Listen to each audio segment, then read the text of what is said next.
What's going on? Good morning, good morning, good morning. What's happening with everybody today? Hope you guys are well. Yeah. Hey, yo, hold on one second. I know I'm gonna be a little bit. What's going on, Don Falon? One man show this morning, huh? Started a little bit late, but I'm sure cats will come on in as the show goes. Wanted to change the subject a little bit, man. Get on to talking about other fighters. We got this fight coming up tonight. Not the most exciting fight in the world. Not really caring too much about it, but interested in it nonetheless. We're gonna have a panel on today, man. Gonna be winding up being arguing about all kind of different stuff. Adrian Molina, what's going on, brother? How you feeling? Tony T in the building. What's happening with you, sir? Traveris Rochelle, what's going on, man? Cal Coolin in the building. What's good, sir? How you feeling, man? Y'all must have got must be getting your notifications this morning. Hold on once. Hey, what's going on, Davion Bible? What's going on, man? He said, "What a fight last night." I didn't see the fight. Big love for Nine. Nice to get into it on Saturday morning again. Absolutely, man. I didn't see the fight. Tell me what happened in the fight with Tevin Farmer and Mickey Bay. Like I said, I didn't watch that fight, man. I didn't watch that fight. Sean Gibbons said you forgot my wrench yesterday. I was looking for you. Hold on one second, man. Let me get you, Sean Gibbons. Let me get you, Sean Gibbons. There you go. Got you, bro. Got you. Yeah, y'all gotta let me know, man. I gotta watch that. I gotta watch that today as soon as it pops up. Ted Bundy said Jermell Charlo is the most underrated. Tank ain't fought nowhere near the caliber of fighters Jermell Charlo has fought. That might be right. That might be right. That I wouldn't say nowhere near, bro. He said the fight was canceled due to the janky promoter. Yeah, that's what I thought. I thought the Tevin Farmer fight was canceled. They didn't show up. Dog, they're done. Who does that shit? Who does that, bro? They must have not sold any tickets or something, man. Jay Mills said, blessings to Fanon and a wonderful chat, man. Missed y'all the last 2 days. Been on my grind. Let's talk boxing. What it do? You know what it do. We just be talking to dog. We just be talking to, man. I want to know. I want to talk about fighters that I'm interested in, man. I have to tell you, man, I've got a guilty. It's bad of me, I know. But like Teofimo Lopez, man, I think Teofimo Lopez also might be an underrated fighter right now. Because I'm listening to people talking, man. He said the whole promotion was cheap. Yeah, I wouldn't know, man, because I didn't pay any attention, honestly. I'm like, I don't understand why anybody's getting amped up about Mickey Bay and Tevin Farmer. Tevin Farmer, first of all, Mickey Bay been done. No disrespect to Mickey Bay, but he's a trainer, isn't he? Like, so I really wasn't into that. Now, I was looking forward to the Truck Simpson, but then I was like, where do I get this fight from? And I was like, it's on pay-per-view. So I was like, okay. It looked like there wasn't even 1,000 people in a venue that holds 6,000 plus. There you go. Yeah. I'm telling you, these boxers going to have to crash and burn, bro. They're going to have to crash and burn, man. I'm really starting to get a sense of that, man. They're going to have to redemption.com pay-per-view. So I was going to put my money on that fight and they weren't even going to show up. Man. Like I said, my daughter just got a job offer. So I was celebrating. Last night I was celebrating with my daughter. So yeah, I'm glad I didn't get bit on that, man. He said, you seen Truck Simpson opponent duck in the locker room? And yeah, I didn't see it. I saw the headline. I saw the title of the video. I didn't actually watch it. Big Key said T.O. did beat Loma when Loma was being advertised as a Matrix-like fighter. Can't take away from him. He lost to Cambozo after that, but it is what it is. Yeah, man. And Jeff Campbell said Teofimo Lopez is not underrated. He's crazy. Yeah, well, hey, man. Crazy people, don't underestimate crazy people, man. They can hurt you. You know what I'm saying? Hey, hold on one second, man. Hold on one second.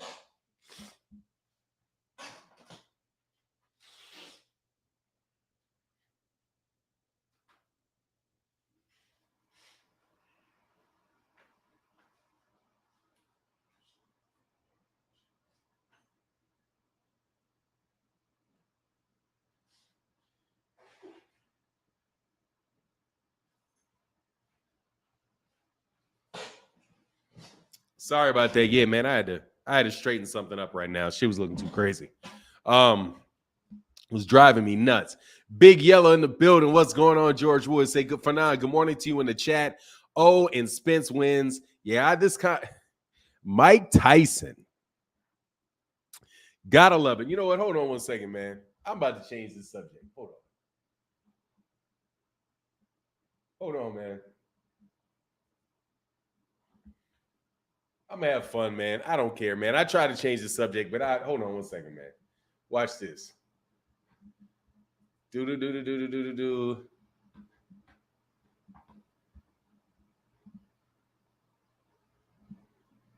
Nigga, shut your ass up, dude.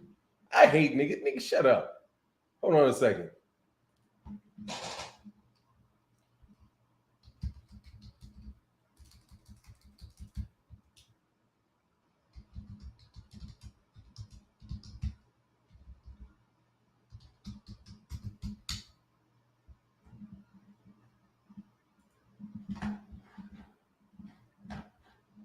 Hold on one second.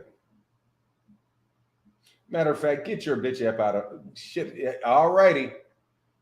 There you go. Get rid of you. I'm just moving. I'm starting to fire. I'm starting to fire cats quickly. Hold on one second. Hold on, man. I'm just doing something. I got to do something.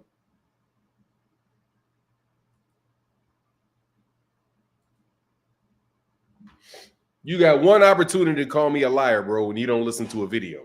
And your ass is up out of here, homie. I'm not doing this shit no more.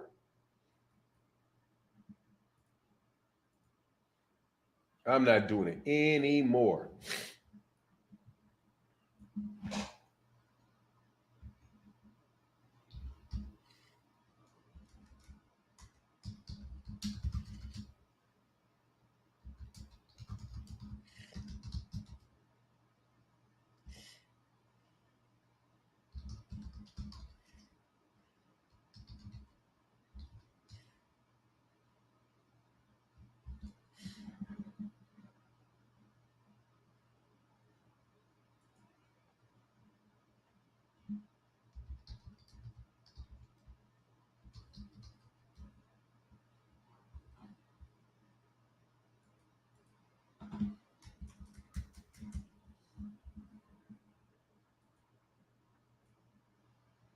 Hold on one second. Sorry.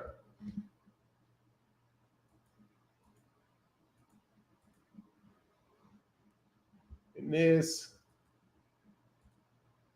I think, is going to change. Shit. Hold on one second, man. I'm coming. Hey, George Woods in the building. What's going on, Terry Schmoot? Yeah, we about to do it. My man George Woods said Iron Mike changed his mind about the answer about the winner of Spence Cursor. Yeah, he did. Specifically said he changed his mind. He's like, yeah, man, I was doing this, but man, after I saw that fight, I'm like, I don't know. That's called a changing of your mind, you idiots. Okay? Like, he's okay, stop lying, man. Mike didn't say nothing. Mike didn't change nothing. You calling me a liar don't change the truth, homie. Do you know what I'm saying? Mike Kirkland in the building. Hey, much love, George Wood. Thank you so much for that support and that super chat, bro. Hold on. Oh, I'm using this. And Mike Kirkland in the building said, "Call me crazy, but I believe Teofimo Lopez when he said they paying people to promote Devin. They are. That's the fucking truth. That is a dead truth. That is the truth. That shit right there is the truth, Mike Kirkland. That shit ain't, what do you mean? Of course he's telling the truth. Of course he is. What? That's the most obvious shit ever. Yes, Mike Kirkland, you should believe him. Of course they are, man. Shit. Fuck out of here, they're not. Fuck, man, get out of my face, they're not. Yeah, they are. You better stop it. Not everybody is. Not everybody is, but they damn sure are. Get out of it, man, for sure, bro. And ain't nobody gonna challenge me on that shit. Okay, I gonna tell you flat out, bro. That shit is so obvious. Come on, man. That shit is just blatantly obvious, bro. Terry promote for free. Oh yeah, no, some people promote for free. Don't get it. They do the same thing with rappers as business. Yeah, of course they pay these man. That's about that shit, man. Get out of my face with that paid ass bullshit. Because, excuse me. Do you realize how big a welterweight Ugas is? He's very big, bro. But of course they do, man. Of course they do. Of course they pay people to do that stuff. Why else would they do that stuff? Don't nobody care about Terry. Don't nobody care about Devin Haney. Like, ain't enough people. There's not enough real Devin Haney fans to create the type of noise that Devin Haney creates. No way, bro. Nah, first of all, Terry Schmoot hates on Devin Haney, bro. Don't believe that, man. Terry Schmoot be hating on him, bro. Hey, man, much love to everybody in that chat, everybody in that super chat. Thank y'all so much, bro. Smash that like button, man. Thank you for them yellows and them greens that came through. Sorry, man. I just wanted to change the subject on this title thing. I do, because I don't care, man. I don't want to talk about a lot of this stuff, man. These dudes on my nerves, bro. No joke. Hold on one second.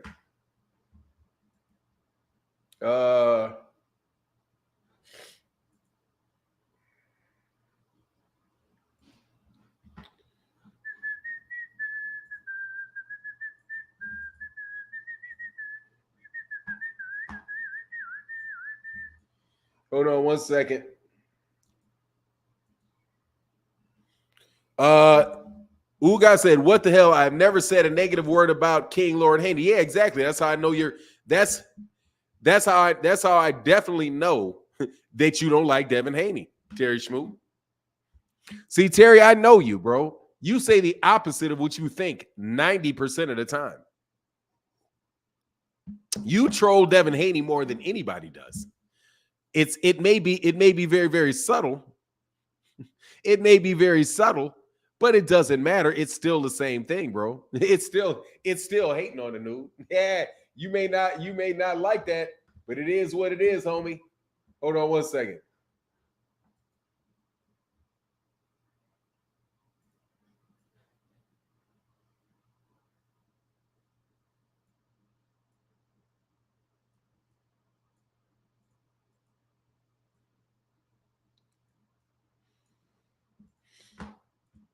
Hold on one second.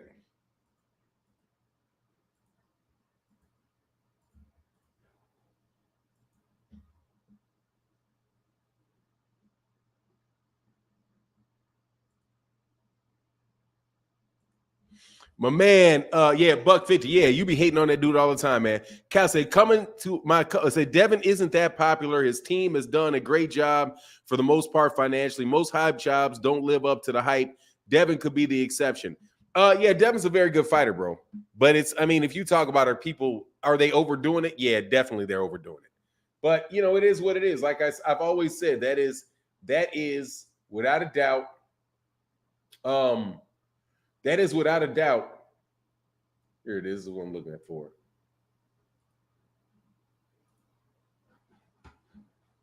That's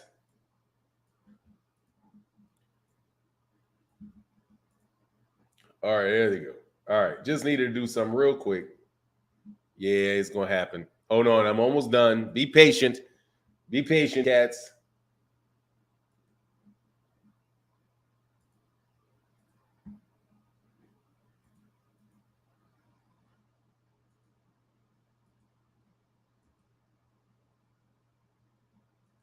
Oh, shit. Hold on. Crap. All right. So, Mel definitely most underrated. Yeah, he is. It's taking so long with this. How much you bet Tim Tszyu beats Charlo at James? Oh man, you tripping. He don't bet anybody on that, man. All right, cool. I did it. I did what I needed to do. All right, dope. And a half. All right. Sorry about that delay, man. Sorry about that delay. No joke. Sorry about that. Sorry about that delay. All right, here we go. All right. Devin isn't going to last long without power. I think he will. Yeah, I think he will, man, as long as he's down at 135. But we'll see what happens with him, man. I wish him the best, man. I'm holding on to wishing him the best, bro. Big Keith said Mel definitely underrated. He's undisputed. He avenged his only loss with a KO, and somehow he still isn't pound for pound. Makes no sense. Yeah, it's crazy, bro. It's crazy. But at the same time, you know what it is. It's because it really is because of the split between it's the way the boxing operates with the people that are giving those lists. It's an ESPN list. If he was an ESPN fighter, he'd be in the top 5, without a doubt. Anthony Forbes said, I hate on Haney all the time. Yeah, man. I mean, you know, some people do. Like my man Fahim Sator, and I hope Fahim Sator is enjoying his vacation. I haven't seen him much. Over the last couple of days, other than over on Instagram, where he's kicking it on his vacation, bro. Buck 50 said Devin is going to have to move up to 140, 147. He's a big 135. Yeah, he is. Yeah, he is a big 135. Said took Haney try his hardest last night to save the fight. Oh yeah, I didn't see that, but that's good, man. I'm glad that he did. Unfortunately, it didn't work, but it is what it is, man.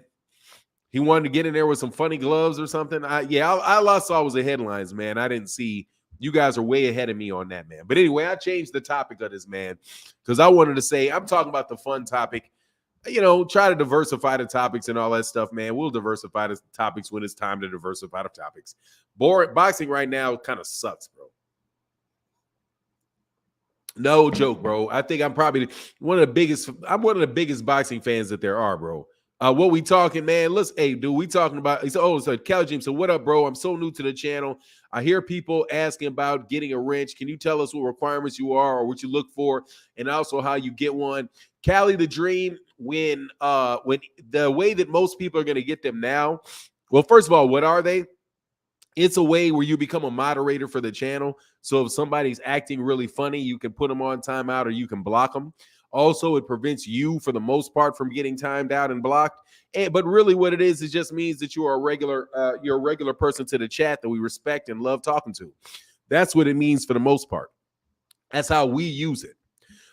So that's how I use it. So, pretty much that's what it is. How you get it, guys like John Bowie can say, hey, man, get that man a wrench. Or my man, God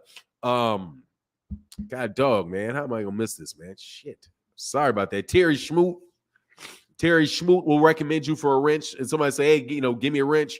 Get this man a wrench. And that's okay. I get a man a wrench, Yeah, Terry. Yeah, that's usually how it does. Terry and John Boy usually tell me, hey, man, get this guy a wrench, get that guy a wrench, because they pay attention to the chat a lot. I read a chat, but I might miss a lot of stuff that's going on. You know what I'm saying? Because I wound up spending a lot of time talking about. For now, you bought Babe Farmer last night? Hell no. Man, I'm not pay-per-viewing that. Man, I'm not buying no pay-per-view for that. Hell no. Heck no. I didn't buy that fight. I wish I would. I wish I would dip in my pocket to pay for Mickey Bay versus Tevin Farmer. Man, that shit's an insult. Man, what kind of sucker I look like? Hell no. Hey, good morning, Justin Fan. Hell no. No, I don't care what. It's just on GP. No. Not man, a pay-per-view?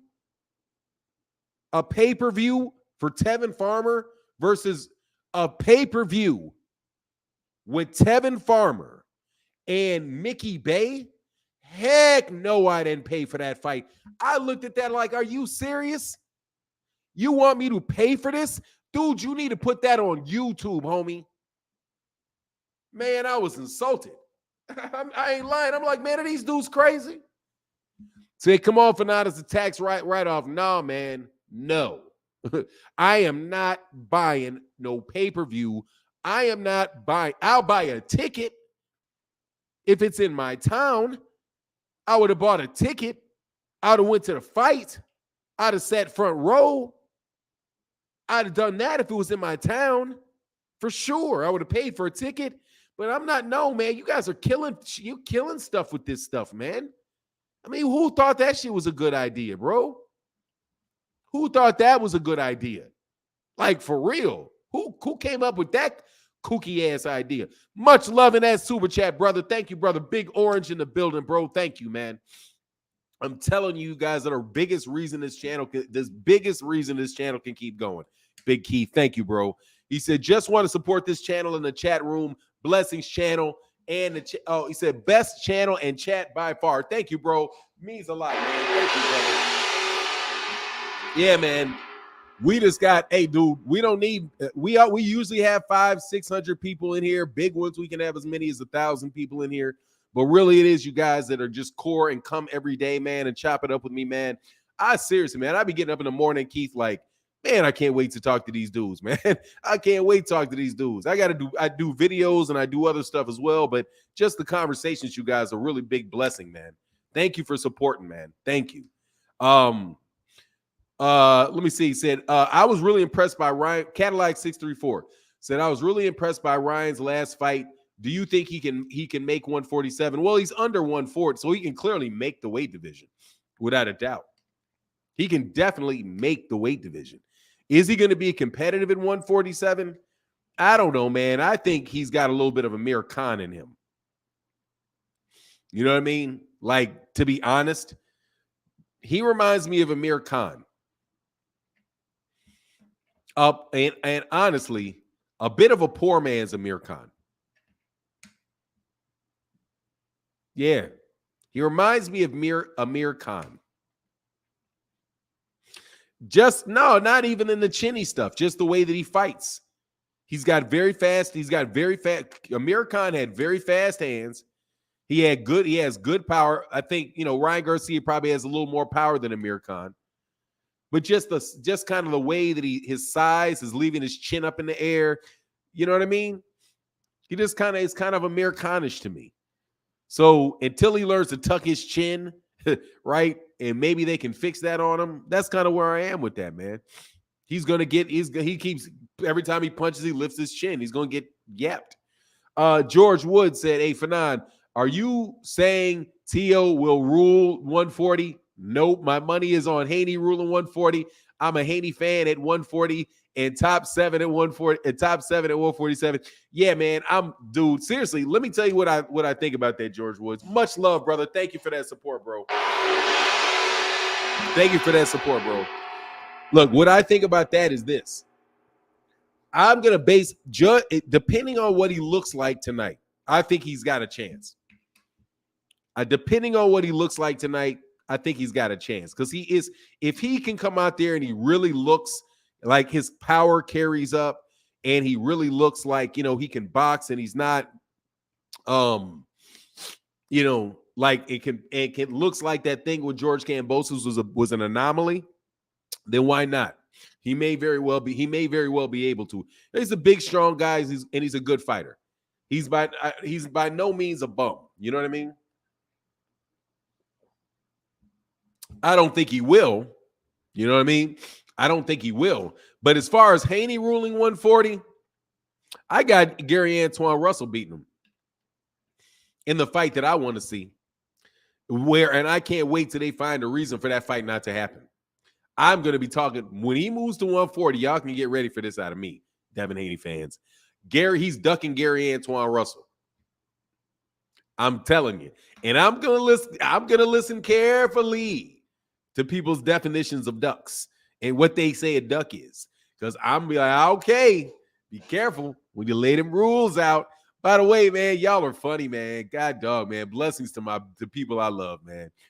No joke. Some of the best dudes in boxing, man. Jay Mills said, boxing needs to go back to respecting fans. We pay for fights. They don't give us fights we want to see. Even for now, I won't pay for these fights. Shake my head. Yeah, I'm not paying for that. I'm not paying for that. What's wrong with that super chat? Hell no. Let me tell you something. I will not watch that shit live. Mickey Bay and Tevin Farmer, I will not watch live. The only reason, and I mean this, the only reason that I knew it was on pay-per-view.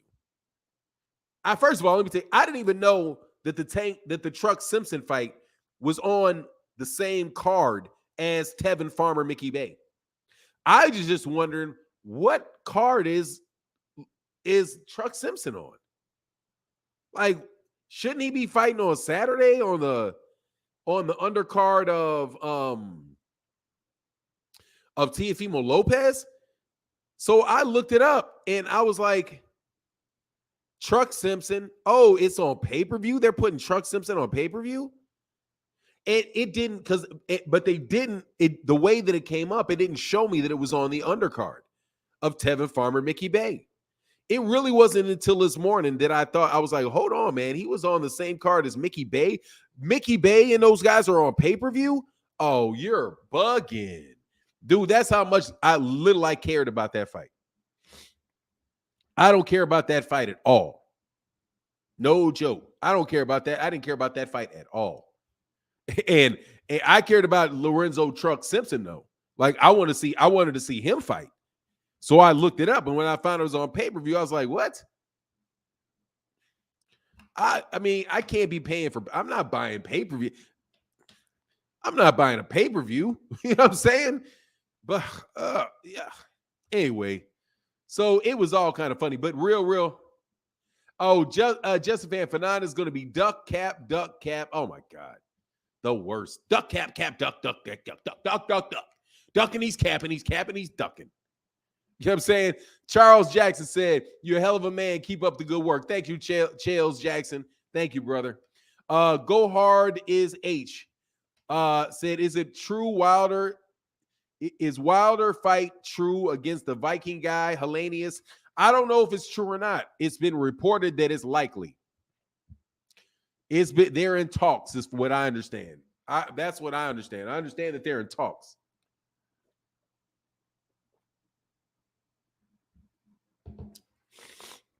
I'm understanding that they're in talks. That's the only thing that I understand about that. I don't know whether they're going to fight. I don't know whether they're not going to fight.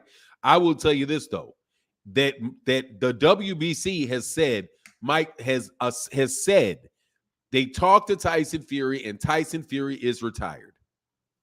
So go ahead and vacate that belt. And so that all of this shit, it was a big ass waste of time because you're not going to defend it with one time and move away. And so we can now get another fight, get Deontay Wilder a shot at that WBC belt. That's so we can get back to the original fight, bro. That cheating ass Tyson Fury. Yeah, retire, bro, before you get caught. Retire before you get caught juicing. Get your ass out of here, man. Yeah, man, I can't, man. Tyson Fury is a waste, bro. Like, even say he's the absolute best heavyweight. The fact that he will not just fight and defend his belts, like he just won't fight everybody and defend his belts. So you're not that old, man. You got 30 fights. I'm retired. Retiring 2 times. Man, it's a tension. Man, I can't stand Tyson Fury. Tyson Fury will go down as one of the greatest heavyweights of all time. See, that's why I say, Terry Schmoot, I know you hate Devin Haney. That's why I know that you do not like Devin Haney. Very, very clear that you don't like Devin Haney, bro. Exactly. Getting back to regular scheduled programming, Wilder undisputed in 2022. Exactly. He said exactly before he gets caught juicing again. Let's go. Come on, man. Before you get caught juicing again, let me retire before they catch me on something else. 300 pounds of fat that don't get tired. Those nonstop punches and moves nonstop for 12 rounds don't ever get tired. Yeah, all right, man. Already got busted for drugs. They let him off the hook. Act like it didn't happen. I think, dude, let me tell you something, man. The funniest thing, Lamar Davison, about Tyson Fury, the funniest thing was when Vinny Pazienza was asked by Al Bernstein how Deontay Wilder can beat Tyson Fury. And he said, man, look, he's got to get on steroids, just like Tyson Fury. It was like Tyson Fury. Hey, Stone Alone in the building. It said top of the morning for 9 in the chat. That pay-per-view was only $29.99, right? Yeah, it was only $29.99. Much love, Stone Alone. Thank you for that support, bro. Yes, bro. It was only $29.99 for a Tevin Farmer versus Mickey Bay fight. I couldn't get myself to do it. I couldn't get myself to do it. Let me tell you all the fights that I would pay for. Just so you know that I'm not a bad guy. I'm not cheap. I'm not. All right. Actually, let me leave this on here for a while. Hold on one second, man. Yeah. Just so you know, if you charge me $29.99 to see Devin Haney fight Mickey Bay, I'd pay $29.99 for that. If it was a fight between Devin Haney and Tevin Farmer, I would pay, and it was like, oh, $29.99, Devin Haney Promotions. Let me support him. I would pay $29.99 for that. Mickey Bay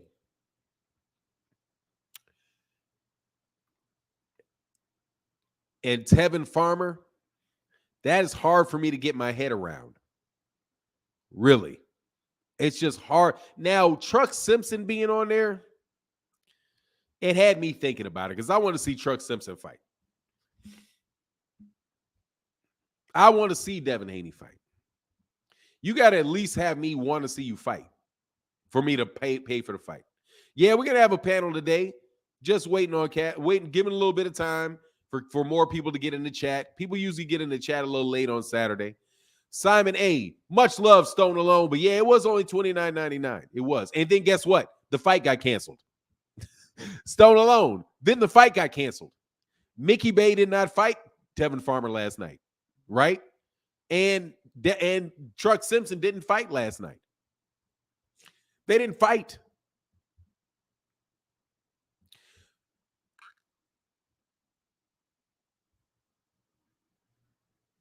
Excuse me. Callie said, bro, I'm not trying to count your pockets. Being a supporter of the channel, in this channel, our pay-per-views, fights, a write-off, and at $30, why wouldn't you just support and buy the fight? I'm not going to support a fight that I don't want to see, that I don't even think should be made. I buy every other pay-per-view. I wasn't going to buy that one. Because Tevin Farmer, dude, I'm not, look, let me say, is it a write-off? Yeah, I could write it off, yeah. But still, I don't want to see that fight. And that is a pay-per-view fight that I don't want to see that fight. If I want to see fights between I will support a pay-per-view with fighters that I actually want to see fight and that I believe is really in any way, shape, or form a serious fight, bro. I'll buy pay-per-views for Charles Martin versus Charles Martin versus Luis Ortiz. I'll pay pay-per-views. I'll buy pay-per-view every single solitary one of Terence Crawford's pay-per-views. I would buy a Devin Haney pay-per-view. I would buy any type serious fighter. But bro, I don't buy Mike, let me tell you, I did not buy Roy Jones Jr. versus Mike Tyson. I didn't buy that pay-per-view, Cali Dream. Because I was like, man, that's not a real fight. That fight's not leading to anything. I don't want to support that, man, because that's just some off the cuff shit. That's just some off the cuff shit, man. I mean, maybe I'm wrong about it, but no, I would watch it. I mean, honestly, dude, I wouldn't even watch it. That's not a fight that I was gonna really watch. If Truck Simpson was in the headline and it was a pay-per-view fight, I probably would have bought for Truck Simpson. But I'm not gonna buy Mickey Bay, dude. Mickey Bay is a retired fighter. Tevin Farmer is basically a retired fighter. That's pretty much like an exhibition fight between two former B-level fighters, or I think maybe Mickey Bay. Now, A-minus level fighters. Those guys are both former champions. Mickey Bay's a former champion, and Tevin Farmer is a former champion. But that's pretty much like, dude, if you would have give me a pay-per-view with Monster Inoue versus Steve Fulton Jr., I'll buy that, man. But you got to give me something for my money. You know what I mean? You got to give me something, man. That's not giving me anything, bro. Robin Soda said, good morning, brother. Keep talking facts. Tagged you in a post on Twitter about Roy Jones Jr. Final prediction for tonight. Team Bud, Team Devin, Puerto Rico. Thank you, brother. I got you. I'll check it out. Thank you, Robin Soto. Much love in that super chat, bro. Thank you for that support. Yeah, but honestly, also last night on a Friday night, my daughter got a job offer, so I was celebrating with my daughter. So yeah, it's tough, bro. You know what I'm saying? It's tough, man. That's a tough one, bro. That's a tough. Oh, Tevin Farmer and Mickey trying to self-promote. That's the problem. Oh, okay. Yeah, I don't know. Like, that seems like an exhibition fight to me. Honestly, just seems like an exhibition fight. Tevin said the people promoting it wasn't willing to pay $29.99 to see the fight. Much love in that super chat, bro. But I'd pay for Truck. I really would. I would pay for Truck Simpson. I would be thinking to myself, why are you on pay-per-view? And man, it's kind of early. Like, you know what I mean? Cal Cooler said, to be fair, Truck, everything I've seen so far shows Truck was trying to fight, and his opponent wouldn't let him wear his glove, and his opponents wouldn't let him wear his gloves. I thought they wouldn't let the opponent wear the gloves. Much love in that super chat, bro. Who was it?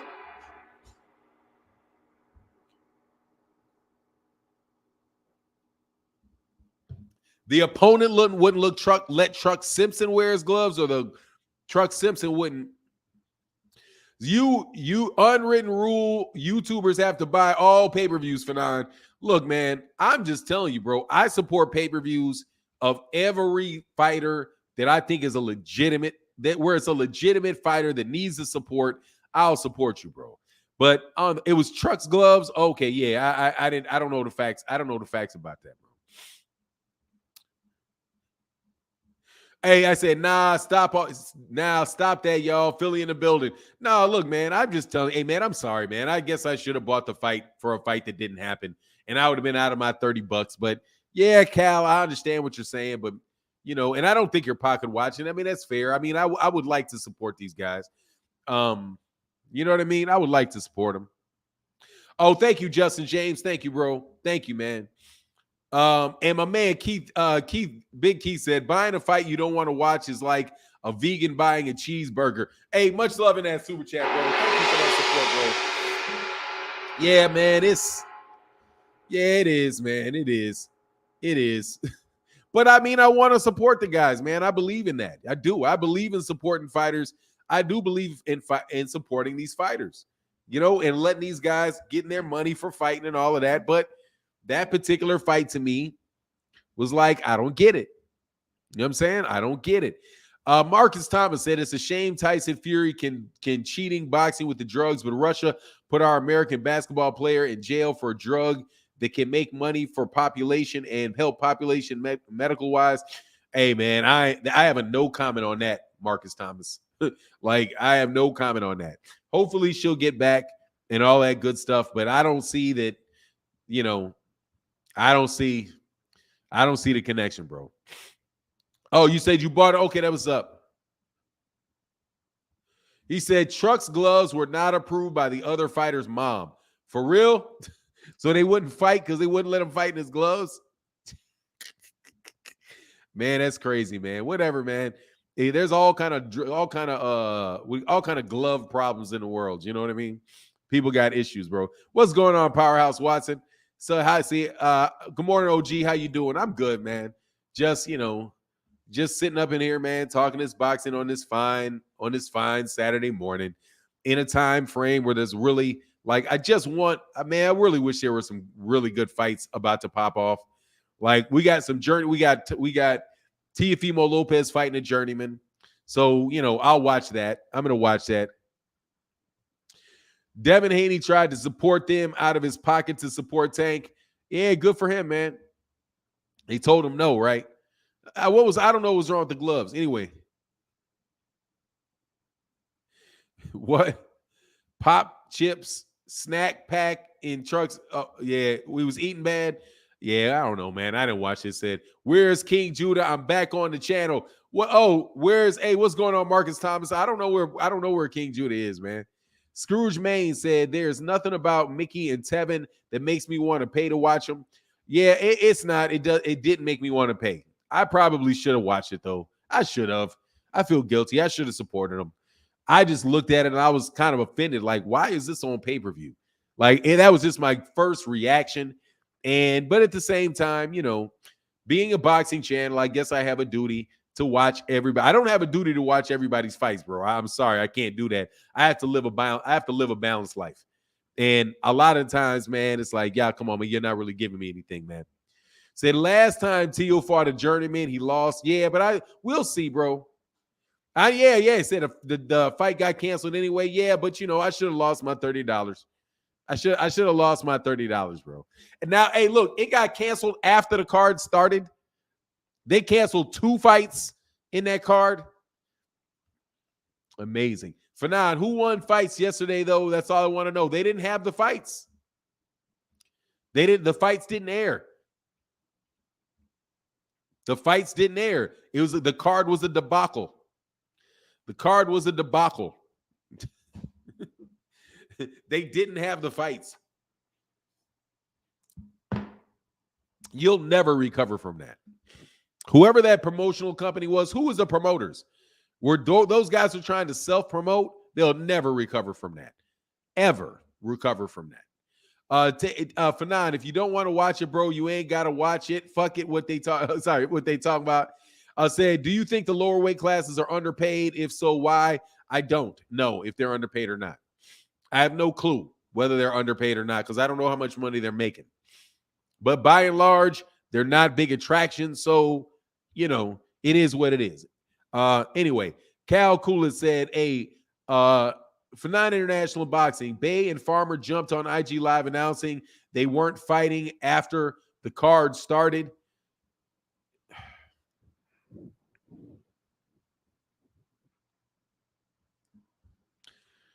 Why didn't they fight? I don't know why they didn't fight. Why didn't they fight? What did they say why they weren't fighting? Did they say why they were not going to fight? Fanon, has Tim Bradley changed his high tune or what? Oh, yeah, he has. Yeah, he has. He changed his tone big time. Fanon, what's a good fight for Bam Bam? Chocolatito. Best fight for him is Chocolatito. For Bam Rodriguez, Chocolatito. Chocolatito Estrada. Yeah, that's what I'm thinking. Oh, they said the promoter didn't pay him. There you go. Promoter didn't pay him. I'm not fighting. Thought that was it.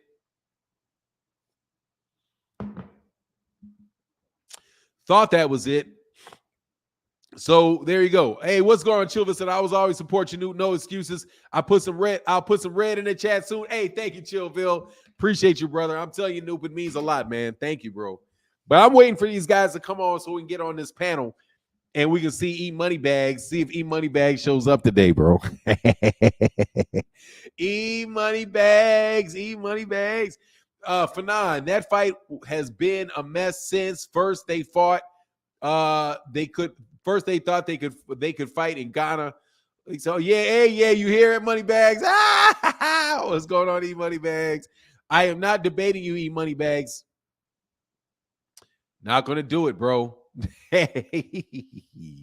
Just so you know, I'm on the panel, but I ain't on the panel. But we got E Moneybags, we got Terry Schmoot in here. I'm waiting to see my man Steph show up in here. He said, Timmy Stoudemire said, I'm pissed. They never sent me the link after I paid $29.99. They canceled the fight, and still ain't sent me money back. Oh, you ain't getting that money back, bro. You're not getting that money back, bro. You're not getting that money back. They taking that money. All 95 of y'all people that bought that pay-per-view, y'all, you ain't getting that money back. They started the streaming the fight on YouTube after midnight. Oh, did they? Hey, man, that 30 gone. Say that 30 is gone, bro. You're not getting that money back, man. You're not getting that money back. Did you watch any of it? And what was the disclaimer? You know what I'm saying? All 95 of y'all that bought that fight gonna lose y'all money, bro. James Daly said, I just don't understand the 135-pound division. Only Haney and Kambosos want to fight the best. That's not true, bro. I'm tired of that, man. First of all, they just want to get paid. Kambosos want to get paid, bro. Why? What do you mean? Dude, you know the only people oh, Jesus. What's with you people? What's this stuff?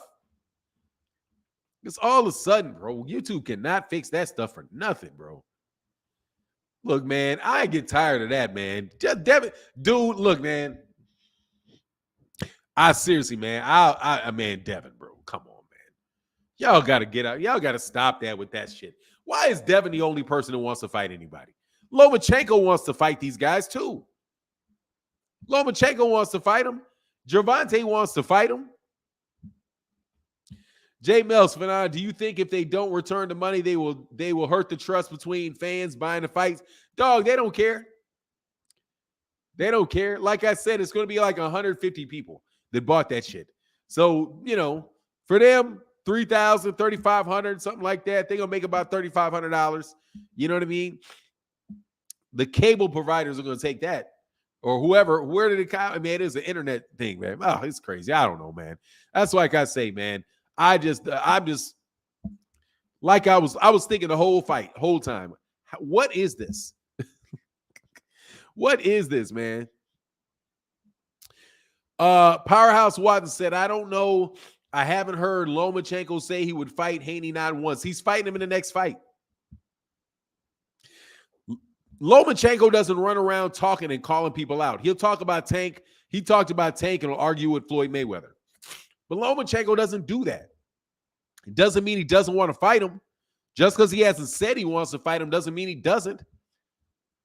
The only way you know that he doesn't want to fight him is he says, I don't want to fight him.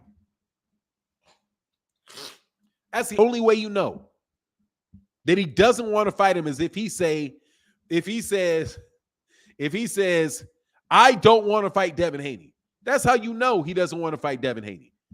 Devin Haney say, I want to fight him, and the other guy doesn't say anything, does not mean that guy doesn't want to fight Devin Haney. No joke. Devin Haney is, dog, let me tell you something, man. There's a whole lot of clout chasing ass dudes, man, claiming they ain't clout chasing. Like, there's a whole lot of clout chasing ass dudes saying that they're not clout chasing. It seems to me like a whole damn division damn near is clout chasing Gervonta. To me, that's what it sounds like to me. I think that he can't even fight him. He can't even fight him. Like, it's just silly, man. You don't know a guy doesn't want to fight somebody unless he says he doesn't want to fight him. Period. And you guys just fall that, man. I'm telling you, man, you listen to what these guys be saying out their mouths. I don't believe it, bro. That's all I'm saying. Hey, my man Jeffrey Brooks said Mike Tyson said that Errol was mean, but Crawford was the master. Sounds like he's sticking to his first reaction. Now, hey, listen to what he said the entire thing, Jeffrey Brooks. What he said was, at first, I was like, Terence Crawford is the master, and he's like, man, after that Ugas fight, I'm like, man, you cannot stand there in front of him. If you stand in front of him, he's going to break you down. He said, when I saw the Sean Porter fight, I thought, Errol's Terence Crawford handled him much more easily. But then I saw the Ugas fight, and I'm like, man, this guy's a killer. He clearly said his impression of Errol Spence Jr. Terence Crawford fight changed after he watched the Ugas fight and said, man, this dude got right back up even though he didn't get knocked down and went to wearing this dude out, bro. You cannot let that. You cannot stand there and let this dude, because if you do, he's going to break you down. That is changing your opinion about a fight. Because before he's like, oh, he's the master, he's going to beat him. Oh, but then I saw the Ugas fight, and I'm like, man, this guy right here is an animal. I didn't realize he was this big an animal. Yeah, exactly. You know why? Because you had been watching, because the last several fights, he didn't look like that. He's coming off of a car accident against Danny Garcia. He was not training properly the way he should properly train against Sean Porter, right? And Mikey Garcia, because he was used to, and by his own admission, right? So he saw something different in him, man. That's what he said, Jeffrey Brooks. That's a very fair interpretation of what he said. Send a super chat, but it didn't show up. Now you won't let me say anything. It's already purchased. It's weird. Anthony Forbes, my bad, brother. Let me say what you want to say here, man. Much love in that super chat to my man Anthony Forbes, bro. Thank you for that support, bro. Thank you for that support, bro. He said, if Errol broke Ugas's orbital bone and rib and nose, what you think you're going to do to Crawford's little ass? I don't know. And he said, yeah, to do smaller. He definitely changed what he said, bro. You can listen to what he said. When he starts talking about Errol, he said, but man, then I saw that. That guy's a mean ass dude. You can, man, if you got to move a lot. What he said was Terence Crawford's going to have to move a lot. You're going to have to move a lot. Dude, Terence Crawford ain't moving a lot. Dog, Terence Crawford ain't going to be able to move that much. I'm just telling you. Yeah, hey, look, y'all keep saying that thing's easy money. That shit ain't easy money. It's not you. Okay. Hey, thank you, Anthony Forbes. Brother, thank y'all for your support, bro. Thank you for your support, bro. We about to get this panel on as soon as cats check in, bro. Hey, Sage, it didn't show up, bro. My bad, man. Hold on a second. Let me look at this other one. My bad, man. As far as missing your membership milestone, I'm looking.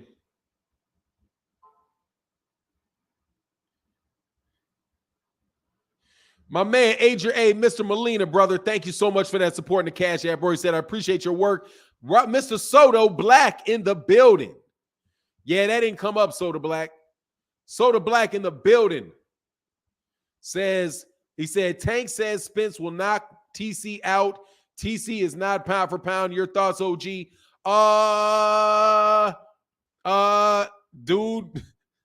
I don't know, man. I disagree.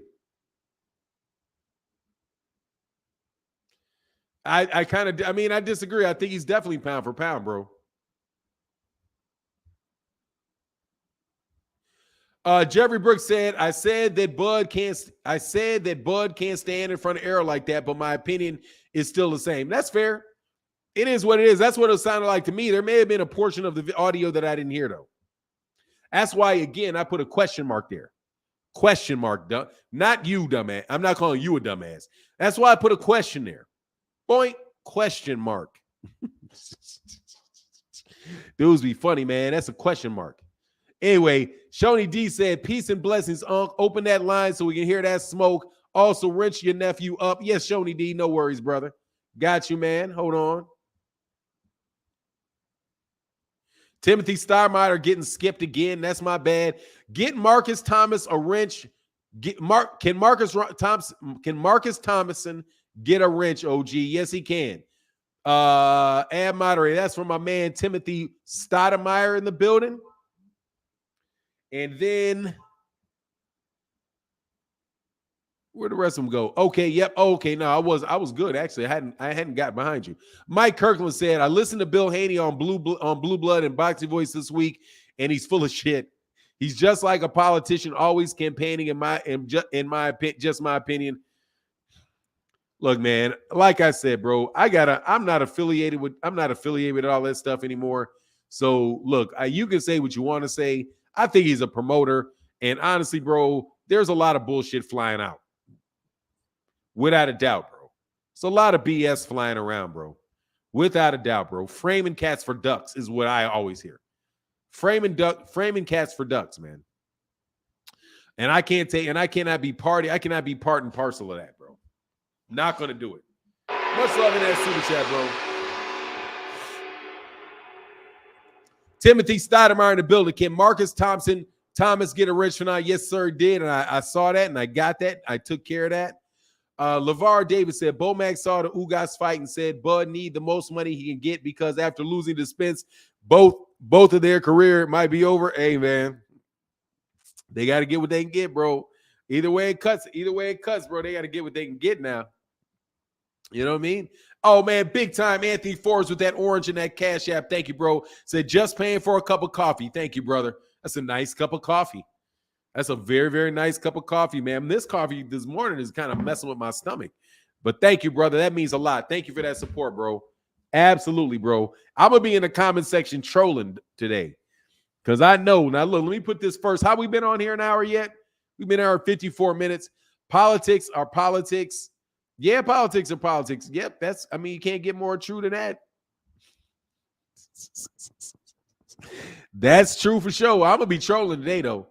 I don't know, man. Maybe I want some smoke, bro. Maybe I want some smoke today. I don't know, man. These dudes don't really want that smoke, though, bro. All I'm going to tell you that is. These cats, I don't really know, man. I would love to hear a good debate between two people, though. and I'll stay out of it. Salute to the channel. Always good talk. Good people start off your day right. Yeah, they do. A says, oh, yeah, man, hit that like button, man. Y'all are raggedy, man. Hit the like button, man. We got 400 people in here on an early Saturday morning. Y'all can hit that like button, man. Hit that like button for me, man. Hit that like button, man. What's on the debate list for today? I don't know, man. I don't know. I would say, is Devin Haney a duck? I mean, did Devin Haney duck Gervonta Davis because he would not pay step-aside money to get out of the Kambosos fight, despite Gervonta Davis calling him out on multiple occasions. He knows he's going to make the most money of his career against Gervonta Davis. Gervonta Davis says, I will fight you. I want you next. Just get out of the Kambosos fight. But he won't pay step-aside money to get out of the Kambosos fight. Is he ducking Gervonta Davis? Because Gervonta Davis will knock him out. Gervonta Davis said that in sparring he hurt him and he was going to knock him out. But Devin got saved by Adrian Bronner and Floyd Mayweather, who did not want the young man hurt. How about that? How about that? Dude, all of boxing right now, just a fan, is coming down between Bud and Errol. All of it is about Bud and Errol, bro. All of it's about Bud and Errol. Until Tank fights next. Until Tank announces a fight or Tank gets in it with somebody. Lone Star Steph. All right. Say good morning and company. God be with you. Shout out Deborah Brooke. All right. We got my man in the chat. All right. So we about to kick it off in a minute.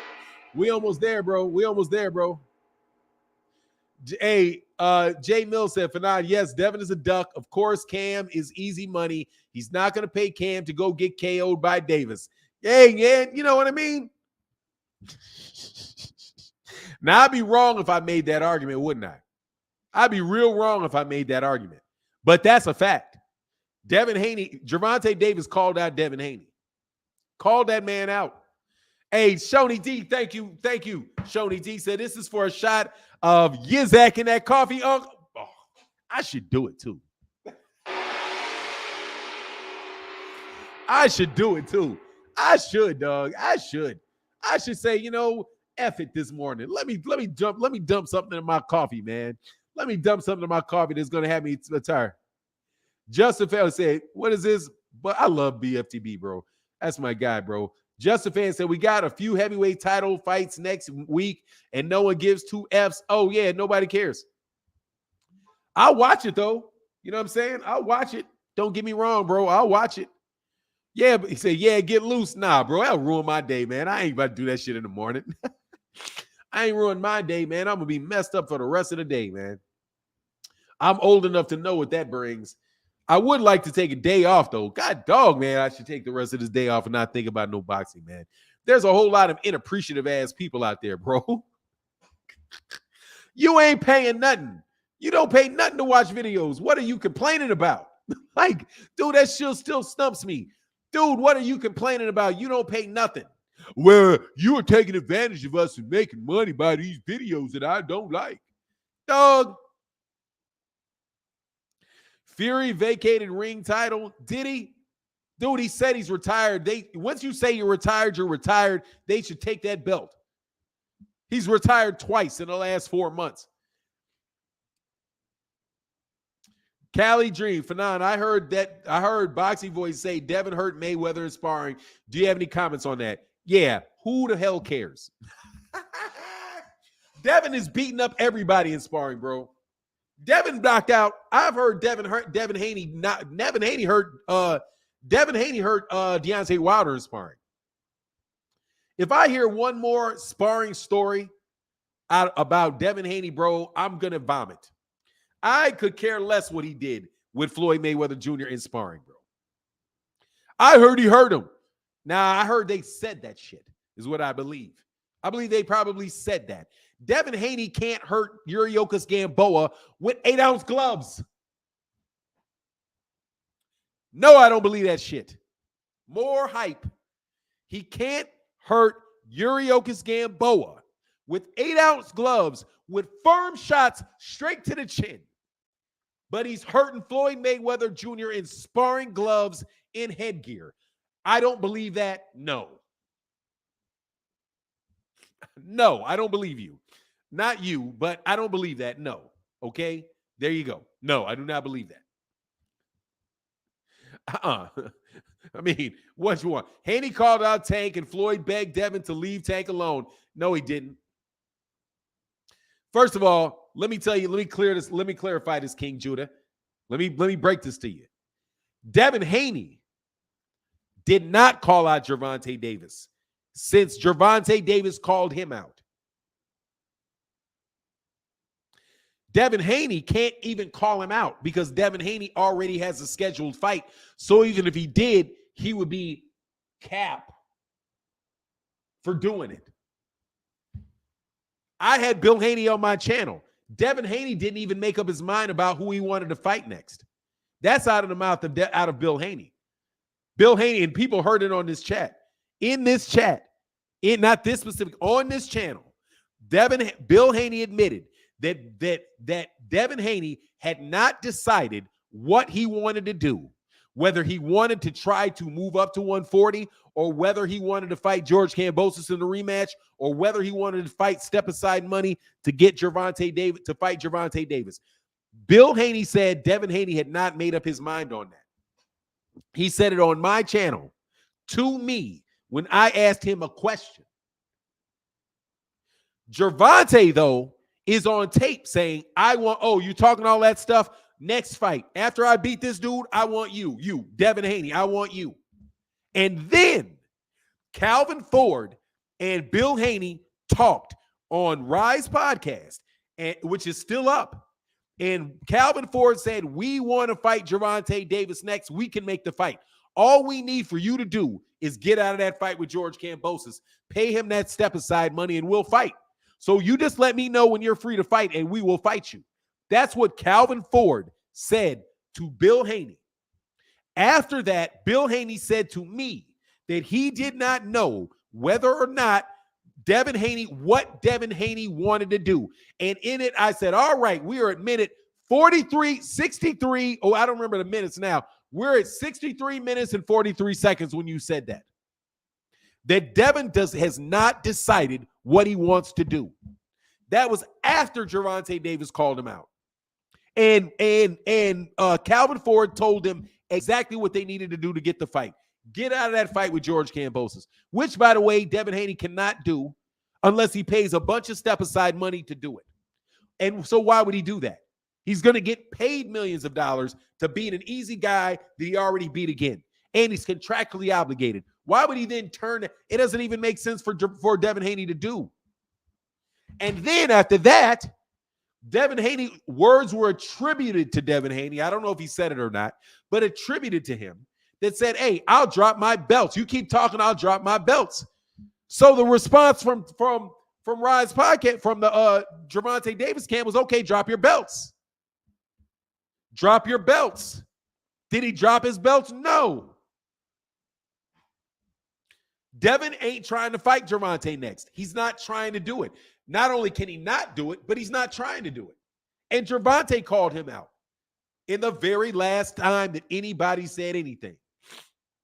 And those are all facts. All facts. One, Devin Haney cannot fight Gervonta Davis because he's contractually obligated to fight Kambosos or somebody else that is a top-ranked fighter. That's what Bob Arum said, and everybody knew to be the case when Devin Haney signed that contract to fight Kambosos. Everybody knew that to be true.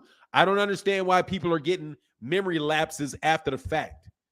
That's why I'm saying, bro, all that stuff makes Devin look bad. Because there's no need to even do it. Look, man, I can't fight Gervonta right now. I got to fight George Kambosos. That's all you got to say. Because that's the truth. That's all you got to say. And I can respect that. Just, you can't fight him. But no. Devin will do something like what he did with Lomachenko when Lomachenko wants to take a tune-up fight. What do you mean? Tune up my dick. Tune up my dick. I want to fight him now. You can't fight him right now, Devin. You cannot fight him now. Unless you pay that man George Kambosos step-aside money to get the fight. Are you going to pay Devin? Are you going to pay George Kambosos step-aside money for the fight? If not, You're going to be fighting on October 15th. They even got a date for him. You're going to be fighting George Kambosos on October 15th, and Lomachenko is going to fight somebody else in October as well. And then after that, you can fight him probably in, I don't know, April, something like that. Whatever that is, 6 months later, 5-6 months later, you can fight Lomachenko in the next fight. That is just logical, and that's how boxing works, bro. And I don't understand why cats just can't fess that up, bro. That is, oh, by the way, and Floyd begged Devin to leave Tank alone. Nah, he didn't beg him. He said, look, man, you guys need to go worry about those fights, you fighting each other. And that's Floyd. Floyd can say whatever Floyd wants to say. That's Floyd. That's not Gervonta. That's Floyd. Floyd and Gervonta are two different people. Two different people. And Gervonta said, look, man, I can do what I want to do. That's what Gervonta said. So you're trying to use what Floyd said and put it on Gervonta. Those are two separate people. I know what I heard Gervonta say, and I know what I heard Calvin Ford said, which is we will fight you next. Just get out of that fight. We can do what we want to do. We can do what we want to do. Now, if he drops that belt or he pays that step aside money and then he doesn't fight, and then Gervonta finds an excuse and say, oh, well, my promoters won't let me do it or whatever, then okay. Then you can say something about Floyd blocking the fight. But Floyd telling people but Floyd just saying, look, man, don't worry about Gervonta. You guys need you guys got a bunch of fighters over there at Top Rank. You guys fight each other. And then don't worry about Gervonta. Dude, that's Floyd saying that. That's not Devin saying. That's not Gervonta saying it. You know what I mean? Just like Devin, and Devin's promoter said, look, man, we ain't worried about Gervonta. The big fights are Devin and Shakur, Devin and Lomachenko, Shakur and Lomachenko. That's what Bob Arum said, and Bob Arum is actually the promoter for Devin Haney and got him locked in under contract, right? So if you're going to put the words of Floyd on top of Gervonta, let me put the words of Bob Arum on Devin, because that's what Bob Arum said this week. Look, he's like, because he was asked to comment about what Floyd said, and he's like, basically said Floyd's right. The big fights we have at lightweight are all within Top Rank. Devin can fight Shakur. Devin can fight Lomachenko. Lomachenko can fight Shakur. We got big fights right here. We don't have to go outside of that. So right there, Devin's promoter is implying that he's not caring. He don't care about the Gervonta Davis fight. Man, y'all be living in them worlds, bro. It's inside King Judah. Much love in that super chat, bro. He said Floyd Sr. said only one man controlled the sparring between Tank and Haney, and that was Devin Haney. You mean Floyd Mayweather? You mean Floyd Sr.? You mean Devin Haney's trainer said that Devin controlled it? You mean that you're trying to tell me that Devin Haney's trainer said that Devin Haney controlled it? That's his trainer. What do you think he's going to say? Oh, yeah, you're right. Oh, yeah, the guy I'm training got beat up and was going to get knocked out by Tank. That's his trainer, isn't it? Wasn't that his trainer at the time? Right? It was his trainer at the time. It's his trainer. What is he supposed to say? If Bill Haney said it, you're going to take that. Bill Haney would say that too. Guess what Calvin Ford would say? Calvin Ford would say something different, right? Like, nah, man. Gervonta was out of shape. Devin's training for a fight. He just jumped off of an airplane. He just jumped up from an airplane, jumps in the ring, and it starts sparring Devin. Devin did well in the day. He was doing well. He was looking good. And that's exactly what Tank said. But Tank said, look, man, when I started stepping up on him, then I hurt him. And then once I hurt him, they jumped in the ring and tried to keep me from fighting him, tried to keep me from beating him up. That's what Devin said. That's what Gervonta says. But guess what? Devin Haney ain't fighting Gervonta Davis is with 8-ounce gloves with no headgear. With an 8-week training camp, with a 8-week training camp specifically designed to beat him. An impromptu sparring match, so what? Impromptu, and I mean that about even if Devin had gotten knocked out by Gervonta, I would say the same thing. So what? So what? You got headgear on and you're wearing big-ass gloves. Headgear and big-ass gloves. Gervonta in 8-ounce gloves with no headgear is an entirely different scenario, bro. It's an entirely different scenario, I would suspect. King Judah said, Devin also said he wants Loma, or I don't care what he said, man. He says everything. Devin also said he wants Loma or Tank after Kambosos. We have no reason to believe Haney won't fight Tank. Yes, we do. We have every reason to believe that he won't fight Tank. He contractually obligated to fight Kambosos. And then after that, he's contractually obligated to give Top Rank another fight. We have every reason to believe he is not going to fight Gervonta Davis because of the contract that he signed. That's the only thing you should believe. Devin Haney cannot fight Gervonta Davis because Devin Haney is under contract with Top Rank. Easy. That's the truth of the matter, man. That's the truth. That's not make-believe. That's not opinion. Devin Haney has signed a 3-fight deal. 3-fight deal with Top Rank. He had the original fight with George Kambosos, which he won. If he won that fight, which he did, he has to do one of two things. And this is out of the mouth of Bill Haney. He either has to go to 140 pounds or he has to rematch George Kambosos. One or the other. One or the other. If you can't make 135 anymore, and guess what the phrasing is? Can't make. Can't make, which means you can't go fight. So you can't be like, oh, I can't make 140 and 135 anymore and then fight somebody else in 135 because your ass going to get sued for breach of contract right there. Because the only option that he has is to go to 140 if he doesn't fight George Kambosos, provided George Kambosos exercised his rematch clause, which he did. Right? He exercised the rematch clause. So he has to take that fight unless George Kambosos is convinced to say, okay, don't worry about it. You can fight somebody else at 135. What will convince him of that? Step aside money, not an injury. Because all he's going to be, if you injured yourself, guess what? I'll wait. If you pulled an hamstring, because a lot of cute people think, oh, I can tell you how to get out of a rematch clause. Just get injured. Nah, bro. That's not going to work. If you think you can just retire for 15 minutes and the rematch clause is going to go away, wrong. Because they're going to be like, you're lying. You said you retired. You didn't. You never dropped your belts. You still have the belts. And now you're trying to fight for the belts. No. Cats are not that stupid, okay? They're not going to fall for that. All right? The only way you get out of that is you're going to pay that guy some money. And guess what it's going to be for George Kambosos? A lot of money. His whole purse. At least his whole purse. So since you have to pay that man's whole purse, right? Which who knows? Just say it's $5 million and not the 10 that people keep saying. Just say $5 million. So he's got to pay $5 million. You think Top Rank is going to cover that? No. Devin Haney has to pay $5 million, which is what? More than he made in his last 2 fights.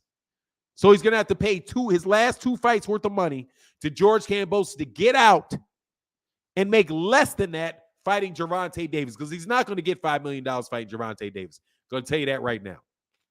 So he's going to wind up probably having to take a $4 or $5 million loss in order to even get the fight. And he drops his belts.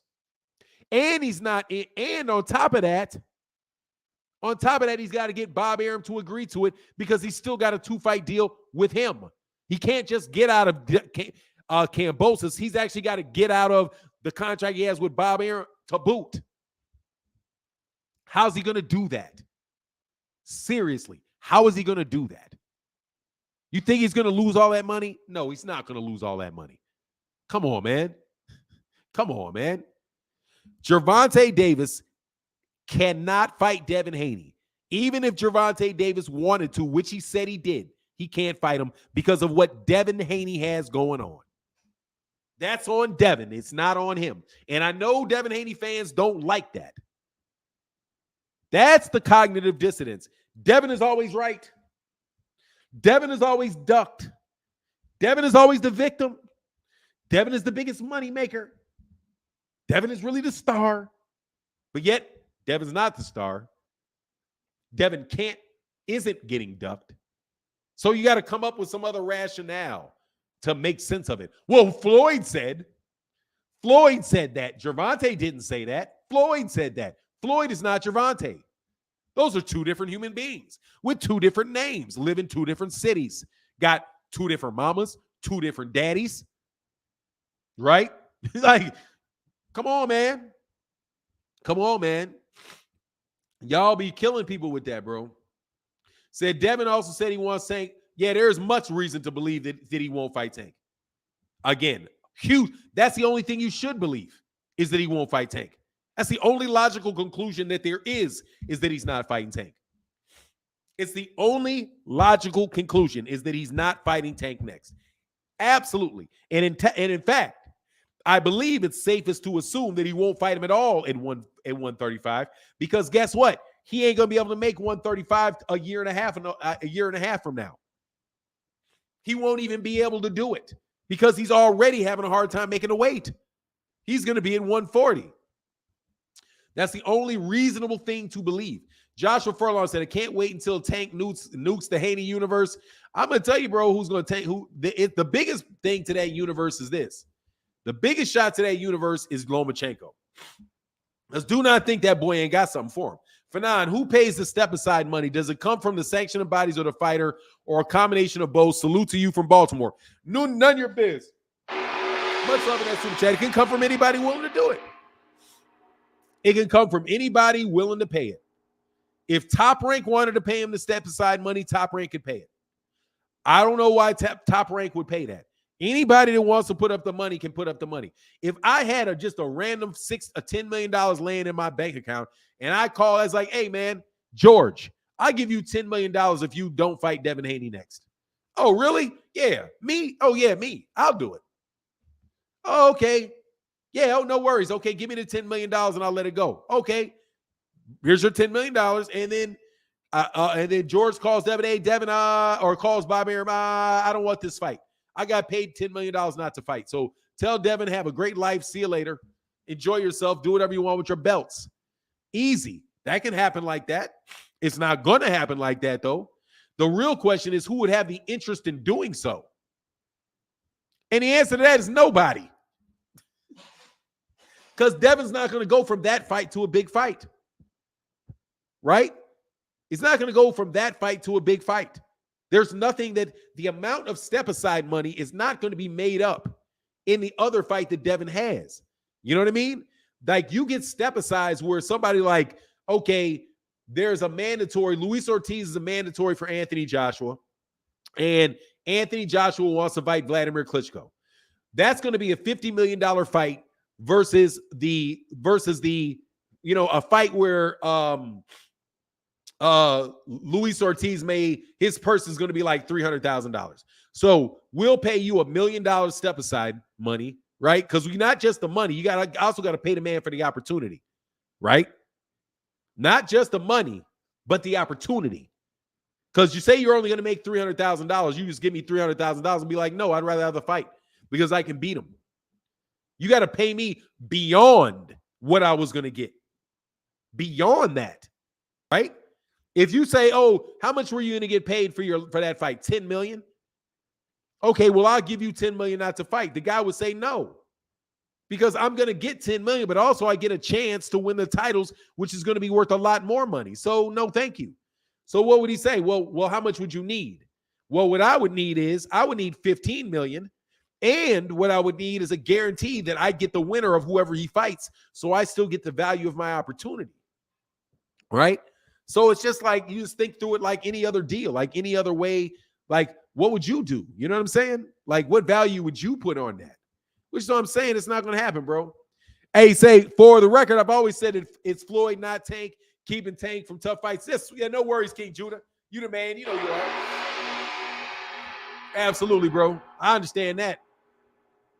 And I think that's probably true. But I honestly, though, I do think Tank's had tough fights, bro. Inside the Square said, if Haney's trainer can't be trusted, how can we trust Tank or what he says? He beat up Devin. What other witnesses have ever said Tank won? Dog, I don't care. King Judah, I don't care. Tank said he didn't win. First of all, you don't win sparring matches. You're sparring. You don't win sparring matches. This is some old myth to try to build Devin Haney's name off beating up all these great fighters in sparring, bro. All he's doing is trying to be a boogeyman from sparring. You know that Devin can't bust a grape in a fruit fight. You know what I'm saying? And I've seen with his power, that is, and I've seen Shakur Stevenson beat the shit out of him. I saw that. I saw Shakur beat the tar out of him. Shakur was murking him, bro. Murking him. None of that cute shit was working with Shakur. Shakur was pot-shotting him, standing right in front of him, hitting him, making him miss. He looked like crap against Shakur Stevenson in that video that I saw. Where's the video of this Tank? I'll tell you who I believe. I believe the video. And even when I believe the video, I'll tell you I don't care. So what? I saw Teofimo Lopez looking like he was beating up Devin Haney, beat like he was beating Tank in sparring. And then guess what happened? Tank was sparring him. He wasn't really doing much to him. Looked like Teofimo Lopez was scoring point after point after point, scoring. Then Teofimo Lopez got cute and started punching him in the back of the head. Once he punched him in the back of the head, you saw Gervonta Davis start walking him down, dropping bombs on Teofimo Lopez, and then they called the match. Then they called it and jumped out. So I'm going to tell you who I believe. I believe Tank. And this is why I believe Tank. Because Tank admits what happened. He tells you exactly what happens. And something else, I've never caught Tank in a lie. I never caught Tank saying some shit. I was like, man, you know you're full of it, right? I've caught Devin Haney saying stuff like, man, dude, you're full of it. You're full of it. You're 100% full of it. When he put that tweet out about Lomachenko saying, tune up my dick. I want to fight now. I'm the champion. I don't have to wait. I'm like, dude, you're full of shit and you know it. So I'll believe Gervonta because I've never actually caught Gervonta saying something that I thought was a bold-faced. I've never seen him approach a bold-faced lie or try to mislead somebody. He say, look, man, I ain't calling anybody out. That's what I say. But you can believe who you want to believe. At the end of the day, though, it's a sparring match. So what do I care? It's not a boxing match. It's a sparring match. It's sparring. That's all it is. But everybody trying to be Errol and build their reputation. Everybody trying to build their reputation off what they did to somebody in sparring. Everybody is beating up.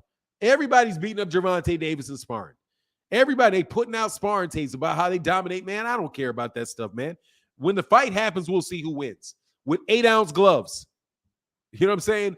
I will see what happens with them 8-ounce gloves that they've used at 135 and you don't have headgear. When you take that headgear off, then I'll know what you can do. Because Gervonta he's a big puncher, bro. He's a big puncher. So the fact that you can slip and do what you want and get cute when he's got 16-ounce gloves on, bro, that's not, and you got headgear. The same punch that lands here with headgear, with 12-ounce gloves, with 8-ounce gloves may knock you out. May absolutely positively knock you silly. So nah, bro, I'm not buying that, man. I'm not putting any in all of that, man.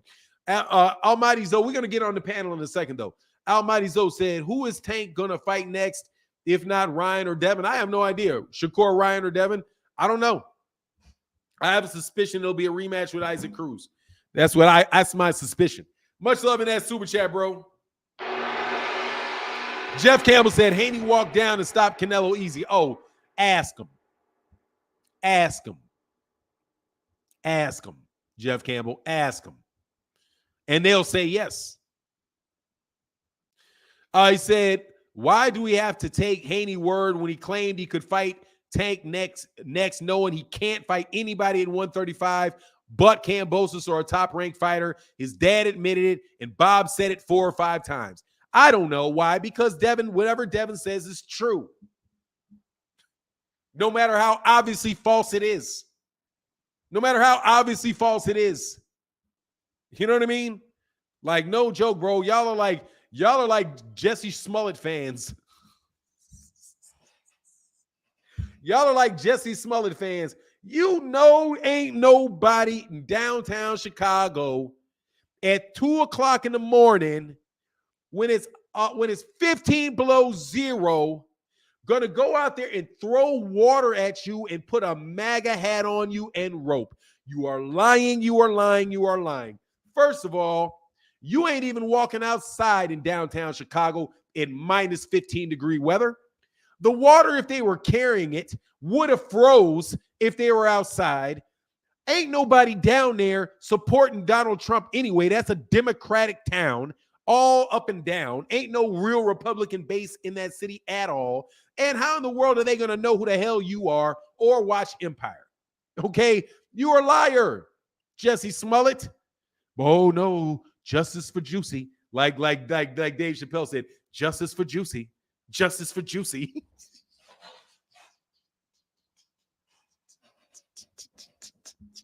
Y'all are funny, bro. Dude, they turning a lot of people off of Devin, man. I'm telling you, they're killing Devin.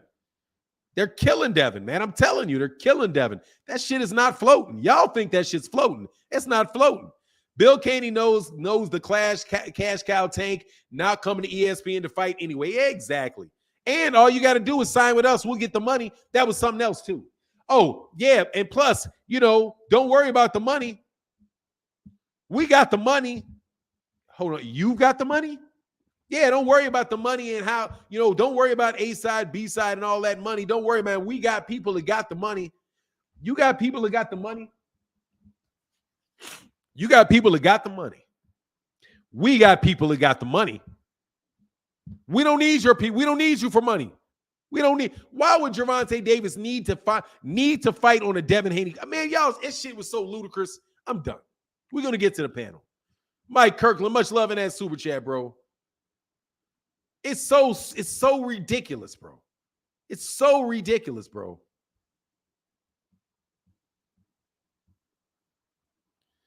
Tank never called out Haney.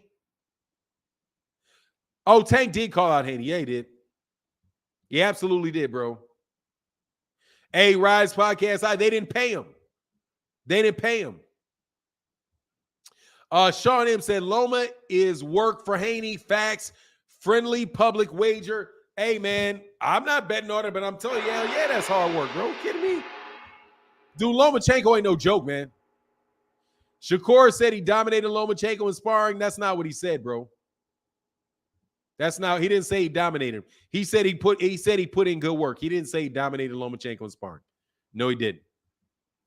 Not in the comment that I heard. I've always said Shakur is Devin's toughest fight. I think they both beat Tank, just in my opinion. Ain't no worries, man. Hey, much love in that super chat. Hey, man, there ain't nothing illogical about it. He may win the fight. He also may get knocked out, bro. Why you hating on Dev? He did not get whooped by Shakur. They were both young and both got work. First of all, Aubrey did get work. Yes, he did get whooped by Shakur. Yeah, he did. It's on tape. Yeah, he did. They don't even deny it. So I don't know why you're denying it. Why you hating on Dev? Man, look, dog. Whatever, bro. Whatever. Only time Tevin Caney clips someone is with Fruit Ninja. Hey, man, like I'm saying, man, get out. I don't believe Devin beating people up with 12-ounce gloves. I don't believe it. He's a very good fighter. But anyway, man, like I said, I'm not going to continue to do this, bro. I'm already. Aubrey, Fanon, you're the worst type of fanboy. Man, shut up, dude. Get out of my face, bro. I ain't, man, go away, bro. Sean M., I did not miss your super chat. I was just running really far behind, bro. And I did get it. Sean M., Loma is work for Haney. Facts, friendly public. Yeah, he is. Loma's worked very hard on him, man. Very hard on anybody, man. I ain't betting easy. Man, that ain't no easy fight for nobody, bro. That ain't no easy fight for anyone. You're the worst kind of fanboy. Man, whatever, bro. Get your raggedy ass out my face. You're the worst kind of nigga that ain't in here no more. You're the worst kind of dude that got kicked out today. Hey, man, y'all Tank fans worse than Canelo fans. You love to see him fight tomato cans. Y'all don't ever want to see him fight the best. It's obvious. Hey, man, not me. I want to see him fight. I want to see him fight. I want to see Devin fight. I want to see him fight Devin. I do. I just know he can't do it. That's it. I want to see the fight. I would love to see the fight. I just know he's not going to do it. I've been this route, man. He's not going to do it. He's not going to do it. So what is there? He can't do it. Like, seriously, he can't do it. I would love to go buy a Ferrari today. I don't have the money. I would love to. I would really want to. Trust me. I would love to be able to go and buy this gigantic ass house up on this hill in Austin, Texas, right? Overlooks the city. Dope. 16 bedrooms, pool outside on the side of a hill. It's dope. I would love to do that, then go pick me up a couple Ferraris. I would love to, but I don't got the money. I just don't have the money to do it. Wish I could, but I can't because I don't have the money. So I would love to see Devin fight Gervonta. I would love to. I want Gervonta to fight Devin. I want him to, but Devin can't. Devin ain't got the money. Devin ain't got the money to make the fight because it's going to cost him $10 million to get out of it. And I mean $10 million. I mean $10 million between the combination of actual money you would have to pay, actual money that he would have to pay to him and Bob Arum to get out of that. Because Bob Arum will say, I'll let you out of it. Yeah, no worries, man. How much you going to pay me for this? Because he's going to have to buy off Kambosos and he's going to have to buy off Bob Arum. It's not going to happen. So I don't understand why y'all are putting that on Gervonta Davis's neck. That's unfair to Gervonta Davis, and you know it. I would love to see the fight. I would love to see the fight. No joke. I don't want to see the rematch with Isaac Cruz. I don't want to see Gervonta Davis fight whoever it is else he's going to fight next, probably. Just like I don't want to see Devin fight George Kambosos. That's a trash fight. I don't want to see that. I don't want to see Lomachenko fight whoever he's going to fight next either. Sean M., I got your super chat, brother. Jeff Campbell said, Fanon, you missed Sean M. super chat. No, I got to it. I'm just 5 minutes behind. I'm running slow. Thank you, bro. Square Circle said, if Tank called out a 5th grade girl next, his fans would praise it. No, they wouldn't. No, they wouldn't. I wouldn't. Much love in that super chat, bro. Thank you. Much love, brother, inside the Square Circle. I'm about to put this link in his chat, though. Alex Chavez, what's going on? Shout out to Yuma, Arizona. He said, Joshua Usyk in 2 weeks. Still no U.S. broadcaster announced. Anyone got the scoop? Supporting from Yuma, Arizona. I don't know. Probably ESPN, man. If I had to bet what it's going to be on, I would bet that ESPN will pick it up. ESPN or DAZN. I would suspect it would be DAZN. And then they're going to try to charge us on a pay-per-view or something. I would suspect it would wind up being on DAZN in the U.S. But since it's not on DAZN in the U.K., I don't know. It's just really, really weird, man. But it was like that before, though. It was always DAZN, bro. But yeah, I called them Jussie Smollett fans, bro, because y'all acting like Jussie Smollett fans, bro. The Ferraris, no. Black man, yeah, exactly, yeah. Yes, a black man winning, yeah. It said, when has any Tank fan said that they don't want to fight anyone? Never. Anytime they address the multiple obvious lies we caught Haney in, they go with the false claim. It's an admission we write. Hey, dog, y'all got to stop protecting. Y'all got to stop that, man. Like, please. Hey, man, much love in that super chat. That yellow excuse, bro. All right, man, I'm about to put these links in these chats, bro. Your mods are crazy. Nah, my mods just probably don't like you. Jesse said, future prediction, coming fights for Tio, Andy, and Joshua. For Teofimo Lopez, Josh Taylor. For Andy, I don't know who Andy is. You're talking about Andy Ruiz. Andy Ruiz is fighting Luis Ortiz, so I know that. And Joshua Wilder. I think eventually he's going to wind up in the rule with that thing with Wilder, bro. All right, so here, let me put this link in the chat so we can get this link in the chat. I've been an hour and a half. Usually do. I want to let guys get a little bit of chance to get up. We're going to limit this to about 4 or 5 people, though. So let me put this link in the chat, bro. I'm about to put the link in the chat right now. This is the link right here.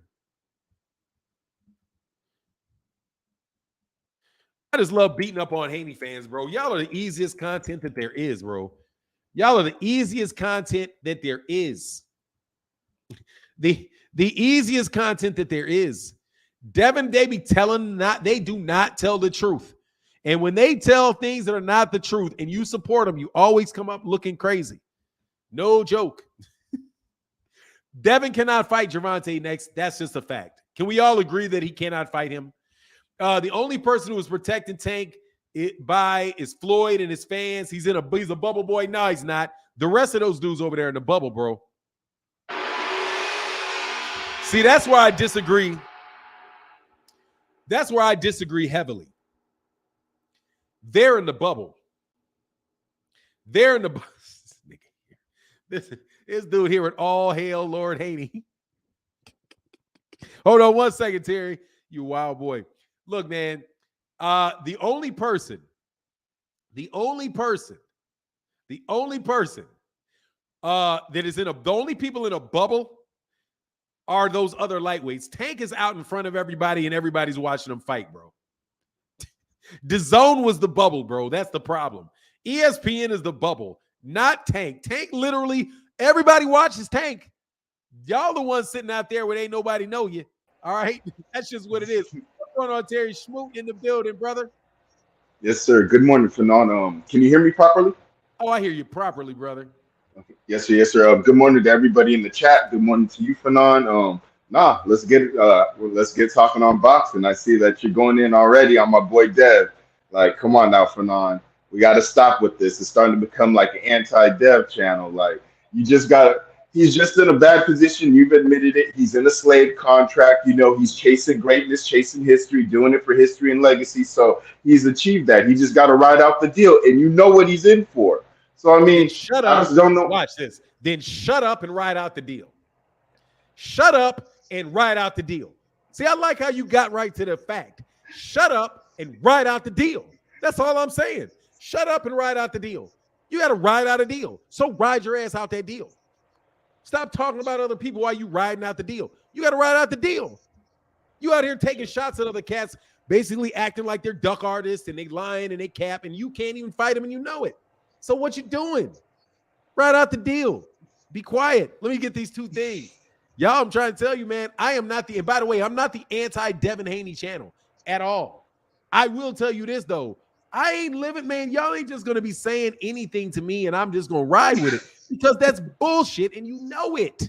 It's bullshit and you know it. Like, it's patent bullshit and you know it. But yet it's patent bullshit. And we all, it is blatant bullshit. The notion that Devin Haney can fight Gervonta Davis next is blatant and obvious bullshit. He can't do it. And since he can't do it, Gervonta's not ducking. So stop trying to tear down Gervonta Davis to build up Devin Haney because Devin is the undisputed champion. He got it in the ring. That's what he has. That's what he deserves. But after that, bro, pump the brakes because he's not available to fight. Right. It's just period. Right. Hey, hold on 1 second, man. Let me get this other one, and then we're going to let my man E-Money Bags back from the hospital, back in the house. Hey, Cal L. Cool said if you don't like fans, all the comments screaming, everybody ducking, capping, they man the best, trying in all caps all the time, come over to being a Tank fan. First of all, they are Tank fans. Yeah. Because they all watch Tank fight. All of them. All y'all. We buy too. We purchase the fights. We do purchase the fights. Yeah, there you go. So they are paying customers of Emperor of Emperor Davis. Except Emperor Davis never sold out a country like Devin did. Devin, what country did he sell out? He sold out Australia. He sold out Australia.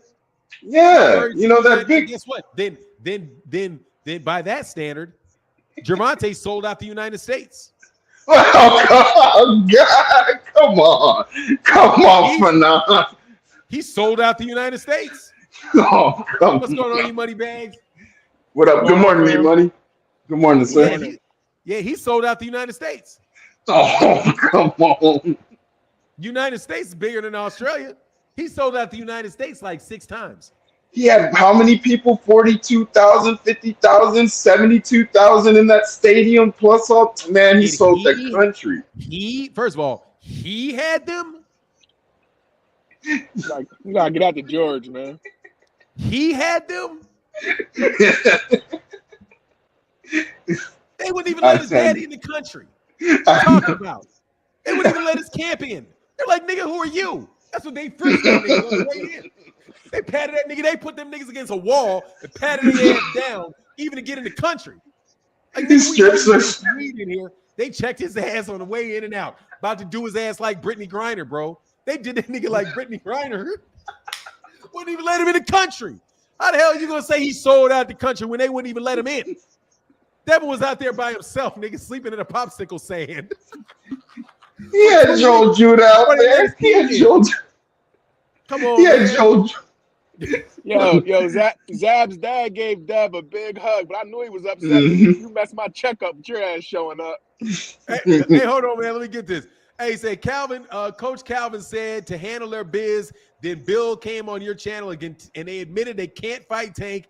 Not next. Figured it out. And Bob had done 2 interviews and not mentioned Tank and Haney not once. We all know what the truth is. Steve, hey, my man. Oh shit, what happened here? Okay, sorry about it. Much love in that super chat. Zenith 360, bro. And hold on, let me slide down, man. Make sure I don't miss anything else. Hey, y'all, thank y'all so much for supporting in this chat so heavy, bro. It means a lot. We're gonna get down to the end of this. Damn, Bill you gotta bite back. Damn, Bill, you gotta bite. Nah, dog. Dog, no. I don't know why y'all just will not leave me alone. That is the number one thing to do. You ignore shit. Like, if you can't beat shit, you ignore it. That's how that works. You ignore it. So what you should do is, if you're a real big Devin Haney fan, you don't like what I got to say, don't watch. Because there ain't no way you're going to get out of this shit. There's no way, bro. I don't care how many, I don't care if he beat Tank up in sparring, which you know he didn't do. He controlled it. There was one guy controlling it. Dude, the word control is what I found interesting in that whole thing. He controlled it as if he didn't let anything happen. What did he say to Money Bags? I said they did say Bill Haney and AB said they had AB and Floyd had to pay Floyd Sr. and AB money after that sparring, though, fam. And you know, I don't care how rich they are, you ain't handing up no money unless Tank lost. Lost what? In the sparring, they bet on the sparring. Now I'm with you. I don't think sparring don't mean nothing to me because sparring don't mean nothing. But as far as the conversation of who won the sparring, Floyd Jr. and AB had to pay Bill Haney and Floyd Sr. after that sparring match was done. That's a fact. So what? Yeah, I agree with the so what, but I'm saying if we're actually talking about who won, if somebody passed money, that means you agree with the so what? If you agree with the so what, then it all comes back to so what? Like, I mean, truly mean it. So what? It literally does not mean anything. It has it has absolutely no effect on anything. You got those guys fighting in headgear and 16 or 12, 16-ounce gloves. Who cares? Gervonta Davis is a guy that will knock you out. Devin Haney is somebody that will not. If Devin Haney has big-ass gloves on and big-ass headgear on, that's to his advantage. If Gervonta Davis, you say, take off the fucking headgear and let me these little-ass gloves and let's go, Devin Haney may wind up asleep. I don't guess what would have happened if what would you think would have happened if Gervonta Davis fought Leo Santa Cruz when they fought in San Antonio and they would have fought in headgear and 16-ounce gloves? Leo Santa Cruz might have won that fight. Yeah. Leo He'd have got Santa knocked Cruz down a won few the fight times. if they were fighting with headgear and 12. But guess what? And on top of it, they're only fighting 3 minutes. I mean, only fighting like 4 or 5 minutes. And Tank doesn't train for you. I mean, if Tank fights Devin, they're not going to have 18. They're going to have 8-ounce gloves on. They're going to have a ring size that Tank wants, which means you're going to be fighting in a fucking phone booth. You're going to be in a fucking phone booth. That's where they're going to put Devin, in a fucking phone booth with 8-ounce gloves, no fucking headgear, and a camp where for 12 weeks they are going to watch tape on Devin. They're going to come up with a game plan for Devin, and then they're going to fight Devin. That is different than a guy jumping off a fucking plane, throwing on headgear with no coach, none of that, and getting in there and sparring a dude, bro. I saw Errol Spence Jr. spar a cat. I saw it. And I would have said, oh, I think that guy beat Devin Haney in spar. I think that guy beat Errol Spence Jr. sparring. I saw it myself. If I would have said, okay, who do I think did better against the guy in that? It was this journeyman versus Errol. But guess what Errol was working on? A jab. He's just working on a jab. That's all he was doing. He'd be like, okay, give me one more round. So all I'm saying is I don't care about sparring, man. That shit has nothing to do with whether or not these dudes can actually fight next. Because they can't fight next, bro. That's just fucking period. They can't do it. So if you can't fight next, then it's not a duck. Because you can't fight. Gervonta did say he wanted to fight him. Very, very fucking clearly. Okay, you're talking all that shit. I want to fight you next. He said that in an interview before the Rolly Romero fight.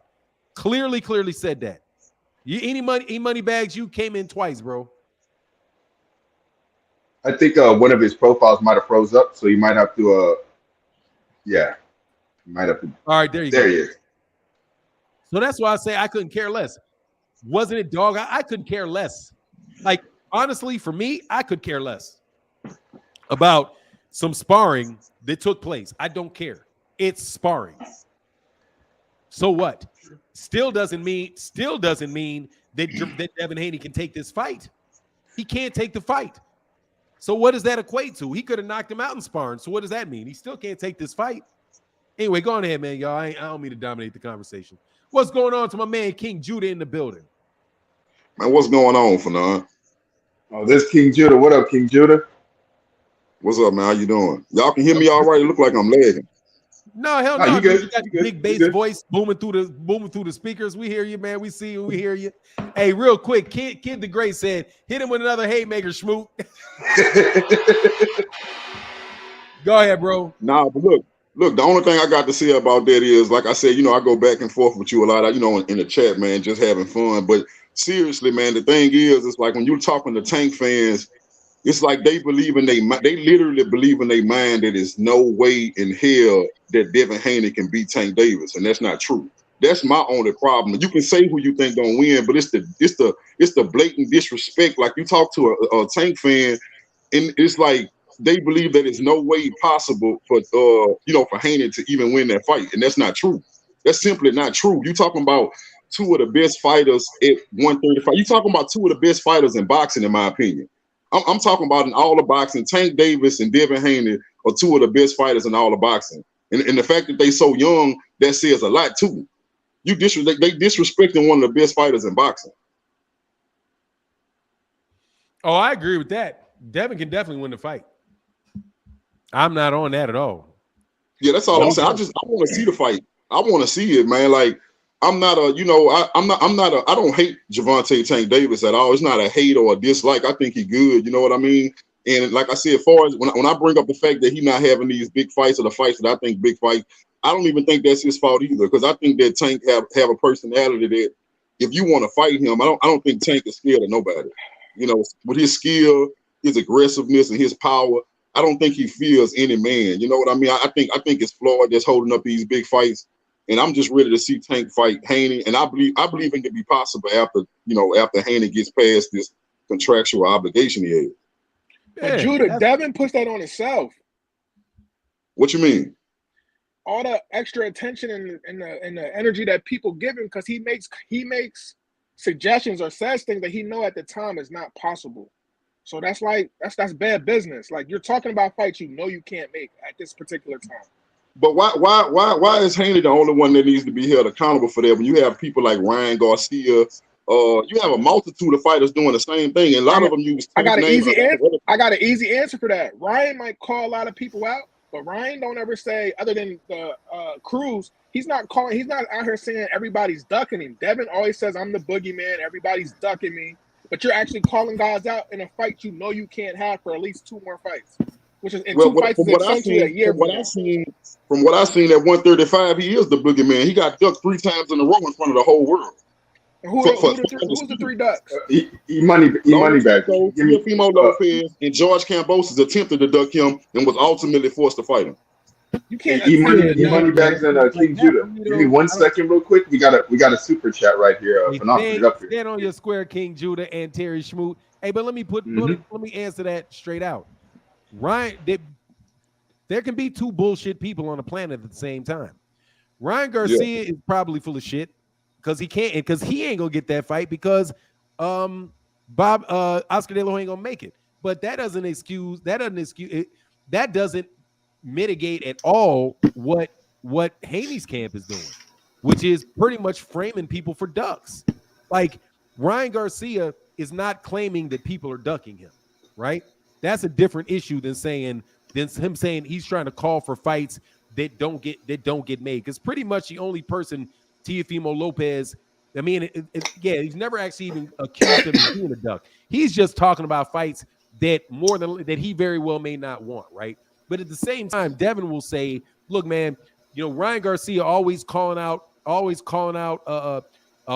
dudes that already, when he already got another fight, and like, dude, Devin does the same thing. Devin is constantly calling people out when he's already got a fight settled. Like, Devin is calling out, or at least his camp is talking about fighting Gervonta Davis, and he's already got a fight. I mean, it's a fight everybody knows he already has, man. So why are we even talking about that? Yeah, I don't agree. I don't agree with the Devin Haney fans, or even if Haney says that Tank is ducking him. I don't agree with that part. But like I said, the guys that I did name, I did watch 3 fighters in a row duck Devin Haney publicly. That's what I mean when I say he the boogeyman and he being ducked. I'm not talking about Tank Davis, because for whatever reason, it's a lot of things that's keeping Devin and Tank from fighting. And I just believe with their skill level and their names in the boxing world, as long as they both are professional boxers, they're gonna meet each other one day. So I'm not hard pressed on that. It's fun conversation, but at the end of the day, I believe they'll fight eventually. I believe their paths is like they have to cross at some point. No doubt. Kal-El, cool it, brother. Thank you so much for that support. He said, King Judah. You mind if I don't read the whole name and I just say King Judah? Yeah, just say King Judah, yeah. Okay. King Judah, respectfully, bro, the argument you're making about Tank fans is equally applicable to Haney fans. Make it make sense. And then my man, Zeta 360 in the building, big time, said, "Hey, what's going on, Starborn 007, brother? How you feeling today?" I'm in the building. I'm just listening. I'm in the building. That's what's up, man. We gonna get on. Don't worry. We're gonna get on the bud soon.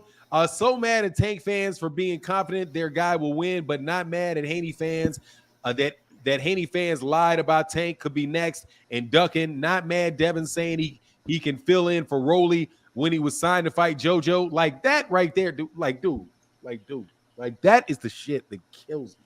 Like, it just kills me, bro. He overdoes that shit. They just overdo that shit. But go ahead, man. I'm sorry. What was you saying, King Judah? Hey, man, that yellows and them oranges today. Thank y'all for supporting the chat today. It's huge, man. Yeah, I just want to say, let me say something, King Judah. What's up to everybody, man? I've been I've been working from 9 to 5, so at night I listen to you for now. So I catch all the King Judah. I've never seen you, King Judah. What's up, man? I never see you, man. And all hell to Lord Devin Haney, man. I'm here for Devin Haney. I'm gonna let Judah cook. I am here for Let Lord the church Devin say Haney. amen. Amen. Let the church say amen. Amen. But I was just saying that to answer the chats, bro, I was just saying that, okay, it could go both ways for both fan bases, because what I believe with these 2 fan bases is you have 2 good fighters with a healthy fan base. These guys, they have history together, so it's going to be a lot of head bumping. The difference is Haney fans never talk about Tank as if he's going to be a walk in the park, or he's nothing to take serious. Tank fans literally believe that if he steps in the ring with Devin Haney, he has nothing to worry about. And you very well can watch your favorite boxer get outboxed for 12 rounds straight. That's my argument. But you know Yeah, that, that but shit you is know real. the reason why though. Like that, the answer to that is why is it like that? I think we all know that answer because we all know he doesn't hit hard. So Tank knocks people out. That comes with a level of fear.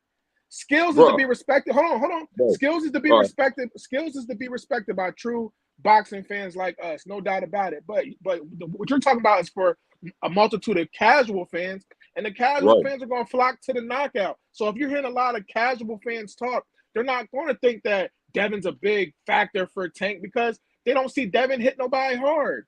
And they know, they know in the drop of a dime, Tank can knock his lights out.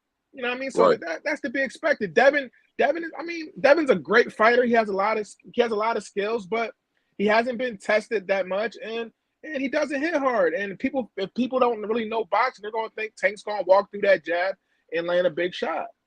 That's facts, bro. That's facts, bro. Because and that's the thing about, I don't want to call every Tank fan a casual because some of them are just real Tank fans and they know boxing. Like my brother Fanon. I mean, I know Fanon from what I hear from Fanon. He's a fan of power, guys with power and guys with aggression. There's nothing wrong with that when you understand boxing. But a lot of casual fans do automatically go for the guy with power. If you walk up to a random corner right now and show highlights of Tank Davis and highlights of Devin Haney and ask the casual who's going to win, they're going to tell you without a doubt Javante Tank Davis. They're going to say Devin Haney. Knockouts. Can I say one thing? Let me get these super chats. Yeah, hold on. We got a super chat real quick. Let me get these super chats first. Kid the Great said Tank called Devin out first when he also knew he couldn't fight him, so they both did the same thing. No, that's not true. Y'all keep cooking. This is a great show for now. No, that's not true. Kid the Great. What he said was, look, man, I want to fight you next. And his team told him, look, we'll fight you next. Just get out of your contract. They knew full well that he had a contract, but they're saying, hey, if you're saying you want to fight me and then I'm ducking you, I'm telling you right now, I'll fight you next. You just got to handle your business.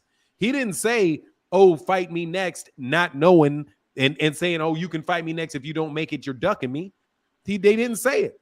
Like, there's never, Gervonta Davis's camp has never said Devin was ducking him. Gervonta Davis's camp is saying, look, man, I'll fight you. You say I'm ducking you next. You keep saying my name. I'm going to be very clear. I'll fight you next, Devin Haney. Because Gervonta Davis never calls out anybody. He says, look, man, I don't even want to mention these dudes' names. Right? Because why would I mention their names? These guys all want to fight me. I know they want to fight me. Right? I'm going to fight who I fight. But with Devin Haney, he said, look, man, you talking so much. You keep saying what you did in sparring and all that stuff. Cool. I want to fight you next, Devin Haney. I want to fight you next. That's what he said before that Rolly Romero fight. I want you next, Devin Haney. I'm saying your name, Devin Haney. And then Calvin Ford said to Bill Haney, look, man, we'll fight you. Don't worry about what Floyd's saying. We're still independent. We can fight who we want to fight. So if you can get out that situation with George Kambosos, let us know when you get out that situation with George Kambosos, and we'll fight you. That is just an honest, in my opinion, that is just an honest, straightforward situation. But if what is attributed to Devin Haney is true, now I don't know if he said it or if he didn't say it. I just saw the headline where he said, where it was said that he said, okay, I will drop my belts. You keep talking, I'll drop my belts to fight you. First of all, dropping your belts to fight you will still get your ass sued. What do you mean? You can't just drop your fucking belts, throw that shit all to the fucking wind when you got a rematch clause and fight at 135. They will sue you for that shit. They're like, no, man, you cannot fight another professional fight unless they will literally say, look, man, we're going to enjoin you from fighting anybody or dropping those belts if you do not fight me or you do not pay me damages because you're preventing me from fighting, from getting the benefit of the bargain that I negotiated with you when I gave you an opportunity to fight. And that's just real. Devin Haney owes George Kambosos a rematch, owes it to him. He has to get that dude a rematch, or he has to give those dudes the value of it. Unless, right, he can't make the weight class and he moves up. And in that type of scenario, I don't know what will happen to George Kambosos because he's not fighting in the weight class. But he owes that fight to that guy. So if he doesn't pay that step aside money, which you know he's not, but yet he's telling Gervonta, oh, I'm going to drop those belts. Dude, you're not going to drop me. You're not dropping no belts, man. And if you do drop the belts, why would Gervonta fight you if you drop the belts?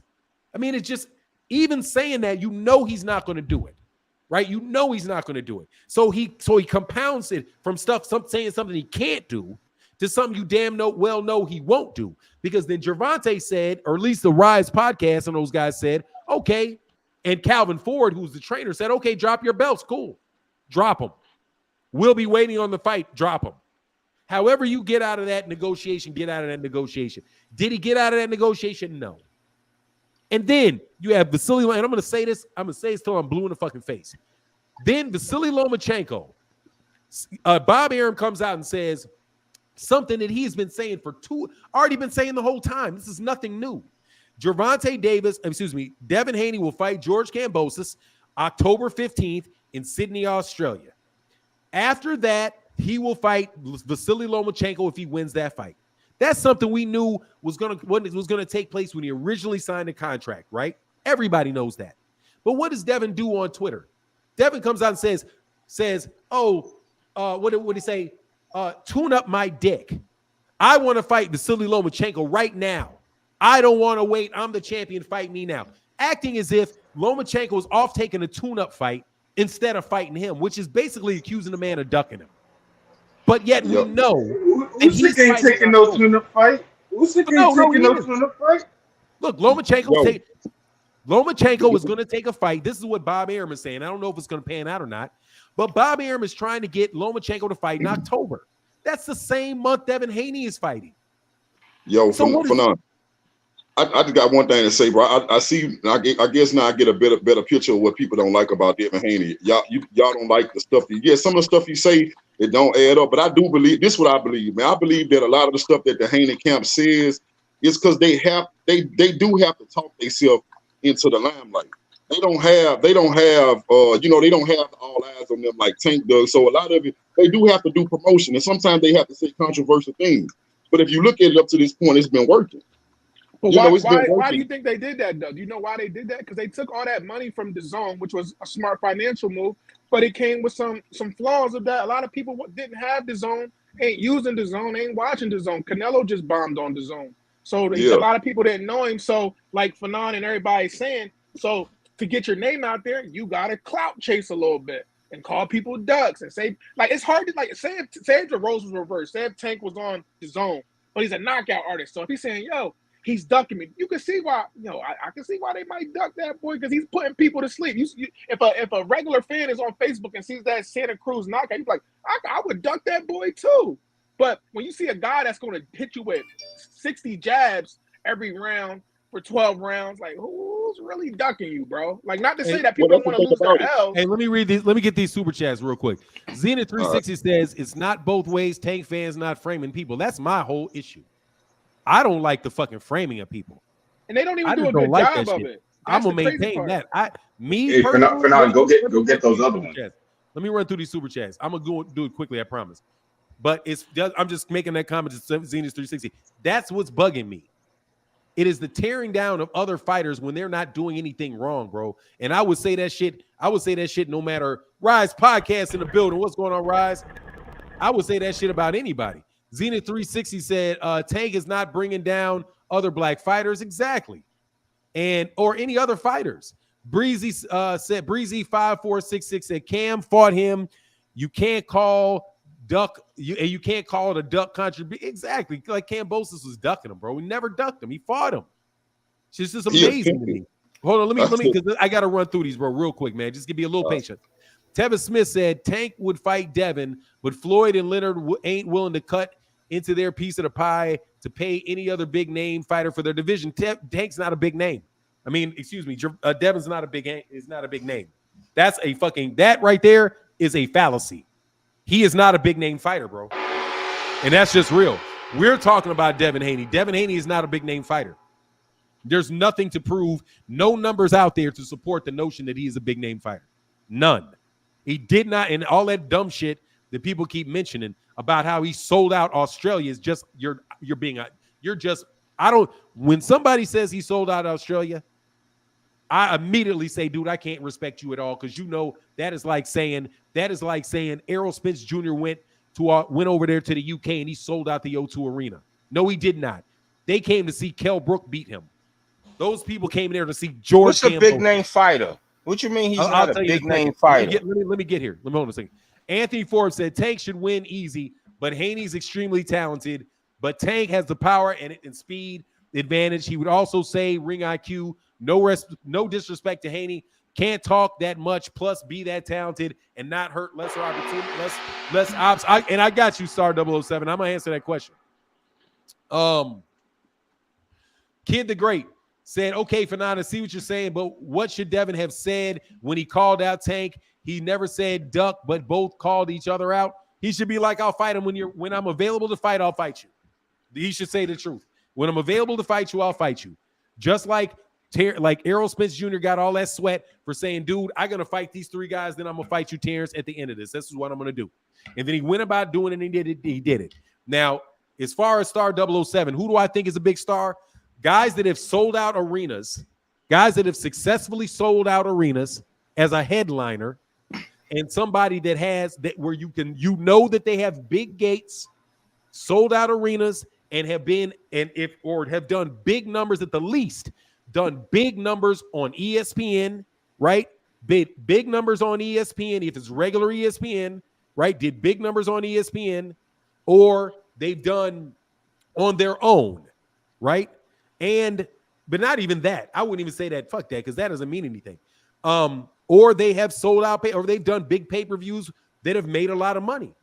Like they produced, so you can point to them having produced significant amounts of revenue as a result of them fighting. Not making a bunch of money because somebody is paying them a lot of money in a guarantee on their contract and it's coming out of a budget. So for me, the big stars in boxing, the people that can say they've done that are Deontay Wilder, maybe Tyson Fury. I'm suspect on Tyson Fury, but Deontay Wilder, Tyson Fury, Anthony Joshua, Canelo Alvarez, Errol Spence Jr., Gervonta Davis. Those 6 people are the only people that we can point to that consistently sell out arenas, consistently do good pay-per-view numbers, and they do it no matter who they fight. Right? Those are the big names in boxing, and I'll do them again. Anthony Joshua, Tyson Fury, Deontay Wilder, Canelo Alvarez, Errol Spence Jr., and Gervonta Davis are the only consistent, proven pay-per-view stars and the only consistent people that are selling out arenas no matter who they fight. That's big name fighters. There is no numbers out there other than what people think about Vasily Lomachenko on a pound-for-pound list to say that he is a big financial draw. Because he's selling 3,000 tickets. He's fighting in a small ballroom, selling 3,000 tickets. The other guy that may be able to make that argument is Ryan Garcia, who sold out in LA and is sold out in the Alamo, who sold out the Alamo Dome in San Antonio. Ryan Garcia. So all the skilled fighters is known, basically the Buds and the Haneys and Lomachinkos. They basically ain't nobody then. And they got the most skills. They got skills. There's a big difference. Excuse me. There's a big difference between saying somebody's a superstar and somebody's a nobody. No, I'll tell you what nobody is. I'll tell you what nobody is. Not nobody. A nobody is the guy that Teofimo Lopez is about to fight. That's a nobody. Exactly. Hey, exactly. I'll try to look that dude up. I couldn't find no information on that guy. Nothing. It's because he's just coming out of Mexico. He's had He's had 23 fights. But no, let me ask you a question. Yeah. Because I know you left Bud and Lord Devin Haney out, but just for you leaving them out, we're going to make sure we on your channel every day. We're going to let you know about it. We're going to let you know about it. Bring up Terence Crawford. Terence Crawford is a bigger name than Devin Haney. Easy. He's a bigger name than Devin Haney. Easy. He's number one pound for pound in the world. Been top 5 for But 6 years? The number one pound for pound in the name. But do you know who they got is number one pound for pound? Some people, Usyk. Usyk ain't no big star, and neither is Monster. Monster anyway is a big star in Japan, but he's not some big worldwide boxing star. That's Usyk a beast though. Devin is the beast. Yeah, but there's a difference between being a beast. There's a difference between being a beast and being a big name.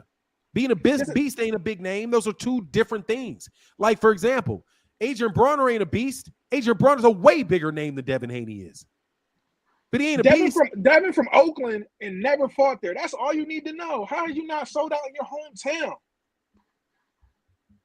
Look, all I'm saying is Devin has been on, first of all, Devin Haney went from Showbox. He's fighting on Showbox. There's no big stars on Showbox. Then he went to DAZN, where that nobody has. Nobody. Yeah. All those fights in DAZN were taking place in front of nobody. We know this. Nobody has that fucking app. So there was no. Did people watch Devin Haney fight on Showbox? No. Did they watch him fight on DAZN? No. The very first fight that a bunch of people got to see Devin Haney was his last fight against George Kambosos. And guess what? It did less numbers. It did slightly less numbers than Shakur Stevenson versus Oscar Valdez did. Yeah. Less than, not more, because people are out there saying, oh, he did the bet. No, he didn't. He did less numbers than Shakur Stevenson did against Oscar Valdez. So what I would say is that Devin Haney is probably around the same level of draw as Shakur Stevenson. Oh, yeah. But listen, his name will keep coming up because only reason why he's not there because of the knockouts. But believe me, once he keep whipping on people, we don't got people really calling him out. That's why we saying they ducking. Lomo ain't saying his name. Nobody's really saying his name. He calling people names, with some of it, don't get me wrong, Fanon, just watching the show and listening to him.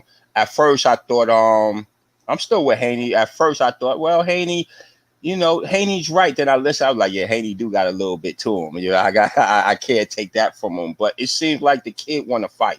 It seems like he want to fight. That's all it seems to us. He wants to fight. Yeah, that's what I respect about him, man. That's what I respect about him. Like, who that is? That's me. I'm just saying, I got you.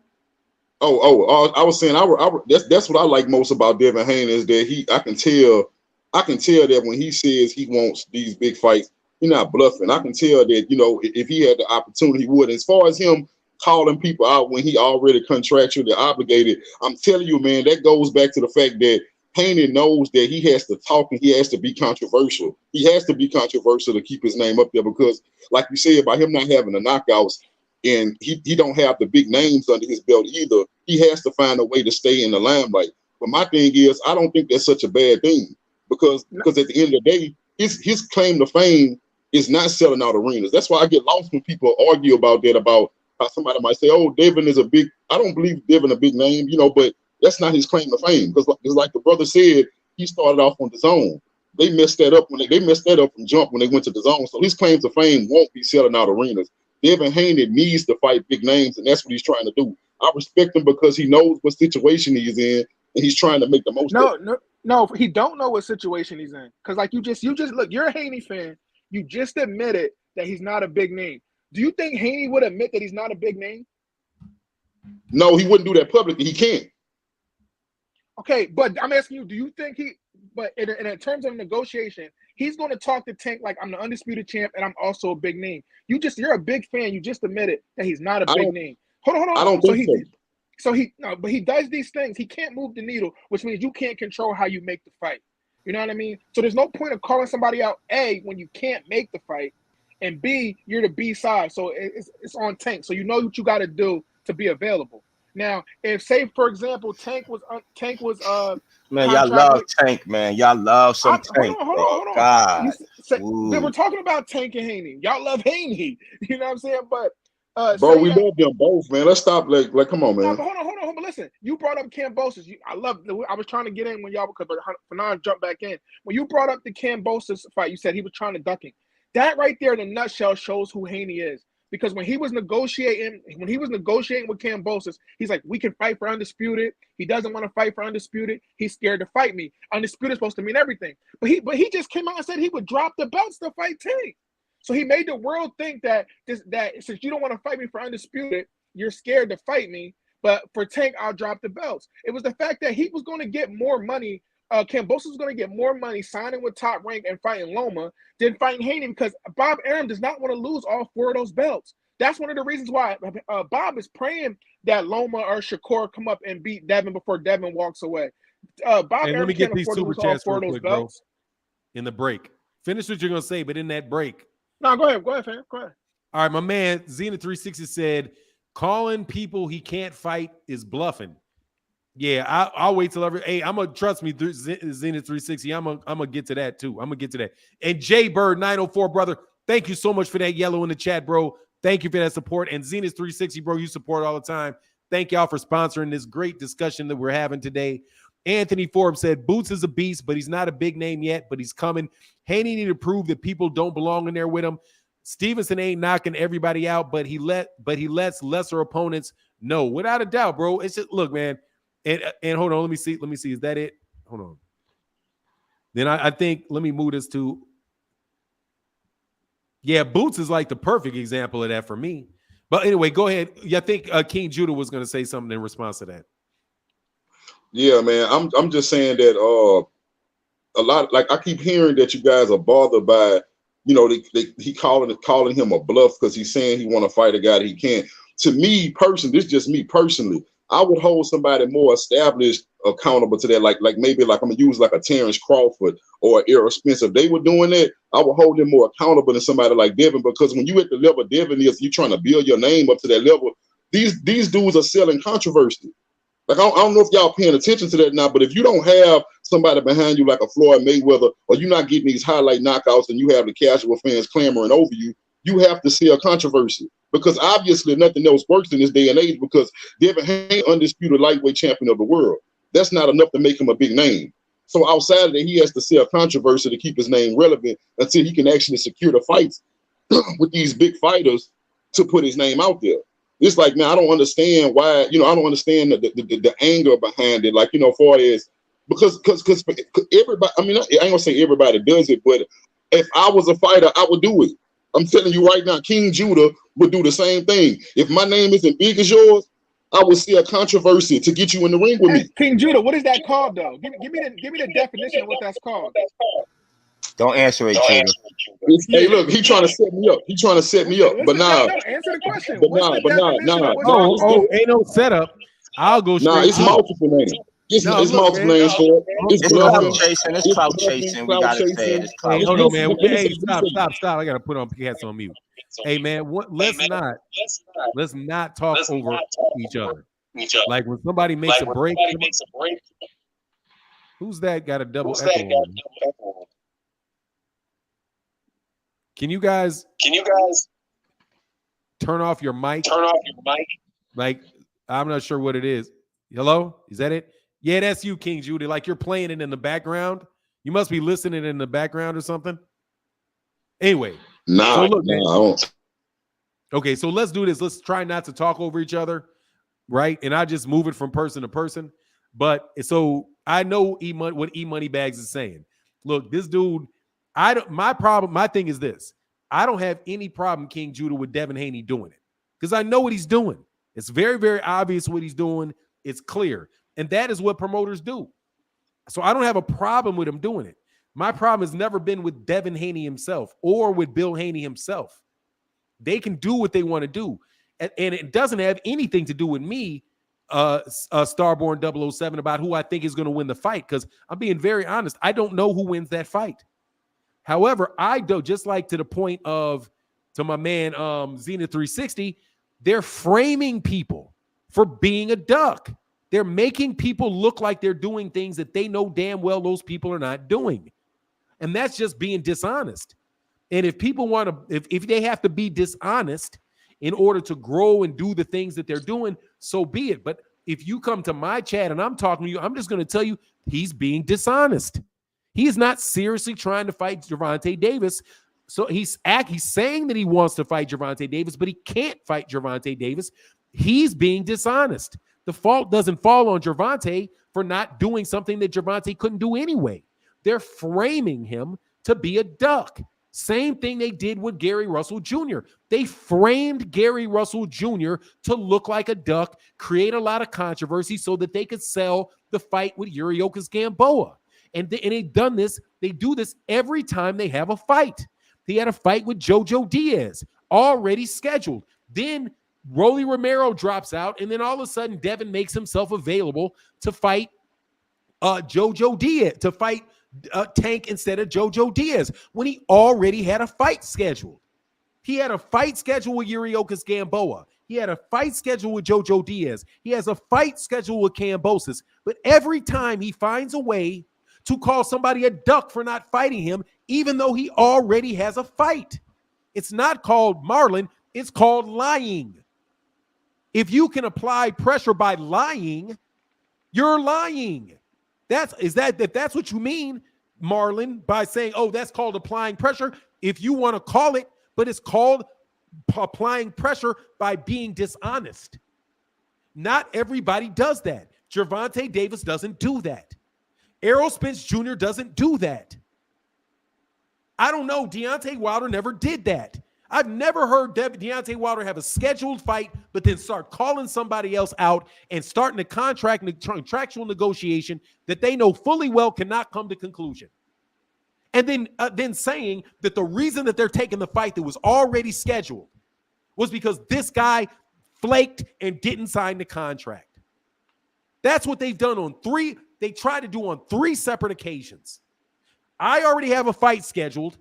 I already have it agreed to, whether it's actually signed or in principle. You already have a fight date and a fight purse already agreed upon. And then you start negotiating just coincidentally with a bigger name fighter who is already trying to make another fight. How in the world was he serious about making a fight with Gervonta Davis as a fill-in for Rolly Romero? Do you know how much money Devin Haney makes in a fight versus what Rolly Romero makes in a fight? Rolly Romero probably got $500,000 for that fight.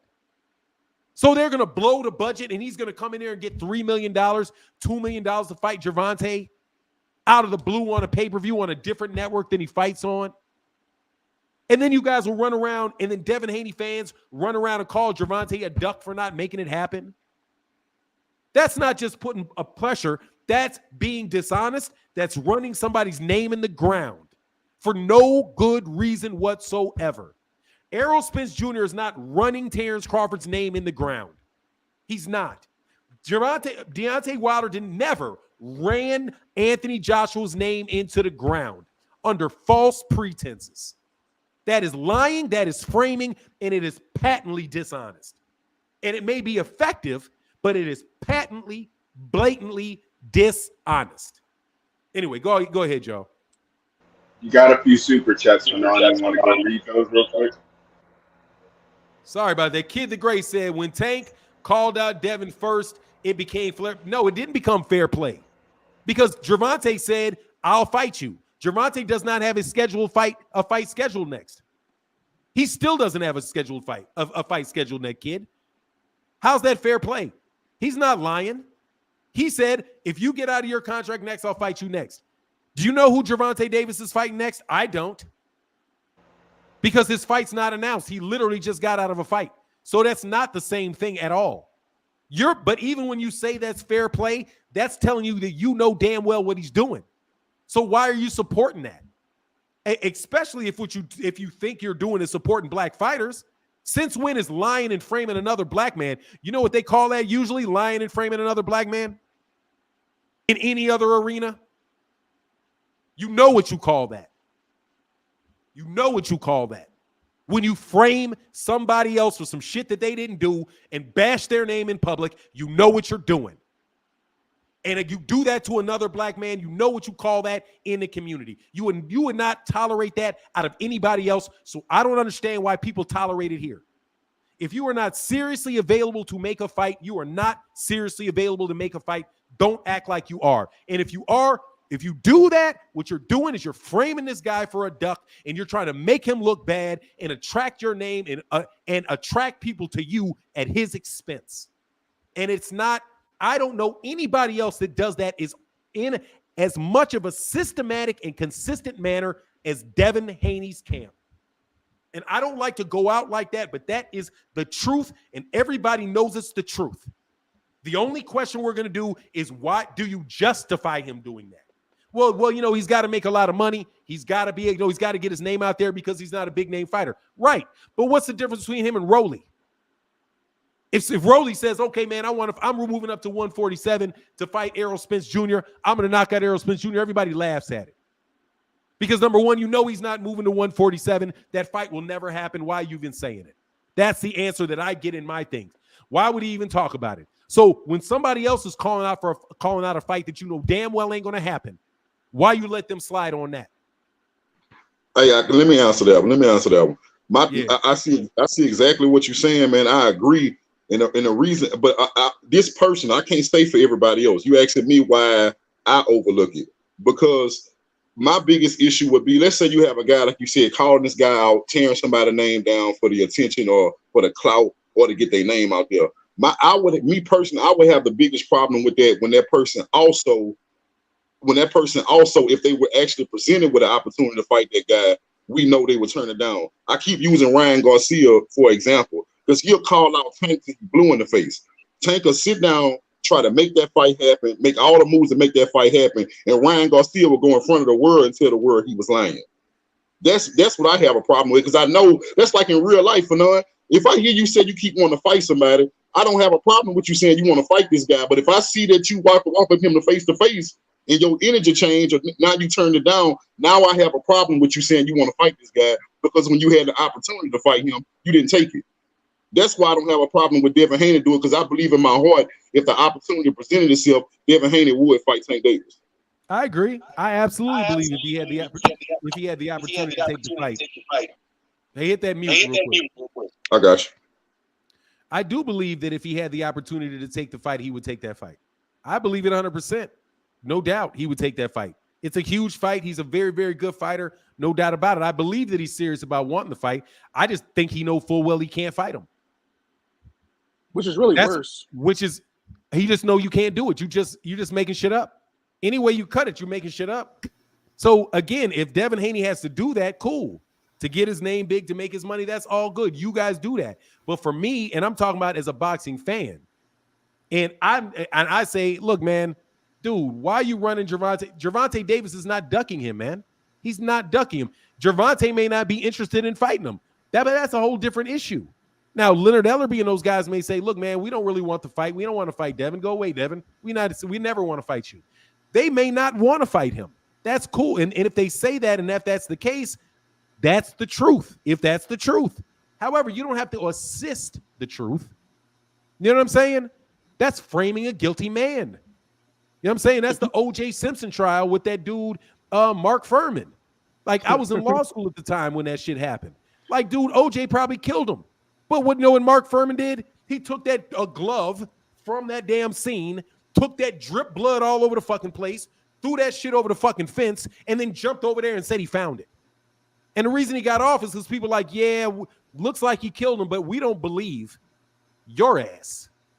Because you took that fucking glove and dropped that shit in the back, just like you sprinkle crack on people. Or plant crack on a guilty. You know this dude's selling drugs. You know he is. Everybody knows he is, but he doesn't have it on him when you catch him. So you do a little bit of a lazy police work, and you take some shit that you got and you put it in his fucking pocket, and then you arrest him for some shit you planted on him. If you're not going to let a policeman plant some shit on a guilty dude, why are you letting Devin Haney plant some shit on a guilty dude?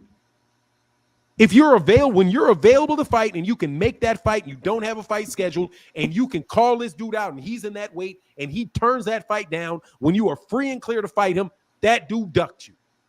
And we can wait around for a real duck, not some duck you creating. You know what I'm saying? That's what I don't like, because it shows a flaw in character to the fighter. It's a flaw in character for me. That's what I liked about Errol. Errol said the truth. A whole bunch of people didn't like what he said. When he said, look, man, why wouldn't I take this route that's easier, where I fight this guy, and this guy, then I fight you? Right? He took a lot of sweat from that. But at the end of the day, he told the truth. He didn't say, okay, I'm going to fight you right now, knowing full well he couldn't fight the dude right now because of the politics of it. He fessed up to the politics of it. He took the public brunt that came with it for basically telling the truth. And then he kept his word. And when he's available, he tried to make the fight. That's what I don't like about the situation. Other people don't see a problem with that. Cool. But I literally on this channel had Bill Haney, and I had said Bill, and I set him up for it for sure. But I was like, I literally said, okay, so you don't know whether or not Devin Haney actually wants to pay to step aside money, fight Devin Haney, or either fight George Kambosos, take the step aside money, or go to 140. And he said, nah, Devin hasn't made up his mind about what he wants to do. So since you haven't made up your mind at what you want to do, then how are you calling out Gervonta and saying you want to fight Gervonta if you've not made up your mind?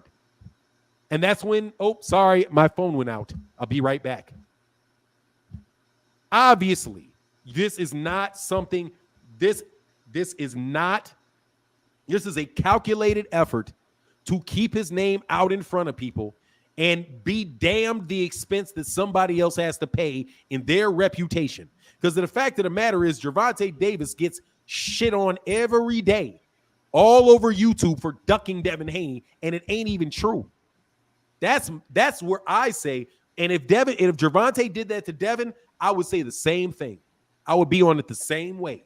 I'd be like, nah, man, Devin is not ducking you, bro. Your guys are over there saying, look, man, we're not going to pay this guy money because he's not a big enough draw.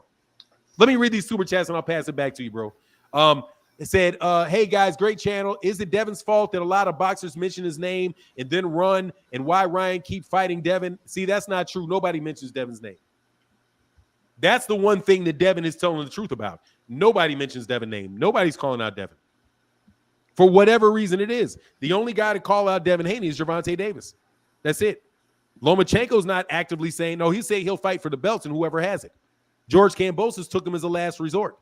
Devin Haney, Ryan Garcia is acting like he got a belt. I don't care about the belts. Fuck the belts. Nobody. That's the truth about Devin. Nobody wants to fight Devin because they all know he can beat him. That's the truth. Or that they have a very good chance to beat him. That's the truth. And I don't have any problem saying the truth. It's when you add that extra bit of drama to it that I start getting a little bit out of sorts about it. Anthony Forbes said, that's why I don't agree with Devin, because he's too talented to be doing that. Boots ain't doing that. Exactly. That's me. Zen360 said, y'all Devin fans exposing a lot of character. Y'all Devin fans exposing a lot of character flaws. Huge character flaws. Have you ever watched? Go ahead, bro. We all know that back in the day, Devin used to call Shakur Big Bro. And if you ever have somebody ask him a question about Shakur, he does not play those games. He'll be like, yeah, I know down the road, me and him is going to have to get in there, you know, and get it on. Anybody else they mention who he doesn't have a relationship with, I guess he just doesn't care and he says it is what it is. He'll be like, oh, we tried to make a fight with that guy. The fight didn't happen for X, Y, Z reasons, or he's ducking me, he's scared, he doesn't want to lose his O. But he don't play that game with Shakur because he has respect for, not that he's scared to fight Shakur, it's that he has respect for him. He doesn't seem to have respect for these guys. Even when Fanon says that Tank called Devin out, he called him out in a response of responding to what Devin was already saying, to the point where Tank got mad and said, all right, well, if he wins that next fight, tell him I want the next fight. You know what I mean? Like, and I understand he has to do certain things to get on other guys' radar, because he was on an app and he's not the most exciting fighter to watch. I get all that. You can do those things and still be honest to it. You know what I mean? And one thing, even about Ryan's going to get more flack for what he does and compared to Devin, but I actually think what Devin does is worse, because Ryan will do it after, like, Ryan will talk about at the end of I hate when at the end of a fight, you know, they put the mic in your face and they say, who do you want to fight next? And he'll be like, I don't know, I'll let my management decide, blah, blah, blah, blah, blah. I don't pick my fights. Ryan, sometimes after the talk after the fight is the most exciting part of Ryan's whole night because he's going to call out the top guys, and he knows at least at the bare minimum it's a possibility it can happen. Devin will call out these guys before he's about to get in the ring, knowing who he's already probably about 99% of the time about to fight, and he's going to call out these guys where he knows a fight came in. If I know it's a 90% chance, 99% chance I'm about to fight King Judah. And I know Fanon's the biggest fighter in the world, and I'm going to keep mentioning his name. But knowing I'm about to close a deal with you. And then at some point, we're going to stop paying you attention even more because we're like, okay, he's calling that guy out. You know what I mean? We're not listening to that. At least at the very least, we know that Oscar tried to get on the phone with those guys to make the fight. Not the fight doesn't get made, whatever. But we know for a fact Bob Arum is not calling. We know for a fact Bob Arum is not calling about fighting Tank because he knows that he has to fight Kambosos. Bob Arum ain't paying that money. Bro, let me tell you. Let me tell you what I think just real quick. Hey, first of all, the industry says, so why hide behind Ryan as an excuse for Dev lying?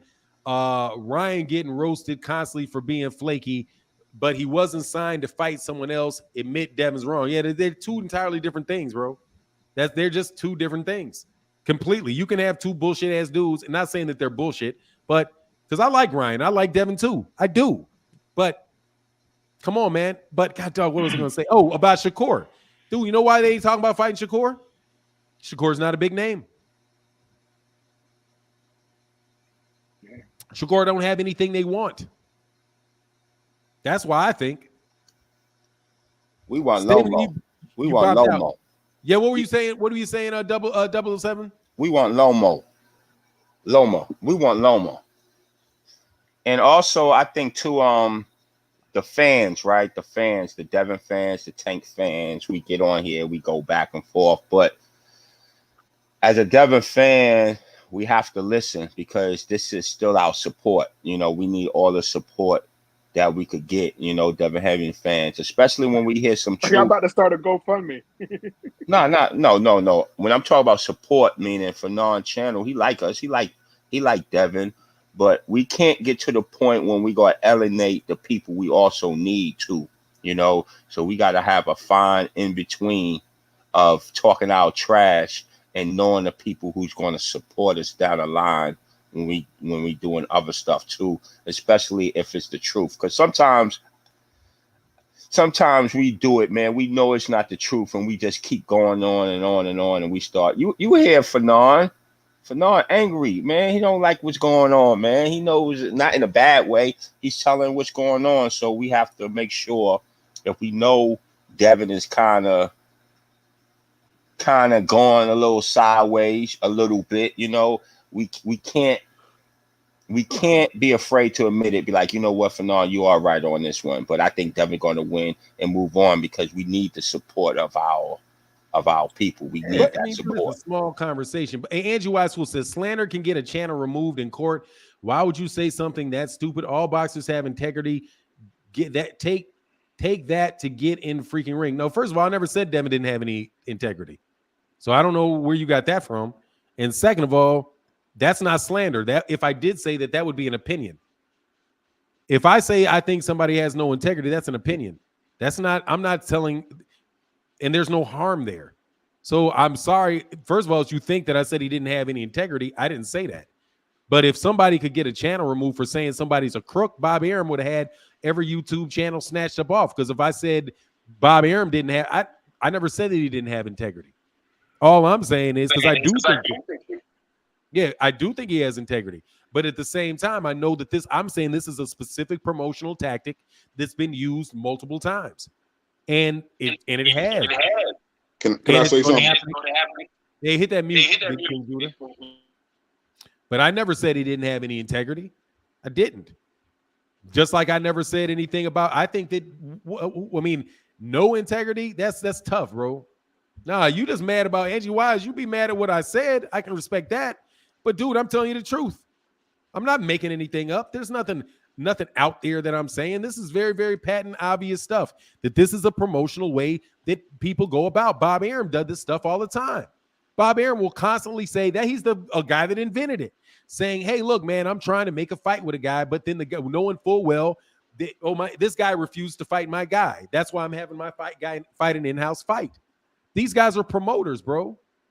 They're promoters. And he's doing promotions. Devin Haney Promotions. This is what promoters do. Eddie Hearn has done this, clearly. Eddie Hearn did the same thing with Deontay Wilder. He said, okay, I'm going to make you an offer for a fight, Deontay. $12.5 million flat fee, right? Knowing full well that he wanted to fight Alexander Povetkin. So when they gave him 2 days to do it, and then all of a sudden, out of nowhere, the WBA orders Joshua to fight Alexander Povetkin. I'm not saying that what's his name? Eddie Hearn doesn't have any integrity. He takes care of his kids. You know what I'm saying? He takes care of his kid. He pays his rent on time. He pays people their salaries. If he didn't have any integrity, he would never get where he is. I'm not saying Devin Haney doesn't have any integrity. And to take that so far, take what I said, which is a legitimate criticism of objective facts, and take it all the way to I'm slandering him? No, I'm not. Every word that I've said is the truth. It's all the truth. And if you want to know what a defense is to defamation, it's the truth. You cannot defame somebody with the truth. You can't. Devin Haney has a fight scheduled from all that I know, he has a fight scheduled right now with George Kambosos. That is a fact. He cannot fight George Kambosos. That is a fact. If he says he can and Gervonta and he wants to fight Gervonta, let's negotiate. He's not doing that in good faith, and that is just a fact. I never said anything about his integrity. I said that it is not an honest, that is not an honest business practice. That is a promotional ploy in order to generate focus on to Devin Haney. And I'll take your apology, Angie Wise Fool, for claiming that I defamed the man, because I didn't. I told the truth. Go ahead. But like you, my man that just was speaking, he said something that kind of sparked what I thought.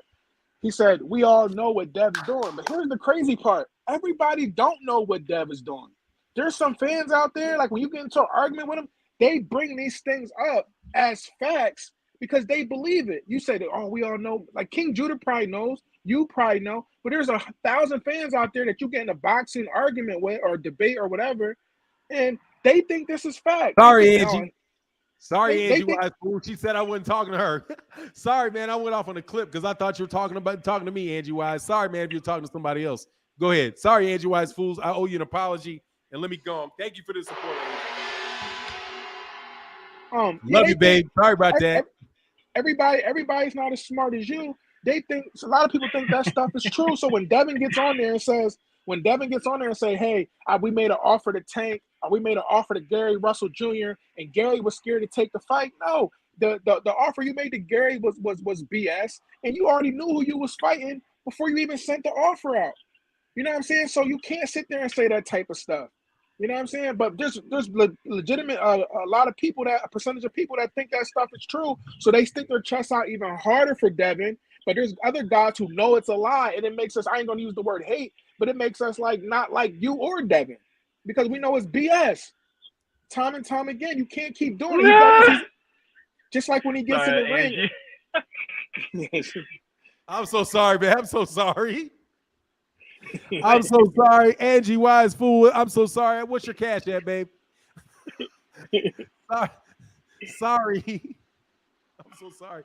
Go ahead, y'all. I'm sorry. I'll make sure I'm real careful next time. Sorry about that. Good morning, Jeff, gentlemen. go ahead. What's going on, man? Man, yeah, I've been running errands all morning. Happy for my West Coast. Devin Haney talk, huh? Is that what that is? Yeah. Man, you got y'all started. What I missed? Give me the long and the short of it real fast. Basically, the conversation is basically that Devin Haney doesn't calling everybody a duck, knowing that he can't make these fights in good faith. Oh, he's just keeping his name out there. Y'all know this. Come on, man. He's just keeping his name. That's all. No one's ducking him, and he's not ducking anybody. It's the other way around. Devin's always wanted to fight anybody and everybody. Even has a list and says the names that he wants. I think listening to you guys now, but clearly obvious he's tied up. So So Just keeping his name out there. You just said clearly he's tied up. So if I have to fight you in October, but I'm going around saying King Judah doesn't want to make the fight for me in October, November, what am I doing right there? Just talking shit, but there's more to the context there, sir. So he's just keeping his name out there. But I mean, but dude's you have a the fight in undisputed October. champion. I mean, what can we say? You have a fight coming in October. Why not keep your name out there by talking about your opponent in the fight that you're about to do? Because no one's talking about that, E-Money. Exactly. No one's talking about that. Nobody even wants that. Exactly. So, yeah, he's gonna say something else. He's gonna say something else to John. No, he's not gonna say something. He's going to lie. No, he's not. I mean, sure. He's lying. Technically, yes. No technical thing about it. He's lying. It's a fact. He's lying. Yes. But you add some context to it. So you're basically saying it's a part of the game. You're saying it's a part of the game. Yes, sir. Yeah, and I'm going to keep it consistent because you got to take the good, the bad, and the ugly. I mean, he's promoting himself. His dad is promoting him. That's what they do, lies and all. So I'm going to ask you the same thing we asked King Judah. What's the definition of that called? He's clout. What was that again? I said, what's the definition of that?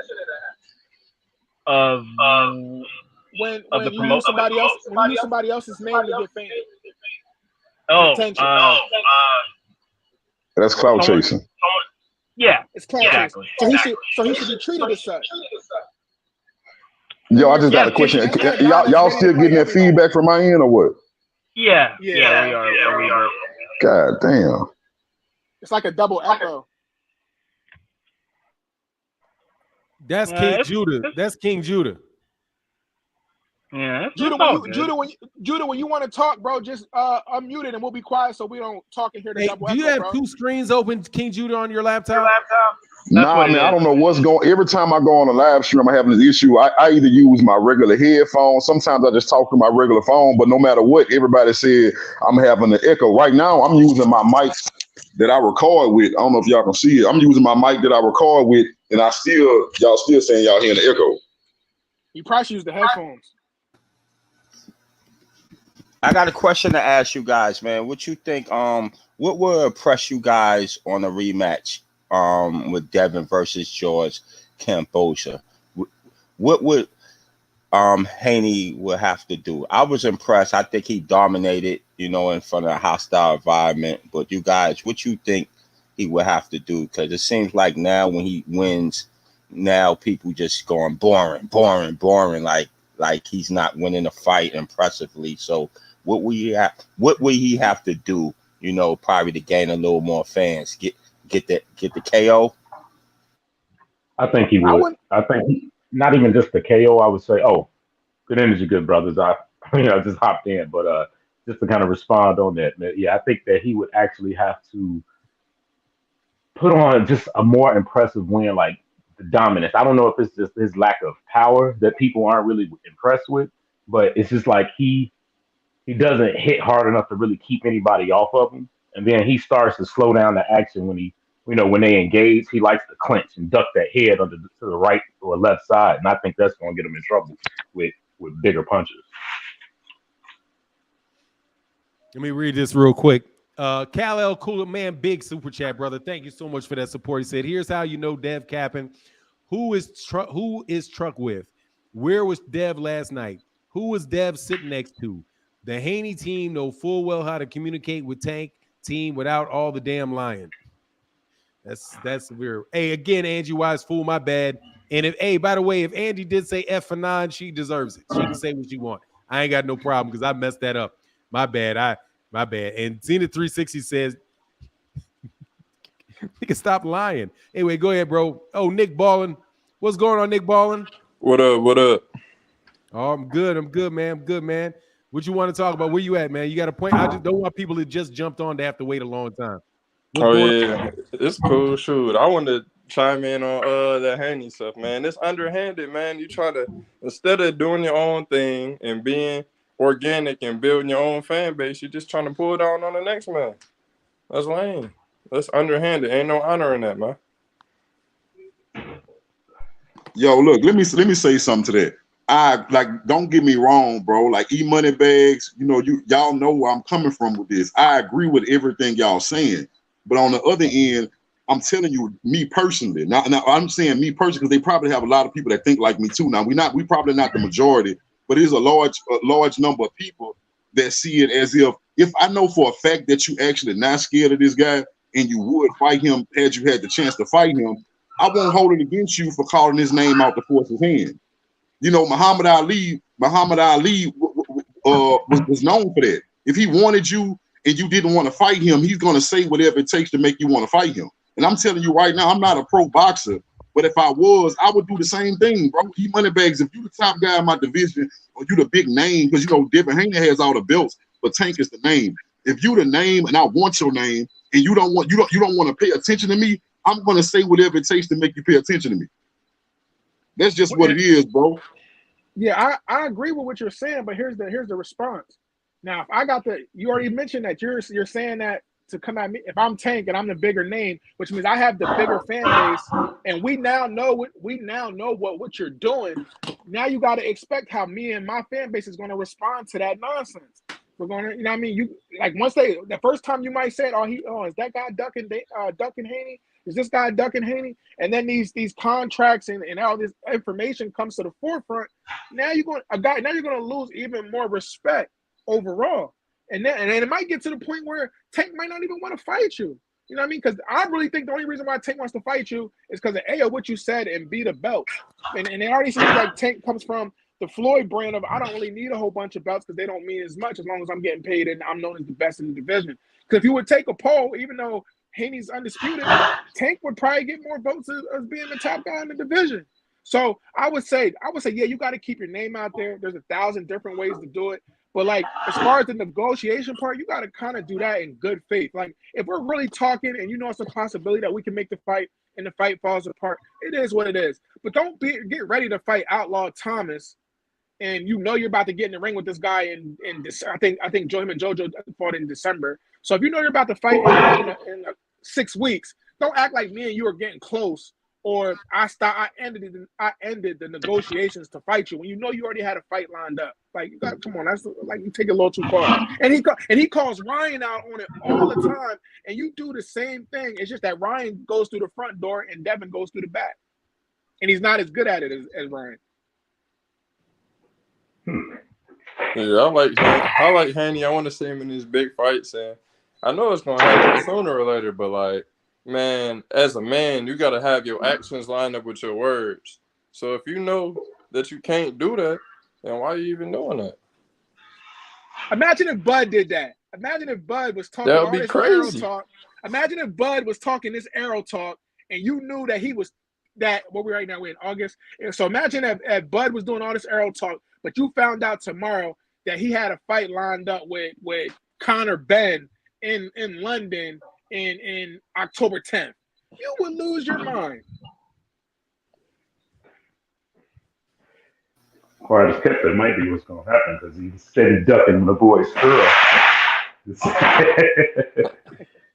I mean, besides like all the contract stuff to the side, like I really want to know, like, how do y'all see Haney like beating Tank? I don't think he's he's definitely skilled, but I see it just as skilled and has power. I see 8-4.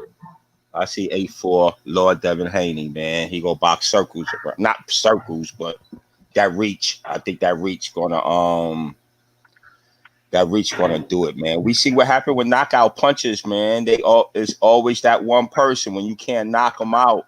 You see what happened, man. But so I'm going with the skills. Not to cut you off, but he's more than a knockout puncher, though. It's not like he's a one-trick pony. We've seen him adapt. No, he's a knockout puncher. He loses rounds. He might not plot forward he might not plot forward. I mean, he got speed. He know how to move, but it seems like he's losing rounds to get that, just to get the knockout punch. That's what it seems like. I think, but you know what? But I think I only see that when he's fighting somebody that may be bigger that he thinks might have some power. So he's actually, trying to be cautious with it. Think about fighting Devin. I don't think he's going to be worried about Devin knocking him out. Not only that, what makes you think Devin has a chin to take this punch? We've seen him get hurt and basically paddock for 2 rounds. Yeah, he got hurt. Yeah, Lenarius hurt him, man. But we can't ignore the fact that Lenarius has a lot of power. Does he have more power than Tank? Does he have more power than Tank? I'm not gonna say he has more power than Tank. I'm not even getting into who has the most power. But Lenarius is known to drop people and hurt them. He's known for that. Tank has 90% knockout percentage. Right. Yeah, that's cool. That's cool. But that's cool. But your argument, like I understand what y'all saying, but the argument what you're trying to make is you're trying to say that because he got rocked by Lenarius, Devin Haney has no chin. That's not true. It's not that he has no chance. It's just that he's a no. Yo, you said no chin. You say he has no chin. You know why that is? King Judah, you know why that is?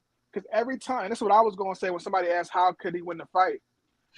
It could go either way, but what I'm interested to see is at some point in that fight, Devin's going to have to take a chance, and I'm wondering if he's going to take it. And the reason why you just said, yeah, he got rocked one time by Lenarius, we can name some guys that got off the canvas, like literally got dropped, and we don't say that they don't have a chin. I think the reason why Devin gets that put on him, because A, we see him get rocked by Lenarius, but B, it seems like anytime he's in a spot where he can take some punishment, he's just going to grab and hold it. It seems like he does not like to get hit. Yeah. I mean, I know nobody doesn't want to get hit, but it seems like it's like, yo, like when they headbutted, if you can see when him and Kambosos headbutted, it's because he pulled Kambosos into him and they hit heads. Like that mark on the side of his face in the post conference, that was from a headbutt. He pulled him in. He did not. Now, if you're scared to get hit by Kambosos on the inside, oh my God, he might lose 2-3 points from holding Tank.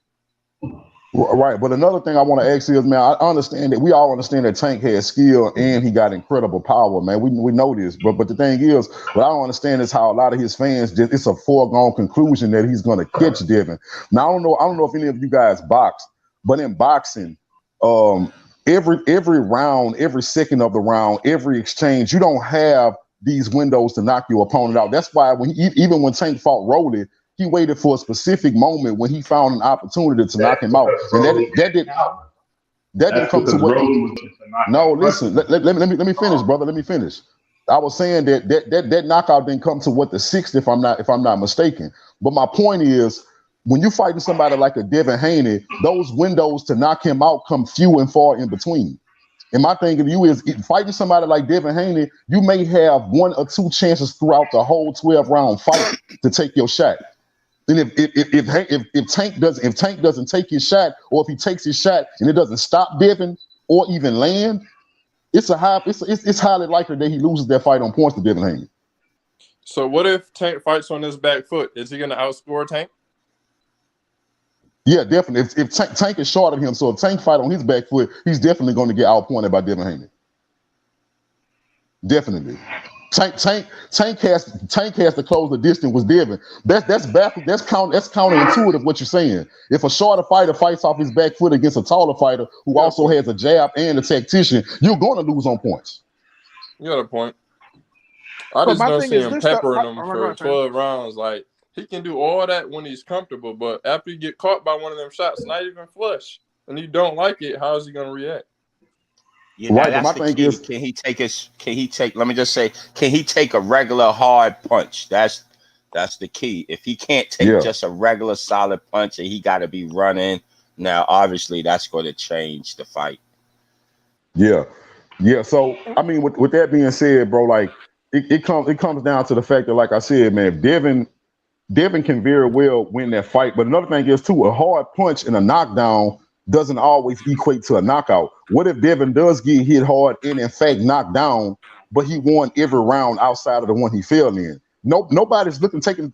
We watched Chris Algieri fight Ruslan Provatnikov, where he got dropped early in that fight. He got dropped early in that fight and got up and won every round after that. A lot of fight. Let's get this super chat real quick. Okay, cool. Subjective truth. I call it a 50-50 fight. Devin outpoints Tank, or Tank catches him with a knockout. Facts. That's all I'm saying. Oh, there's another one too. Anthony Forbes. No one has a chin against Tank. While people acting like Tank doesn't have talent, everyone gets caught in a 12-round fight.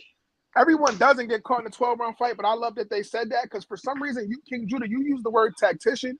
For some reason in boxing, we always think a guy that knocks people out can't box. We always think a guy with a good jab is a tactician. I don't know if Devin is a tactician. I just know he has an amazing jab. I think he has the best jab in boxing. But I think his feet is suspect. I think his defense is suspect. I think he just keeps people away with that jab. And Tank is a counterpuncher. And Devin throws jabs at a big volume.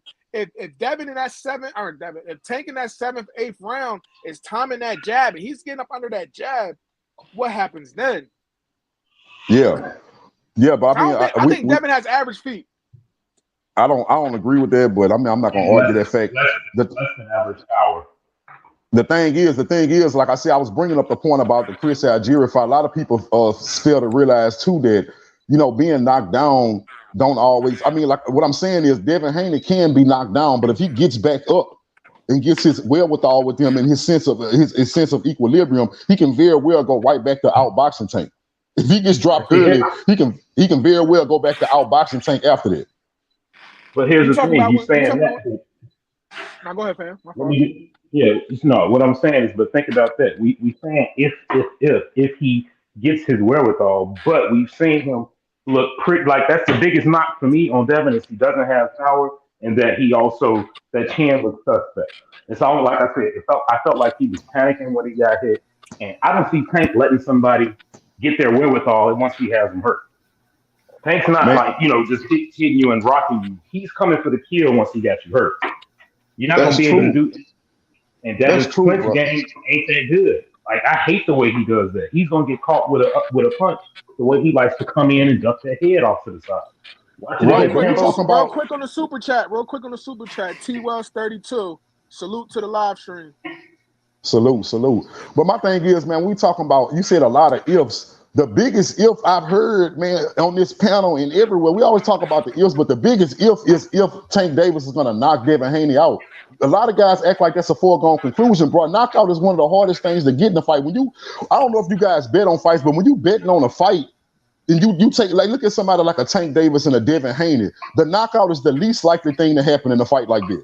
Why do you think when great power punchers, these knockout artists go up against these guys who break them down, a real point technical guy, the technical guy usually has the advantage because the knockout is harder to come by. It's more likely that their technical guy is going to break him down than the knockout artist is going to knock him out. I don't know why guys don't see that. The reason people are saying that, though.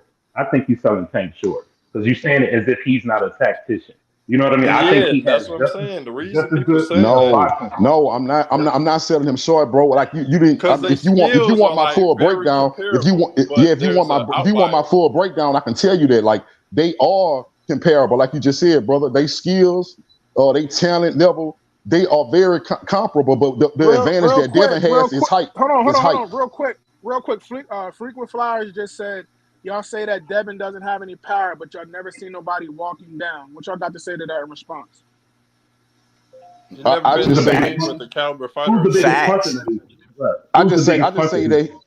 just say he has knockout of the year. That's all I have to say to that. Devin Haney is recorded knockout of the year.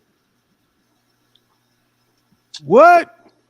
With a one-punch KO. He didn't break him down like Errol Spence. Devin Haney has recorded knockout of the year.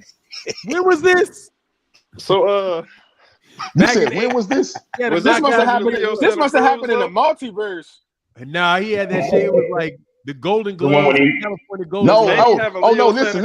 Hey, yo, look, like this is a perfect opportunity. Go refer to Inside the Square Circle with King Judah, Devin Haney, the pillow-fisted boogie, man. I give you a full breakdown. Bro, a full breakdown of the knockout. First of all, look, man, we got 400 people in the chat. Dude, at least 200 of y'all can go hit that subscribe button for King Judah. At least 200. We got 411 people. It's a small chat, but that means I really appreciate it. Y'all make sure y'all go hit that. Take a second. If somebody wouldn't mind, if you wouldn't mind, put your link in there, man. Just take a second, click the link, go up there, hit that subscribe button, hit that bell icon for King Judah, and you can listen to it because it'll come up on a different tab on your laptop. But make sure you support King Judah. King Judah is one of the biggest supporters of this channel, man. He has come by I'm telling you, man, it's tough. It's real tough out here in these YouTube streets, bro. And King Judah is one of the most valuable. Him, John Bowie, him, John Bowie, cats like Quincy Carter, even though Quincy Carter don't know shit about boxing, niggas like that are very, very mad, dude. Dude has helped my channel so much, bro. Please help me return the favor to King Judah by making sure that man has a lot of people go over there and subscribe right now. He knows his boxing. He's a very respectful dude. Always adding good content in the chat. So he knows his boxing, man. Make sure y'all go support that man over there on his channel. Just put the link in there and make sure y'all hit that. Make sure you guys hit that link. See if 200 of y'all can do that. He needs to get to like 1,000 before he'll be able to monetize his videos and do all of that stuff. So make sure you guys support, man. King Judah's a good dude, man, and has been very, very supportive when to this channel. So, for now, not to cut you off, did you call that man, Judah? Did you call that man a pillow-fisted boogeyman? Me? Hey, refer to the video, the pillow-fisted boogeyman, Devin Haney, inside the square circle with King Judah. I'll give you a full breakdown. Hey, I got a great question though. That's like saying the 7-foot midget. That shit don't work. Oh man, 7-foot midget. I gotta subscribe off that alone. Yeah, I'm going right now. I didn't even know you had a channel, King Judah. I always seen you on here every day, brother. I see music. Yeah. You got music. I see a white boy. Which one is you? Can I ask you a question? It's inside the square circle with King Judah. Right, yeah, what'd you say, E-Moneybags? Because I was asking you a question yesterday, and you thought I wanted to look. Debate, Yeah. No, listen. So just listen, please. Hey, look, man. It's just a yes or no question. Don't try to use my tactics. No, listen. I was agreeing with you. I was agreeing with you, but I wanted you a yes or no question. If I'm pro something, am I biased? Because I thought I could be pro something and not be biased. Yes or no? That's why I wanted. I don't want to debate. I just want to know a yes or no answer to a question where yes or no doesn't apply. You may be biased. You may not be biased. Yes, I don't know. So it depends on the person. No, it just depends on the situation. You can ask that question. Can you answer the question? Ask the question again. So if I say King Judah is pro Devin Haney, is he biased to Devin Haney? I don't know what you mean by pro. I'm going to go back to it. I don't know that. Hold on one second. Zenith 360. You're asking a yes or no question to an open-ended, to an undefined and open-ended question. Zenith 360 said Tank and Devin is a great fight, no doubt, man. Man, dude, honestly, man, Devin Haney's a great fight. I wish to do nothing but the best. You Devin Haney fans, though, dog, I want to kick most of y'all in the mouth. Said Tank can win on points because he don't lose more than 3 or 4 rounds. But once Devin signed a top rank, the opportunity sailed. We won't see Devin true skill until he fights guys his own side. I'm gonna tell you right now when you're gonna know what Devin Haney is. When he fights Gary Antoine Russell. No, when he fights Gary Antoine Russell, that's going to prove it because they're the same size. He's not bigger. He's not longer. He's not none of that. And Gary Antoine Russell's a southpaw, which means that jab that Devin has is not going to work as efficiently against the southpaw. And he's very fucking aggressive. He don't like Devin. They got a game plan for him because he has a better corner than Devin Haney does. That and honestly, man, I haven't seen any improvement out of Devin. As good as Devin Haney has, I've not seen any improvement. I've seen improvement out of Shakur. I've seen different looks from Gervonta. Every fight to me, Devin Haney looks the same. He looks like he got the same game plan every fight. He looks the same. And I'm telling you, eventually cats are going to game plan for him. And my question is, what's going to happen when he fights somebody that he actually has to fight on the inside because they're not going to allow him not to? What's going to happen with Devin when Devin has his Jose Luis Castillo moment? What's going to happen with Devin when he has his Marcos Maidana moment? When they're like, nah, dog, sorry, slip, I'm up in your chest. And you're going to have to fight me. Because that has happened to every slick fighter I have ever seen. Nobody has gotten out of that yet. The only person that I've seen get out of that, only one, is Pernell Whitaker. And Devin Haney is nowhere near no damn Pernell Whitaker when it comes to that defense. Pernell Whitaker just ability to slip shots. Not talking about using his jab. I'm talking to avoid shots and keep people off. I'm talking about his raw ability for you to throw 5 punches at his ass and be like, kick. He ain't Pernell. Pernell is the only dude I've seen be able to get away with that shit. Everybody else has had to deal with when a dude, one of the Mexican fighting ass dudes, get in your chest. And them southpaw dudes can do it. So for me, my thing is Devin's first win. And yes, Devin absolutely has the ability to beat Gervonta Davis. He does. And first of all, you gotta understand, I don't really hear the Tank fans because Tank fans generally don't attack me. You know what I mean? Devin Haney fans attack me for some dumbass reason, right? But Devin has the ability to beat anybody up until he gets around Boots, which is bloody fucking murder, slaughter, never go near him type shit. But he has the ability to beat Gervonta. Gervonta got the ability to beat him. It's legitimate, real fights. But I'm not going to know for sure with Devin until he gets in there with somebody like Gary Antoine Russell, who is literally going in there to kill his ass. That's where I am. Make the fight then. He ain't gonna make that fight like Gary Antoine Russell. One thing about Devin, Lord, we don't duck drop nobody. The link, King Judah. Drop the link, King Judah, and I do music. Check me out. Yes, sir. For sure, bro. I'm about to drop it. Hey, look, I'm gonna cut you off. I got to go somewhere real quick. I just want to tell everybody, salute to the chat. Fanon, thank you for letting me come on, brother. I probably got to do this a little more. You do this every Saturday? Every Saturday we got a panel. Every Saturday. I got you, man. I'll pass back through. And y'all make sure y'all check out Inside the Square Circle with King Judah, man. I'm out. Before you go, Judah, we just gonna let you know, man. Lord David Haney fans, we don't do no ducking. We want all the top fights. Nobody else. You're gonna change the theory. We're gonna change the theory. We're not gonna say other people is ducking. Let's not disrespect other fighters, but we want all the smoke. All hail Lord Haney. I'm out. Yeah, who said all hey? Oh, King Judah. All hail King Judah. Man, Devin, man, he got a great fan base though, man. Seriously, man. I got a question for y'all, man. Let's, what round y'all think Bud going to take Spence out? Man, I got the 8th. I got the 14th because it's not going to happen. Come on, man. I got the 8th. Fanon, let me go back to something you just said.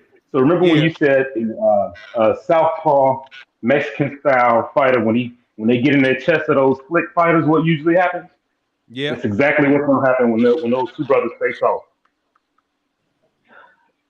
Yep. What two brothers? You talking about Errol and Bud? Yeah, man. Come on, man. Look, man. Am I hating on black fighters? I'm gonna tell you, dog, a fake slick fighter. Them Mexicans be beating the shit out of them. Like, dog, if the Mexicans will beat the shit out of you, dog. No joke. That aggressive ass style. That aggressive. Errol has a Mexican style. He does. Has a Mexican style. Yep. That shit is tough, man. Man, my thing about Bud is a great. Only the funk, bro. He said, "Are we holding Tank to the same standards?" Because when I said Tank will have to prove himself against Gary Antoine Russell, you said you don't see that fight or see Tank at 140. Yeah, they're not the same size fighter. Only the funk. Let me tell you right now, dude. If Gervonta Davis and Devin Haney were the same the same size fighter. If they were legitimately the same weight class, dude, Gervonta's knocking him out. I'm going to be on the real. Now, you want me to get to the cuff of it. Dog, no joke, bro. No joke. I promise you, dude. Gervonta Davis is 130 pounder. And Devin's 147 pounder. If they were actually the same size of person, like 5'6" and 5'6", or 5'9.5" and 5'9.5", dude, Gervonta Davis will kill that dude. Kill him. Yeah, I think Tank, anybody his size, he's going to take out. Like, anybody his size, he's going to take out.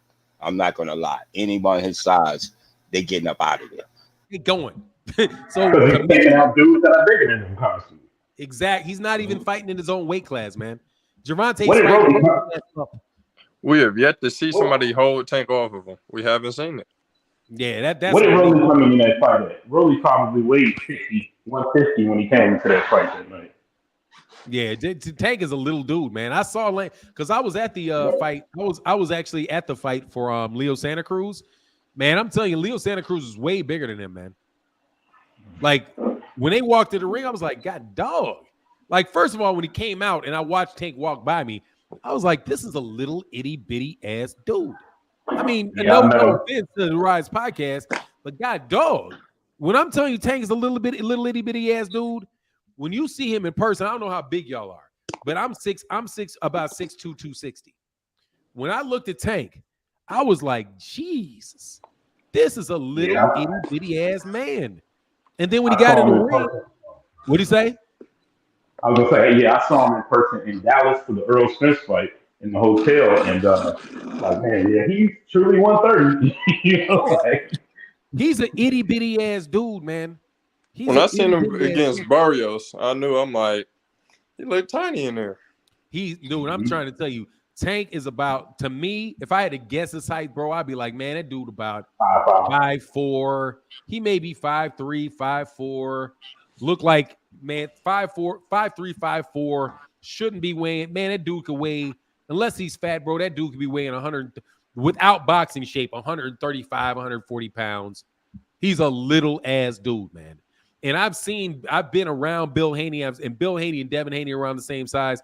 Those dudes are at least like a reasonably sized human beings, bro. They all little as shit. Like Errol's little, you know what I'm saying? It's a weird thing.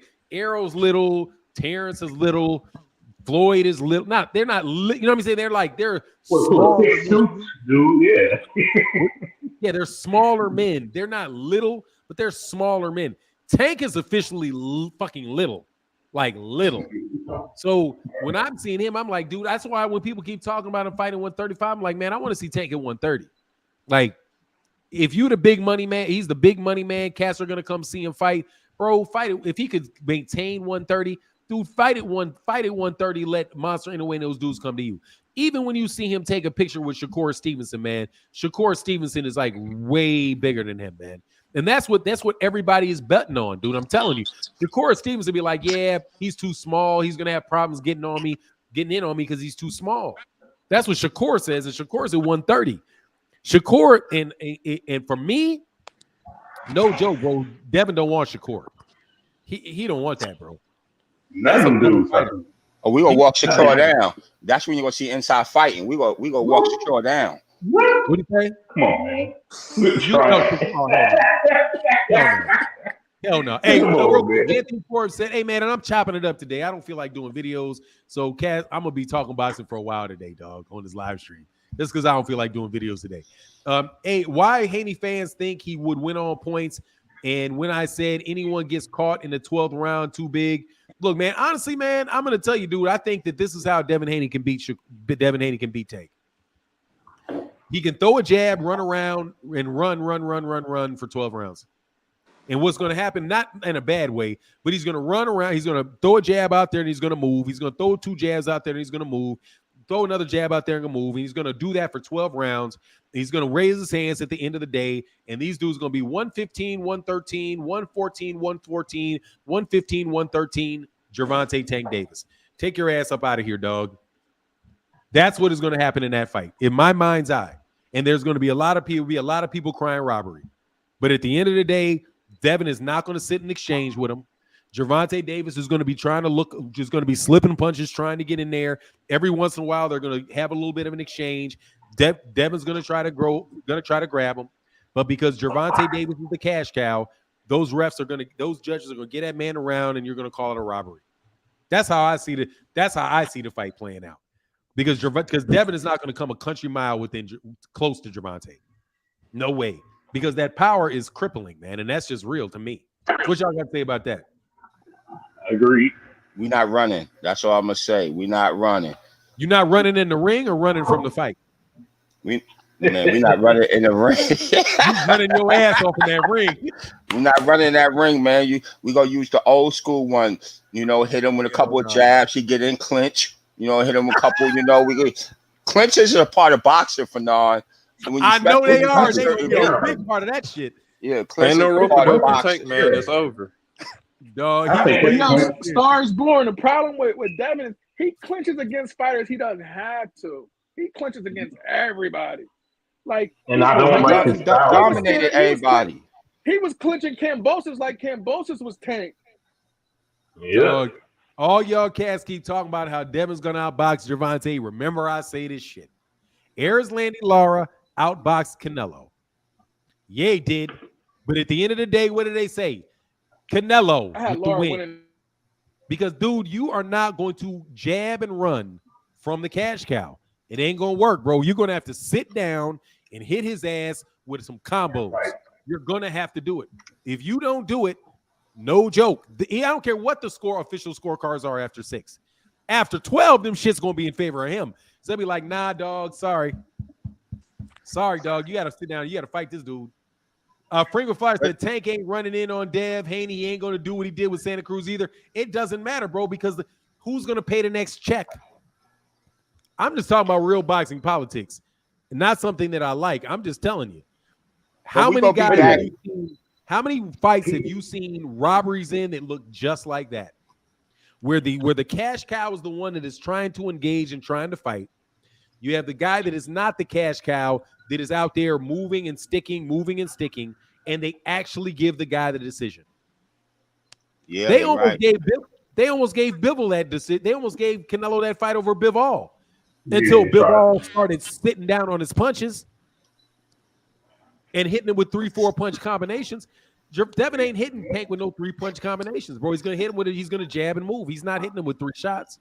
But I think once we fight George again, and then we fight Lomo, you know what I'm saying? That's definitely should have us ready. Especially if we could beat Loma, excuse me. Especially if we could get that dub, I think that'll get us with momentum and really feeling good about that Tank fight. Loma gonna stop Devin.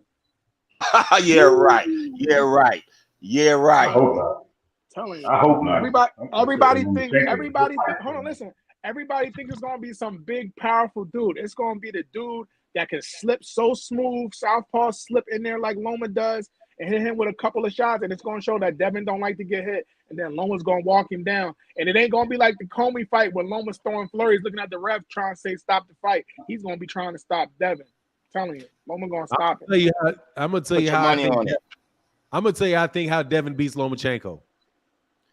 What Devin has to do to beat Lomachenko is sign a 3-fight deal with Top Rank. If he don't sign a 3-fight deal with Top Rank, ain't getting a decision. Loma's gonna beat him. Bob getting them belts back. Because guess what? Devin, because Devin ain't gonna knock out Lomachenko, and Lomachenko's gonna engage. Lomachenko's gonna be a southpaw. He's gonna engage. He's gonna engage him. He's gonna be throwing shots. He doesn't have to worry about knockout punches coming back. So you better believe he's gonna walk down Devin from the very beginning of that fight, bro. From the very beginning. And if Devin cannot, and that ain't no George Gambosis, bro. People forget when we see that 3-fight deal. Hey, you better sign a 3-fight deal with Bob. Y'all trying to get us to have to go head on with Shakur. We not doing that. We want Tank. No 3-fight deal. Y'all trying to get us to go head up with that young buck Shakur. No, they're gonna do him worse. No they're gonna do him worse, bro. But listen, they're gonna do him worse. You know they're gonna make him fight Starborn? You know they're gonna make him fight with that 3-fight deal? Who? Nakathelia. They're gonna fight Nakathelia. We ain't gonna get our props from fighting him, man. We ain't gonna get our your props. ass knocked out fucking with Nakathelia. Is what you're gonna get. You're gonna get fucking around getting knocked out by Nakathelia. What Nakathelia? 140? No, Nakathelia's at 135, my partner. He moved up. He's the dude that just knocked out Miguel Rochelle and had Shakur Stevenson running for his life. He had Shakur Stevenson on that bicycle, something nasty. I'm telling you, Nakathelia. What's his name? Joshua Nakathelia, whatever, the African. That dude is most definitely a dark horse in that lightweight division, man. Just like for Tank got to be careful about Rivera, Michelle Rivera. Hey, Anthony Forbes said, "Don't miss a clinch. Step back into the body. Loma can stop Devin, but I don't know about that." Let me repeat that and say, don't miss a clinch. Step back into the body. Loma can stop Dev, but I don't know about that. Okay. He said, "Hey, damn, you're right, Fanon. I didn't think about that fight." Yeah, those are the two danger fights for me. For Devin Heyman, is him getting put in that ring with Nakathelia, and Gervonta Davis having to fight Michelle Rivera. Because Michelle Rivera is a strong fighter. He's a good fighter. He has a nice jab. You know what I mean? And he's long, all of that good stuff. Very, very standard. I mean, a good fight. That's a difficult. I think that's a tough fight for Tank. For Devin, I think Nakathila is a tough fight because Nakathila got knockout power in both hands. He's long, he's rangy, he can box, right? He can box, and he definitely was not easy for Shakur Stevenson. Shakur Stevenson was not willing to engage with him. Like, that's just a little too much, man. That's my opinion, though. But Nakathila, to me, in that fight, he just didn't seem like he had a plan B. In what? The one with Shakur? Yeah, it seemed like he didn't have no plan B. He seemed like you could tell that Shakur wasn't really trying to get in his kitchen. He was moving around. He seemed like he just was stalking him with the same speed and same range, and he was just getting pop shotted. Yeah, I can see that. I'm just telling you, that's Shakur, who's a southpaw too. So yeah. Hey, Keaton Davis said Loma, a 2-time gold medalist. He knows how to white glove Devin. Yeah, he's just going to score a lot of punches, and he throws so many punches. He's so accurate. If he can slip on that inside, what's going on, Chillville? You wild, bro. He said Tag is on a protective order, man. You wild. Go ahead, y'all. But say, man, y'all look, man. We've been here about 3.5 hours, brother. Y'all got anything more stuff y'all want to really chop it up about? We can change. I don't have to get off. I'm just saying, y'all want to talk about something else? I want to talk about Bud. You know what I mean? I want to talk about Bud. Is this fight going to happen? You know, and what's going to happen? I want to know if this fight going to happen, man. I'm getting what I think it's going to happen, but it worry me. I think one of the best things that we've seen come out that gives me an indication that it is going to happen is Espinoza coming out and saying all the rumors are bullshit, basically. I feel like for him to come out and respond to that, it was like, okay, so something's going on. He feels pretty good about it. So I hope we can get that done. I'll be there. Because once they announce that fight, sorry about that. Once they announce that fight, man, it's gonna be crazy. We coming with the Bud fans. We coming to your channel full force for Norm. I'm letting you know that with all our delusion and everything, full force when that fight get announced. Trust us, we gonna bug you every day. Trust me. Let me tell you, bro. Let's talk about that. That shit's funny. But one thing, my man Zenus 360 said, I was against the top rank deal because it means we will never see Tank Dev. Bob ain't mentioned Tank for a reason. If Dev don't resign, he's getting trash fights until he outgrows a weight class. And then let me complete it. Then he's gonna get set up. Because I'm gonna tell you what them dudes are at top rank, bro. They are a hell of 5 matchmakers, bro. They are a hell. Hey, man. Shout out to Bruce Trampler. Dog, you know who Bruce Trampler is? He's one of those matchmakers. He's one of the best matchmakers in the world, man. I guarantee you, Bruce Trampler can get your ass beat. He gonna know exactly what it is you like, what it is you don't like. And if those guys are trying to keep those belts, man, I'm telling you, those guys over there are gonna make Devin fight somebody. You be like, man, how did Devin lose to him? Like, because they put that shit, because they put that whammy dammy on him. I'm telling you. But dog, seriously, man, Star Boxing. That fight, do I think that fight's gonna get made? I have no idea, bro. Really, really do not. I am so much like, I don't know. I know Errol wants it. I kind of think Terence wants it if everything is correct. Like, if everything is perfect for him in his contract, I think Terence will take it. I don't really believe Terence really wants it like that. Like, not because he's afraid or anything like that, but that's because where he is in his career, I think it's like real seasoned. He feels like he's already made it, and it's a big fight, but it's a big money fight in a money sense for him. Excuse me. But man, I swear, if Errol Spence Jr. knocks out Terence Crawford, bro, you dudes know you are going to disappear for a year. Like me, I'm gonna be right here. If Terence wins, I'm gonna be right here. Being like, wow, you know, taking whatever I got to take. But Starborn, y'all going to be y'all going to go all to Brazil for like 2 years of all that shit y'all talking about. Because I ain't never said I thought it was going to be a knockout. I don't know. Nah, we ain't going to go nowhere. We're going to take it. We're going to take it, and then we're going to ride with Spence. We ain't going to do no hating, man. We're going to be here. We take our lumps, you know. I mean, we gonna hate a little, but not really. You know, it's Spence, man. We like both fighters. We just like one a little bit better against that fighter, but we don't want to be that person that lose. Listen to this. Sick, bro. Hey, Fanon, listen to this. What? I'm pro Bud. I'm pro Bud. I ain't got to lie to y'all. I'm pro Bud, damn it. I know you are. Oh, look who coming when we talk Spence. What do you say? Look who coming when we talk Spence. Pop in the room. Pop up like the boogeyman. Yeah, you already know he pop up when we talk about Spence. Yeah, y'all did take up. Y'all did take up the whole damn chat talking about some bullshit. I ain't gonna lie, though. But no, you put 5 Haney in there by myself with 5 Haney fans, man. I was like, oh my God, I muted myself. So now we're talking Spence Crawford. Yeah, we can move on to dog. We can talk about anything other than Devin Haney. Devin, the conversation. What do you call it? God, dog, that man just sucks up the whole. Hey, dog, seriously, he does a great job of keeping his name out there, dude. That shit, all that controversy, all that shit works, bro. All that shit works, man. He's doing what works, man. They don't like me, though. They don't like me because I said fuck it after they got too impolite with me. So I'm like, look, dog, y'all way too impolite with me. I'm just gonna tell you, I'm just gonna really cut to the chase on this shit. Fanon, we appreciate you no matter what. 3 hours. You gave us 3 hours so far with Devin Haney, bro. Like, yeah, we arguing. We gotta salute you and appreciate you keeping the word out. Keeping his name, whether it's good or bad, it's out. Better Devin than Loma. Better Devin than Loma. I will tell you this. Better the attention be on Devin than it be on Loma, dog. Does anybody got AJ winning that rematch? Because I do. You do? Is that today? It could happen. Nah. It's not till next week, right? Yeah, next week. Oh, who is today? Tio, right? Teofimo. He better come out and do something in this fight. That dude just talk all over himself, man. I'm like, what's wrong with him? Too young to be punching. Tio's not good at playing the game, man. Like Papanon just said about Devin. Devin got a PhD in playing the game. Tio ain't even get out of middle school. Like him and his dad is horrible at playing the game, man. They don't know how to lie good. They don't know how to promote themselves good.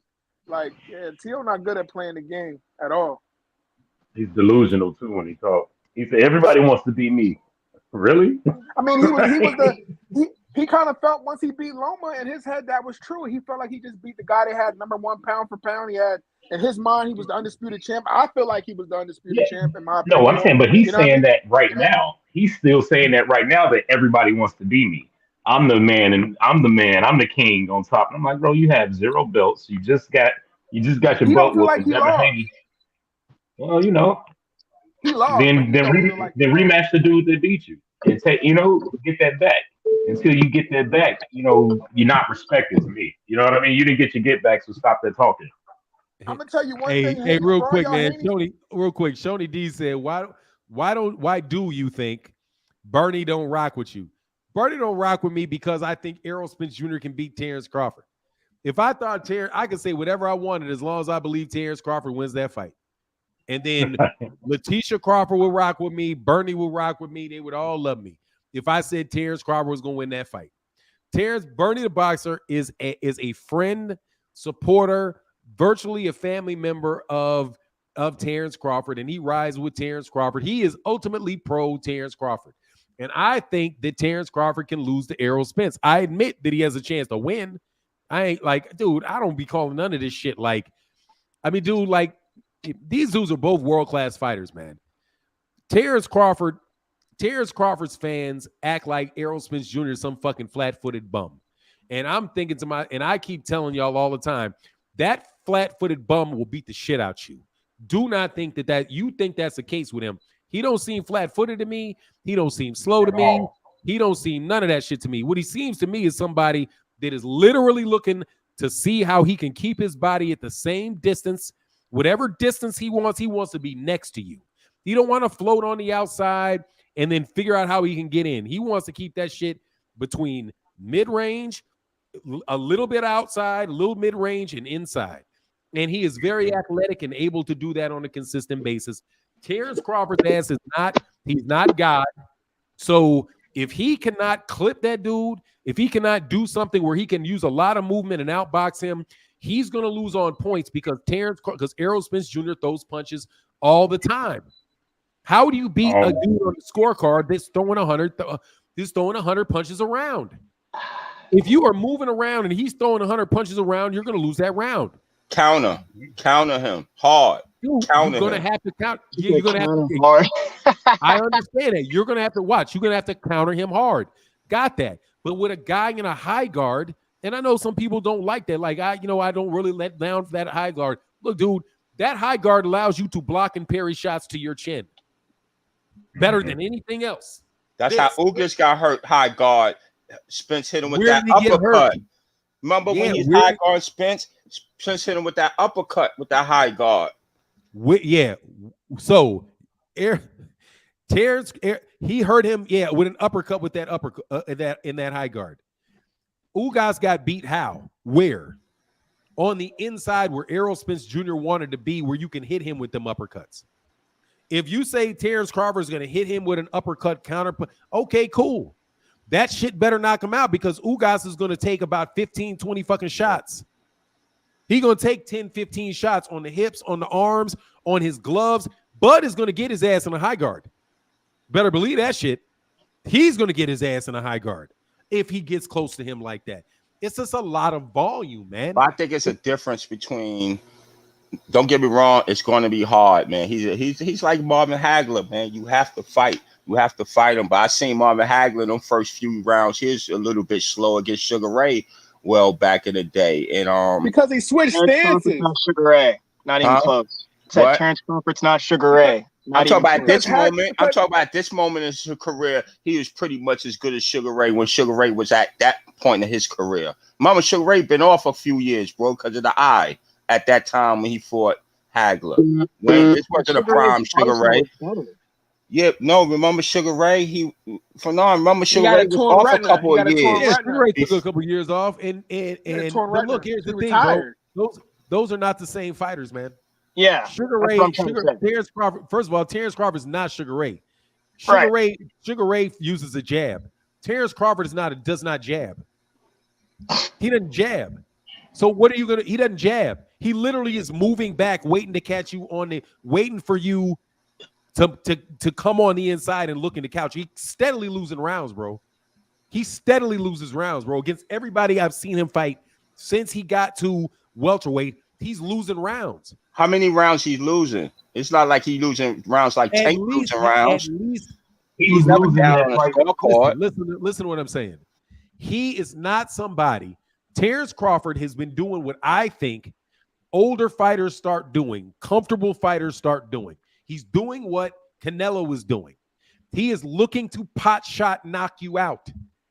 He is not working and earning that round, wins and rounds by outboxing and scoring more points than the guy, being like, okay, I won that round, I put that in the bank. That's not what he's doing. He is setting people up, waiting to hit them with a big ass shot. That's what he did against Jeff Horn. That's what he did with Amir Khan. That's what he did with Kell Brook. That's what he did with Galvanakis. He is literally he did it with Sean Porter. He's looking for body bags. He's looking for that big counter shot. He's looking for that knockout. Just like Canelo Alvarez has been doing till he got in there with somebody that, even though he had won at that weight class before, he got in there with a guy that was busier, bigger, and did not allow him to get the pot shot. If Errol got to come in there, Errol gonna come right in there, man. He's going to come in there. Hey, hold on. Hey, love you, mama. Hey, mom. Yeah, he's not gonna come in there reckless. No, not reckless. He coming with a jab, but he has to throw punches too, man. It's not like he just go. He has to throw punches too. Bud is looking to catch you with throw punches also. With his hand throw down. a lot of punches. That's and he my throw point. hard when he comes back with them punches. You better catch him with the pot shot. You better pot. If he cannot pot shot that dude, let me put it this way. If Terence Crawford cannot hit him with a big shot that he don't see coming, Terence Crawford is going to lose. Because he ain't going to win it. He ain't going to win it. He ain't going to win it in a boxing match. He's going to win that if he catches him with a big shot, just like Deontay Wilder. He's going to win it if he sets him up for that big shot. But dude, if he doesn't have that, he's going to be down on that scorecard. If Errol Spence Jr. can get on the inside on him and make it a fight, that power is not going to be there in the 11th and 12th round because he's going to get beat up to the arms, to the head, to the neck, to the throat, to the hip, to the thighs, all of that. My response to that would be like how y'all was talking about how Bivol fought Canelo, but Spence hasn't shown that. Like once Spence gets inside of you, he's going to stay there, and once he's shown the ability to hit Bud. And because he's going to throw multiple shots, and Bud will sit there with him. I don't know if it's going to be the best thing, but when we watch Porter, when Spence sat there and threw a variety of shots and responded, it didn't seem like Spence liked it. And I know Bud hits harder than Porter. Bud is not as good an inside fighter as Sean Porter. No way does he fight like that. Sean Porter likes to fight like that. Sean Porter, most of Sean Porter's career was fighting on the inside. That's how he likes to fight. Bud is not exchanging. Bud is moving on the outside, setting people up, switching to the southpaw stance to throw you off, and he is buying space, buying time, setting you up, waiting for you to come in, and hitting you with a big shot coming in, hitting you with a quick he'll put his right hand in front because that's his strong hand. He'll clip you with a little clip cats with a hook, clip cats with a hook. On the inside. If he can get Errol like that, okay.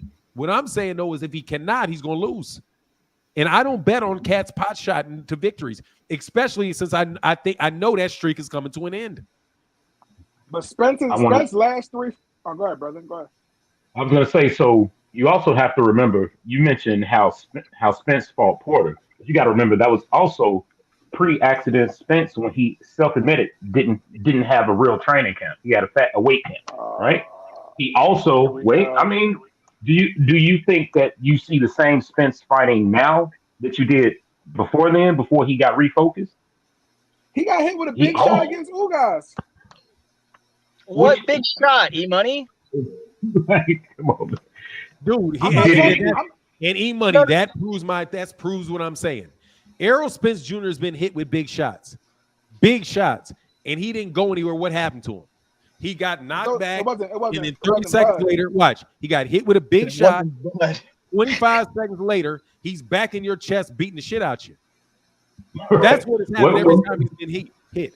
And dude, Bud ain't taking no punishment like that. That's a lot, dude. Bud has not fought anybody that remotely looks like that, man. Remotely looks like that. You thought that Spence fought somebody that looks like Bud? I think he fought Algieri. Yeah, I would say somebody that fights generally in that same trying to fight on the outside, a much weaker version. Yeah, Algieri. Did you just? I did. I said he fought like him. Let me be very clear. Do I think that he's as good as him? No, but I'm talking about this aspect of it. I mean the aspect of somebody that's fighting on the outside, using his footwork, moving in and out, doing all of that stuff, and being very, very elusive. Yeah, Chris Algieri is typically very elusive on the outside. He is. He's not nearly as good a fighter. But did you ever see Chris Algieri be able to keep himself away from Errol? No, I didn't. So generally speaking, yeah, I've seen him fight. I've seen him fight guys that fight from the outside. Mikey Garcia is somebody else that likes to fight, set traps, likes to fight from the outside, will then catch you with big shots, a good fundamental fighter.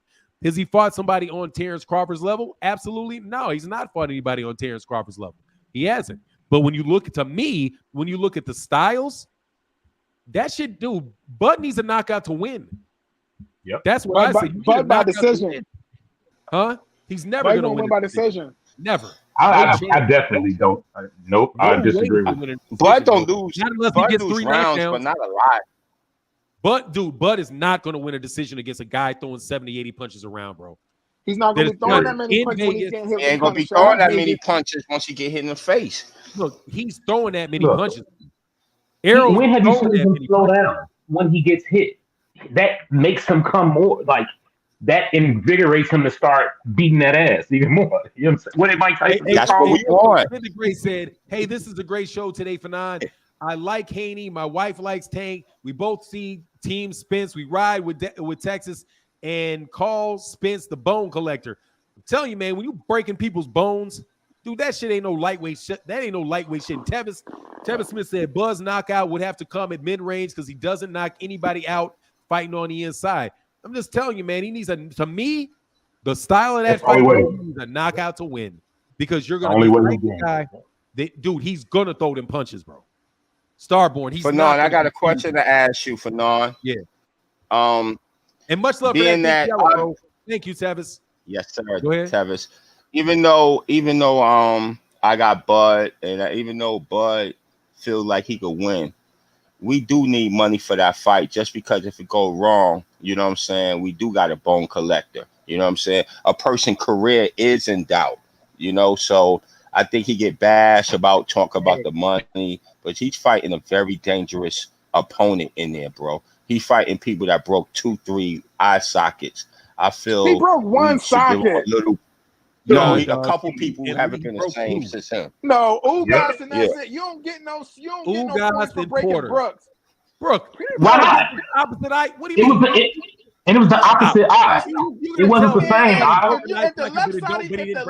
If the left side of your face is broke, and then the next fight I fight you and you break the right side of my face, that's because the left side of my face was already going through some stuff. Okay, man. so let me ask you a question. Let me ask you a question. Then why didn't Terence Crawford break his eye socket? He knocked him out though. No, he didn't break his eye socket. He knocked him out. They don't fight the same. Changed the subject. He didn't break his eye socket, did he? I'm gonna quote Fanon. What did Fanon say after the Ugas fight? He said the next person that fights Ugas owes Spence some money. Well, Spence owes Triple G some paper because Triple G. That's exactly what you said, right? And then, so the rule applies. Right. And Terence Crawford owes Errol paper on two guys. He owes Errol Spence money for Kell Brook, and he owes money for Sean Porter, both of them. Well, he about to give him some money because they both about to get a payday, but he ain't giving him the bro, win. you break Which I agree with about the payday though. Didn't he break ribs and the nose as well? Come on, man, stop. I didn't see that. Come on, relax. We need 20 million for that fight. The bone collector. For no, we need 20 mil for that. We need 25 mil for that fight. You added a rib bone too. Yeah, y'all. That's all y'all doing is you added a rib bone too. I appreciate you being honest. Man. Hey, that's what's up. And I'm telling y'all too. This is another thing. Star 007. This is something else I'm gonna tell you, dude. And I swear this is the dead truth. I saw Errol Spence Jr. before the Mikey Garcia fight. Like I visually saw him, shook his hand. I saw him before that Sean Porter fight. I was in his gym watching him spar, and I just saw him before going in at that Mark Magsayo Ray Vargas fight. I literally was within 10 feet of him in all three of those fights. I'm telling you right now, dude, that dude don't look the same. He got a nutritionist. No, man, let me tell you. What do you mean by that? Listen, whatever the explanation is for what he looked like, I'm telling you, he does not physically look like the same guy. That guy don't go out no more. Let me finish. The guy when I saw him fight before he fought Mikey Garcia, I was like, that dude looks like a pudgy little dude. When I saw him fight literally in training for the Sean Porter, I was like, man, he looks drained, like he looks weak, like he didn't look physically strong. When I saw him with just walking around before in those interviews, I was like, dude, this dude's neck looks like this. Like his neck looked like not like a straight football neck, but his neck looked like this. Dude, his arms and his forearms were basically swole and clearly all muscle. That guy right there, bro, physically speaking, and also I saw Bud because I saw Bud before at the Danny Garcia fight. I saw him. I'm telling you, bro, Bud better put some fucking weight on because this dude right here looked like a pit bull. Can we get paid? I'm telling you, physically looking, he looks like he is 50% stronger, bro. Like that dude looks 50% way stronger and way bigger than he did before. Now, y'all need to start crying juice. Y'all can do what you want to do. We ain't gonna do that. But you saying everything for non except he should get paid for this. You saying like Bob Al, you said he should get paid for all that. Hey, my man, Tevin Smith said Bud knockout have to come in mid-range because he don't knock anybody out fighting on the inside. Bro, let me tell you, his knockout better come within 6 rounds. That shit better come within 6 rounds. Stop. That's not about the 8th, 9th. You know, Bud, we get you out there between the 10th and the 11th. That's because he's not. Yeah, listen, Bud has not. There ain't gonna be no 10th and 11th round, bro. Right, let me tell you, if he cannot hurt, no, dude, it ain't gonna happen, bro. Because first of all, this dude is 35. He'll be 35 when the fight happens. He is not moving around like he did with Postal, bro. He ain't dancing and moving for that goddamn long. If he gets ain't running, dog, he better run. You better run. We ain't running. You better run. You better run. You gonna stand in front of him? We gonna stand in front of him? We gonna Let's do it then. I love it. Let's do it. That sounds perfect. That's exactly what I want. We're going toe to toe because he got to take shots too. Y'all just saying one person giving shots. He got to take shots too. He won't last. You know that's going to turn into. If he does, he's about to get hit by a master counter puncher. Nah, bro. You know what's going to happen? If he does that shit is going to turn into a exaggerated version of Duran Leonard. You better get your ass away from that dude, thinking you gonna sit there and bomb out with Duran. Man, Sugar Ray Leonard was like, that shit ain't gonna work, homie. Sorry. This is gonna be Floyd Castillo too. You better stay. Now you better stay. I'm telling you, if he tries to sit there and fight, that shit is gonna be Sugar Ray Leonard and Duran on steroids. Because Duran, you can't underestimate dudes like that, man. People thought now once he started fighting Duran and Duran moved around and he did all of that stuff with Duran, the fight became a lot easier. Became a lot easier when he fought him like that. But you can't do those guys, you can't fight those dudes like that. That's Tim Bradley fighting Provodnikov. Or somebody you fight, if he tries to fight Errol Spence Jr. like that dude, dog, first of all, he won't have any more fights. I just think Boyd got more power than Spence. I think Boyd got more power than Spence. With the truth, I think he has better one-punch power, but that's the thing. It's going to take more. I don't think he got better of either. What I think is Bud loads up on shots. I think Bud gets you hurt. Bud will daze in these dudes, and I think he will load off with them wide-ass hooks. Errol Spence Jr. ain't throwing a bunch of wide hooks, bro. What he's doing, he's leaning his body into you. He's hitting you a bunch of fucking times. But if you let him load up on you, dude, these guys are fighting. Dude, he's knocking out guys like this. These guys are literally like this. He literally got these dudes balled up like this. If he hits Bud those ain't doing dudes, that. Bud is doing in this. An uppercut, you know. Bud's got his hands down. That's what Bud's got. How you gonna and I'm telling you, Derek James, if he's uppercutting him, Errol's going to be to this side. Errol got hit with uppercuts. What did he start doing? He started slipping onto the left side of you when he's on the inside. He'll slip to the right side of you when he's on the inside. But if all it was hitting Errol with uppercuts, bro, somebody would have hit his ass with because Ugas did. Ugas clipped him with 2-3 nice uppercuts. But what is Ugas? Ugas is an inside fighter. Bud ain't an inside fighter. And what did Errol do? Errol just slipped off to the left. He slipped off to the right. Just like, okay, you're not going to hit that shit no more. That's why I'm saying, do Bud need a knockout. I'm just saying with Bud, man, I like Spence. Spence is a beast. I'm just saying, I just know, man, Bud's coming, man. Bud's coming with uppercuts. He's coming with body shots. Like, he's an intellectual fight. Like, we ready, man. We ready. It's going to be tough, man. It ain't going to be no kicking the wall. We might lose a couple rounds. Take that $3 million and get in the ring. Take that $3 million and get in the ring. If you're not doing no. I'll help inject it. We're not doing that. No. Starboard. You don't do it. Hold on. I couldn't hear I'm not getting no ring with no Spence for no $3 million at 35 years old, bro. That's not. I know we all want people to win, but we got to be fair. This is these people's lives. Starborn, you're not helping our conversation. Keep talking about up in this. No. I'm with. Listen. You're not helping. No. Listen. I'm saying this. I'm saying this. I feel we're going to win. Listen. Super chat. Hold on, super chat. Jeffrey Miller said Bud gotta be James Toney to win that fight. It's tough, man. I mean, he can win the fight, bro. No, I'm saying, dude, listen, I love Bud. I got Bud to win.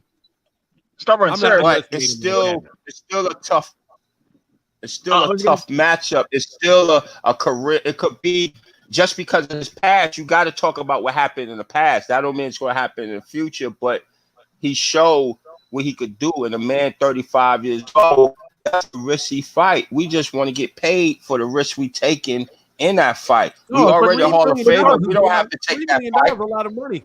But no, it's not that. Let me say this. Starborn. Sir, you're gonna get more than $3 million. Like that's what I don't understand about this part of the conversation. Yeah, he's getting a small guarantee up front, but you guys got to think about the millions and millions of dollars that are coming afterward that no one is talking about. Why would you guys? Nobody likes how that comes stuff, B. That money don't come right. That comes like once a month. It doesn't matter. It's coming. It does matter. He's going to be a very rich man after this fight. He's going to be even more richer. No one's talking about that. You just, he wants this up front. Dude, you're probably going to make that. Bro, that money comes for like 3-4 years. It shouldn't matter. He should just take the money, like he said. He should take less money if he really wants to fight, right? You know what? I'm not saying that. I'm just messing around, bro. Don't take the fight. Don't take the fight. They don't care about these guys' health, man. They just want them to take anything. Bro. Y'all not fighting. Y'all just watching. Let me tell you something, bro. Drinking lemonade. Whether you get paid $20 million or whether you get $5, surgery on your retina and on your orbital bones costs the same amount of money. So $3 million is a lot of money. It feels much better with $25 million. Feel much better. Bro, look, man. I've said this because cats don't get what I was saying. Look, man. Terence Crawford needs to get as much money for this fight as he can get. I don't have any problem with that, bro. If he feels like he's underpaid, move on, bro. I don't have a problem with that, bro. I don't. I mean, he's a great fighter. It's something I'm gonna pay for out of the I don't know $75 I plan on paying, bro. I want Bud to get here. I want whatever it is. I got 2 super chats too. I got to do Motorsports Bot. What's going on? Ramen said Crawford versus Spence can go either way. Team Crawford, yeah, it could. I'm just telling you what needs to happen for him to get it. Tevith back with that yellow, bro. Thank you. So she said maybe if they add a large life insurance policy, Bud will fight now. But if they talk about life insurance policy, Bud damn sure ain't fighting. And my man Robin Soda said by definition is Devin trying to duck Kambosos, man, dude. He ain't ducking Kambosos. He's taking that fight. He cap is what he is. Sorry, I'm gonna say it in you young boys' language. What he is technically is cap. Is what he is. He's technically cap. Did I say that? Did I overpronounce that? Technically, what he's doing is capping. That's what he's doing. You're right. I'm gonna get Church on here for you for 1 week. I'm gonna schedule to get Church against you. You saying all this about Lord Devin Haney. You know Church. I'm gonna get Church on this show one day with you. Let me tell you something, Doug. First of all, you can get anybody you want to get on that shit. I'm gonna be like, stop rhyming. First of all, bro, I didn't know. Can you repeat that without rhyming? You know what I'm saying? Like, I just trust me, I get dog. Let me tell you something, man. Y'all ain't getting me, bro, because I'm not running away from something simple logic, man. I'm not telling you that Devin Haney can't win that fight. I'm not saying Devin Haney don't want that fight. All I'm telling you is Devin can't get that fight, and he knows he can't get that fight, and it's not Gervonta's fault. So just pump the brakes on trying to call that man a duck, bro. Not everybody's ducking Devin. I don't think that's true. You know what I mean? But it's a sales ploy and it works. But just leave me alone with it. I'm not going to other people's channels. We need your energy. We need your energy, man. That's how they keep out there. We need your energy. We need it. It is what it is, bro. We appreciate it, though, for now. Yeah, we go back and forth, but we love you, man. We know you're going to say your piece and you're going to at least give. You understand, you could just say, man, whatever, Danny, clout chasing, don't say nothing. That won't help us at all, good or bad. So long enough every day, people talking about it, we get you riled up a little bit. You going to talk about it. Trust me, that's a win for us. It is. I know. I'm losing. I've been losing. I've been losing to Team Haney. However, I don't mind because I want them to do really well. I do. Truthfully, I want these guys to do very, very well. I want Devin to get whatever fights he wants and do, but at the same time, dog, like I'm not going to tear down Gervonta to make Devin look good, bro. Because at the end of the day, you got all these damn trolls, real trolls out there, and you got to understand. For me, I have to deal with real trolls all the time, like on a lot of different subjects. So whenever I say something, there's going to be somebody that's going to bring it up about Lomachenko. Oh, well, you said this about Devin. Well, what about? And that's what who just left? Outlaw didn't leave. Oh, my man just left. So I just don't want to get trapped into a situation where if I hold a standard for Devin and then it comes up with somebody else, they're out there calling me a hypocrite, and I literally will. Oh no! Oh, my man left it. E Money Bags dropped out. Yeah, I just don't want to follow that. We definitely have to, as Devin Haney fans, right? We have a responsibility. Yeah, we chatting, but once something is pointed out, and especially we can't tear down other fighters. It's a different kind of trolling, a little having fun and using a name a little bit to help your name. But when it's coming to the point that we trashing the same fighters that we like, we can't do that. You know, we have to learn to have fun, talk trash without messing up people's name. Yes, sir. But hey, man, with that, we about to bounce, man. We had 4 hours. I'm sure somebody else want to jump on. Well, I don't care. People can jump on or not jump on. But hey, man, thank y'all for coming to chop it up with me today, man. I'm gonna bounce out of here. Probably take the rest of the day off. What I said, stop talking crazy about Devin versus Tank. 3 to 4 rounds. Tank knocks out Devin unconscious. So yeah, see, I don't say stuff like that. I appreciate Alicia Anderson. I don't know what's gonna happen in that fight. Those dudes both great fighters, very, very good fighters. But all right, man. So we're gonna bounce out. Let y'all know how to get in contact with y'all, and then we'll wrap it up. Thank y'all for chopping it up with me again, man. Good deal. Good deal. All right, Starborn. All right, y'all want to? Thanks for having me. Thanks for having me on, man. Like I said, I listen to the show after, man. I'll be hearing you guys. So, man, appreciate having me on, brother. Yeah, Starborn, man. Yeah, man, I look forward to Saturday. I was having technical difficulties earlier and then been running errands. So I'm going to go back and listen to the show. There's been a lot of Devin Haney talk today. So I'm going to go back and listen to that for show. But I will be back as usual, and I'll see you tomorrow morning, Fanon. No doubt, brother. Like the handlebar, man. You got the handlebar going? Yeah. See. Yeah. All right. I'm from Texas, man. I like cowboy shit. So got to rep it. Got to rep it. That was good, man. All right, Outlaw. You want to tell them I get in contact with you? Are you good? Yeah, man. As a matter of fact, I have a podcast called the Facts of Law Pod Show. You can go to it on YouTube. Check us out, man. Me and my partner, man. I'm trying to get my camera right. There we go. Yeah, man. We talk about a bunch of different topics. You know what I'm saying? But right now, I'm about to finish watching these Bears preseason game. Y'all see what time it is. You in Chicago? Yes, sir. Yes, sir. I love the Bears. Dang, they suck. They're going to suck this year again. Probably. I think we're going to be about 8 games. Yo. Do you guys like Justin Fields? Yeah, I'm watching right now. Look, check this out. Let me see if I can switch my camera. Actually, that was a real question for Fernando. What you think? I don't know him. I'm not paying attention. I'm telling you, I'm not in Chicago, so I don't get to see all this misery that I will be watching. Are they playing? Who are they playing? The Chiefs? Yeah, Kansas City. Oh, definitely. This is right now? Yeah, it's preseason. First preseason. All right, man. I got to get up out of here, though, y'all. Peace. All right, fellas. Peace. All right. Holla at y'all.